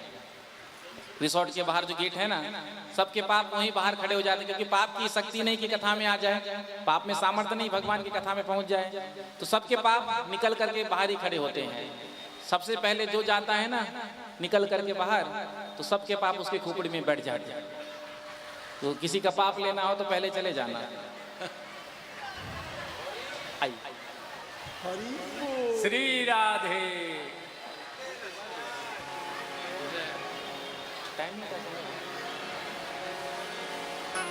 पहले फूल होली होगा, उसके बाद आरती, उसके बाद व्यासपीठ का पूजन होगा।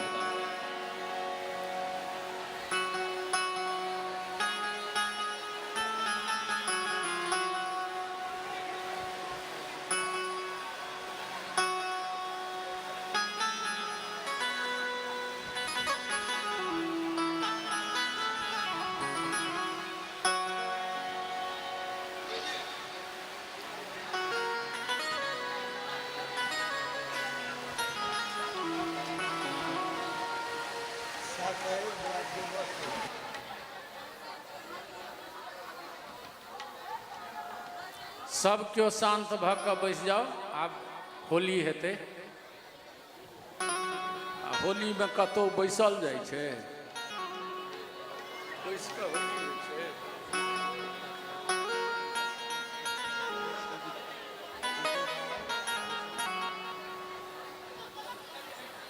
बोल वृंदावन बिहारी लाल की जय हो।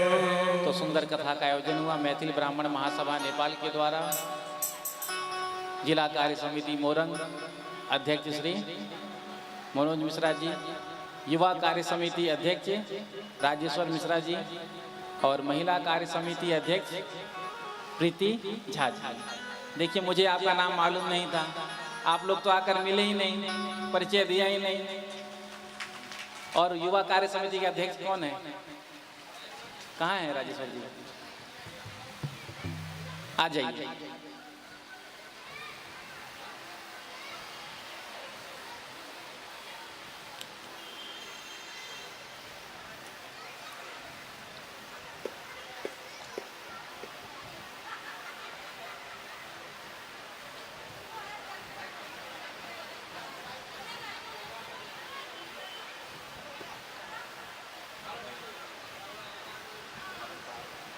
आप सब भी मेरे साथ गाएंगे। बोलो होरी के रसिया की जय। सबसे पहले हम फूल फेंकेंगे, उसके बाद आप फेंकेंगे, ठीक है? फाग खेलन बरसाने आए हैं नटवर नंद किशोर। फाग खेलन बरसाने आए हैं नटवर नंद किशोर। फाग खेलन बरसाने नटवर नंद किशोर। फाग खेलन बरसाने आए हैं नटवर नंद किशोर। ओ नटवर नंद किशोर आयो छलिया माखन चोर। हो नटवर नंद किशोर आयो छलिया माखन चोर। फाग खेलन बरसाने आए हैं नटवर नंद किशोर। फाग खेलन बरसाने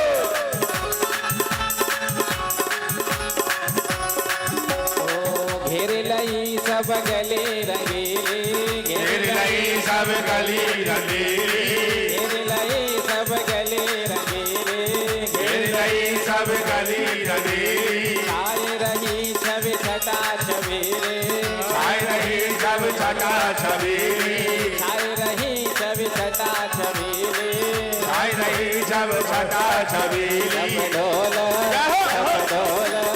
डब ढोल रंग बजाए हैं बंस की धुन और बाज के खेलन बरसाने आए हैं नटवर नंद किशोर ओ नटवर नंद किशोर आयो छलिया मागन जोर हो नटवर नंद किशोर आयो छलिया मागन चोर भाग खेलन बरसाने आए हैं नटवर नंद किशोर भाग खेलन बरसाने आए हैं नटवर नंद किशोर दोनों हाथ रख ताली से करते हुए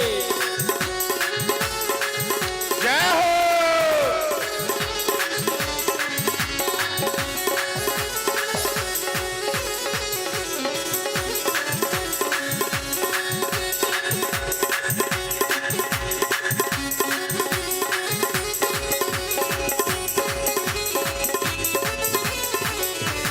श्री राधे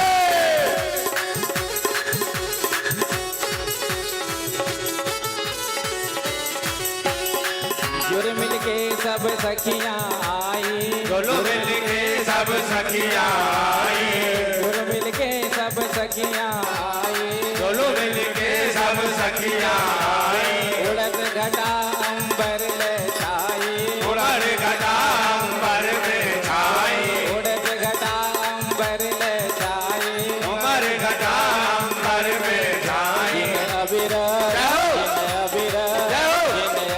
गुलाल उड़ाए हैं भारत भर भर जोर भाग भाग खेलन बरसाने आए हैं नटवर नंद किशोर ओ नटवर नंद किशोर आयो छलिया मागन जोर नटवर नंद किशोर आयो छलिया मागन चोर धन बरसाने आए हैं नटवर नंद किशोर बरसाने आए हैं नटवर नंद किशोर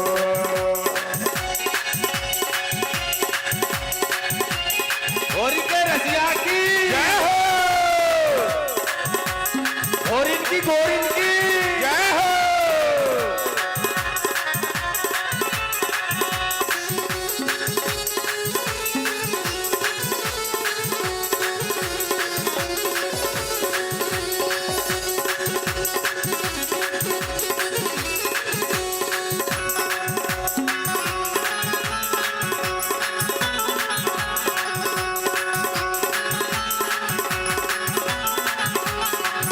होली रही चोट ग्वाल ढालन बे रहे छोट ग्वाल गालन पे सर की मले गालन बे सर कीच मले गालन पे सर की मले गालन बे सर कीच मले गालन पे हरियल हरियल तो हरियल बास मंगाए हैं चलने लगे चहुओर भाग खेलन बरसाने आए हैं नटवर नंद किशोर देखो एक मिनट बोलो होली के रसिया की जय हो अब आप सब जो हैं सब नीचे चले जाएं ठीक है सबसे प्रार्थना है वहीं रहिए हाँ सब आप अपने अपने स्थान पर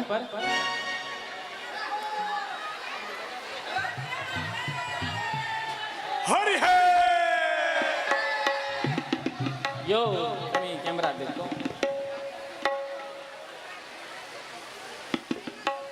सब नीचे उतर जाएं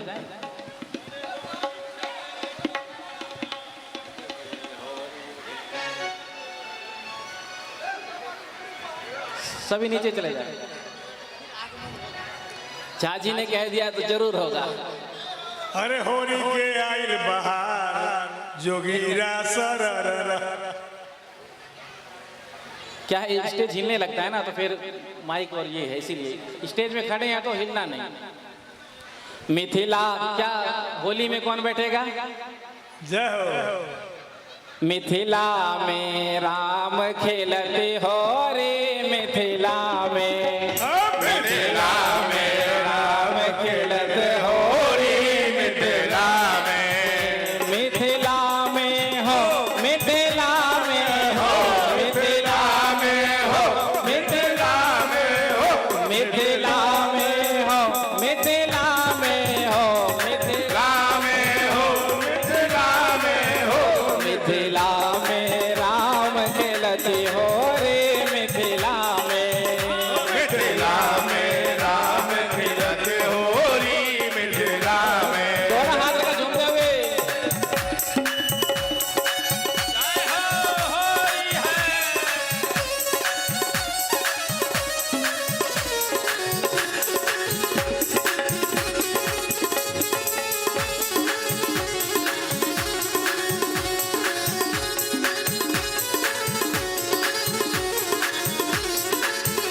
मिथिला में राम खेलते हो रे, मिथिला में, मिथिला में राम खेलते हो रे, मिथिला में।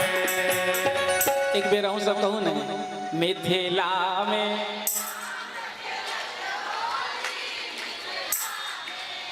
हो खेलते हो रे, हो खेलते हो रे,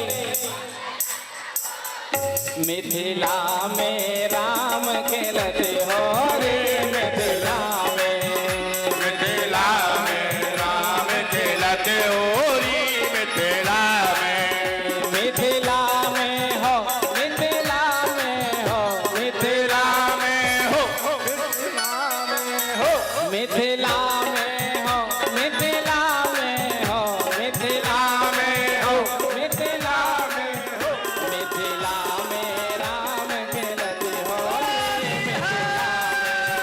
मिथिला में राम खेलते हो रे, मिथिला में।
नाचने वाले भी दो झूमते हुए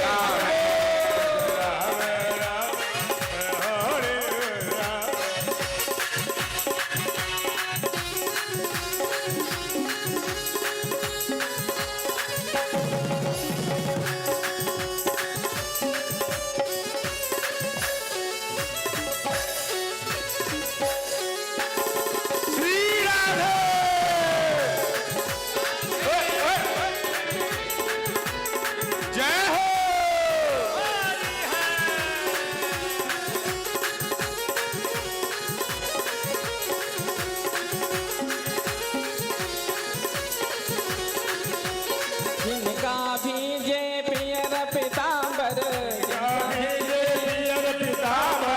जिनका भीजे पियर पीतांबर किनका भीजे कुसुम चुनरी मिथिला में हो किनका भीजे कुसुम चुनरी मिथिला में राम के ले हो रे मिथिला में राम के भीजे पियर पीतांबर राम के भीजे पियर पीतांबर सीता के बीज कुसुम चुनरी मिथिला में राम के लगे हो रे मिथिला में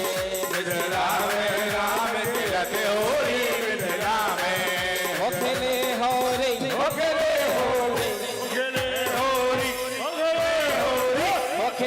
हो रे हो खेले हो रे यानी जोर से कहूँ ना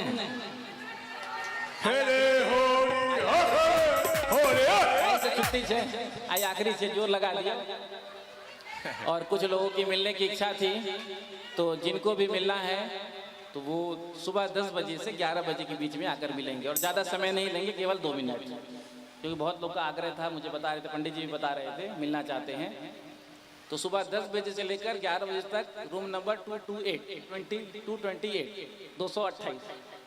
ठीक है और ज़्यादा समय नहीं लेंगे 2 मिनट के लिए केवल जिनको मिलना होगा हो खेले हो रे हो खेले हो रे हो खेले हो रे हो खेले हो रे हो खेले हो रे हो खेले हो रे हो खेले हो रे हो खेले हो रे मिथिला में राम खेले हो रे मिथिला में राम खेले हो रे मिथिला में हो रे खेले रघुबीरा अवध में हो रे खेले रघुबीरा हो रे खेले रघुबीरा अवध में हो रे खेले रघुबीरा हो रे खेले रघुबीरा अवध में हो रे खेले रघुबीरा हो रे खेले रघुबीरा अवध में हो रे खेले रघुबीरा हिले मिले आए लोग आई हिले मिले आए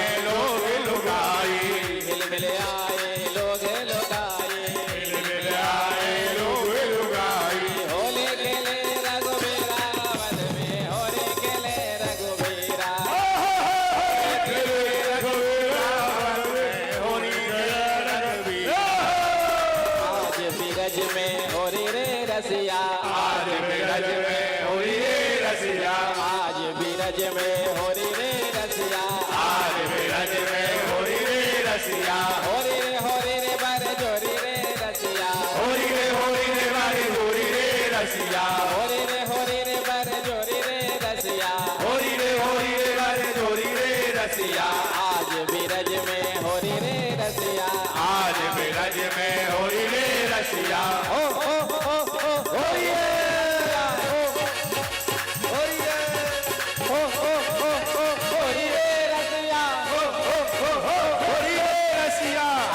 बिरज में हो रे रसिया आज बिरज में हो रे रसिया आज बिरज में हो रे रसिया आज बिरज में हो रे रसिया हो रे बर जोरी रे रसिया हो रे बर जोरी रे रसिया हो रे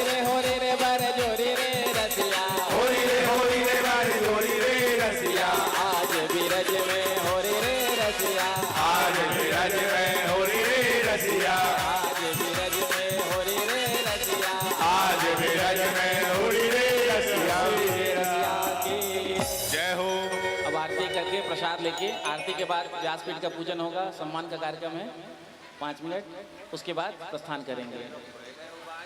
तो अंत में मिथिला का एक छोटा सा भाव कह के अपने वाणी को विराम दूंगा।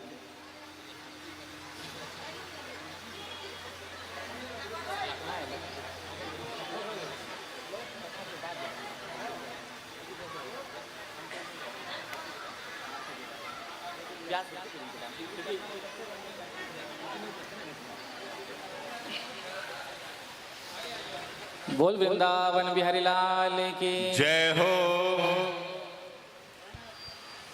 2 मिनट।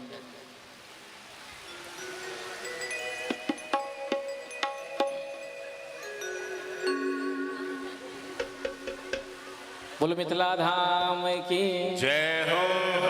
जोर से कह दो, मिथिला धाम की जय हो। टिंग टिंग। अपना किशोरी जी के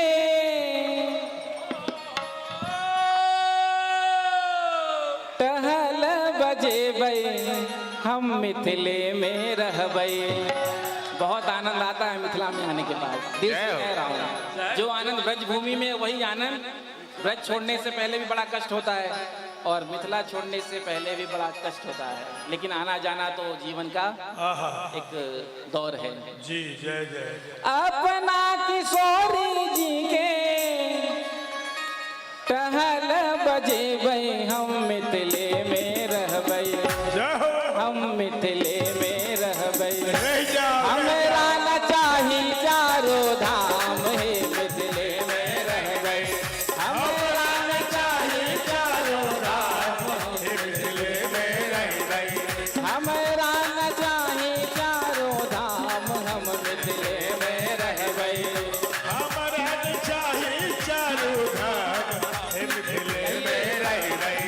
अपना किशोरी जी के, अपना किशोरी जी के, अपना किशोरी जी के, अपना किशोरी जी के टहल बजेबै हम मिथिले में रहबै, हम मिथिले में रहबै।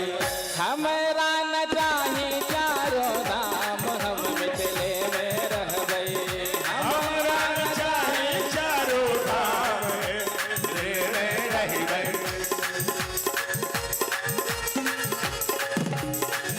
जय हो।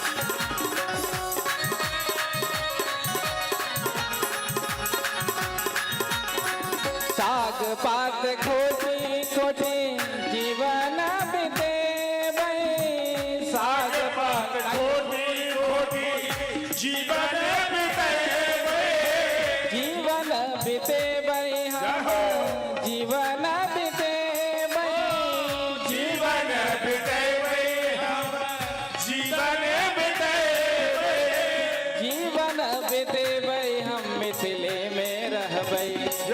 हमरा न चाही सुख आराम हम मिथिले में रहबै, हमरा न चाहे सुख आराम है मिथिले में रहबै। अपना किशोरी जी के, अपना किशोरी जी के, अपना किशोरी जी के अपना किशोरी जी के टहल बजेबै हम मिथिले में रहबै, हम मिथिले में रहबै। हमरा न चाही चारों धाम हम मिथिले में रहबै, हमरा न चाही चारों धाम है मिथिले में रहबै। में दोनों हाथ लगा ताली करते हुए सुनते हुए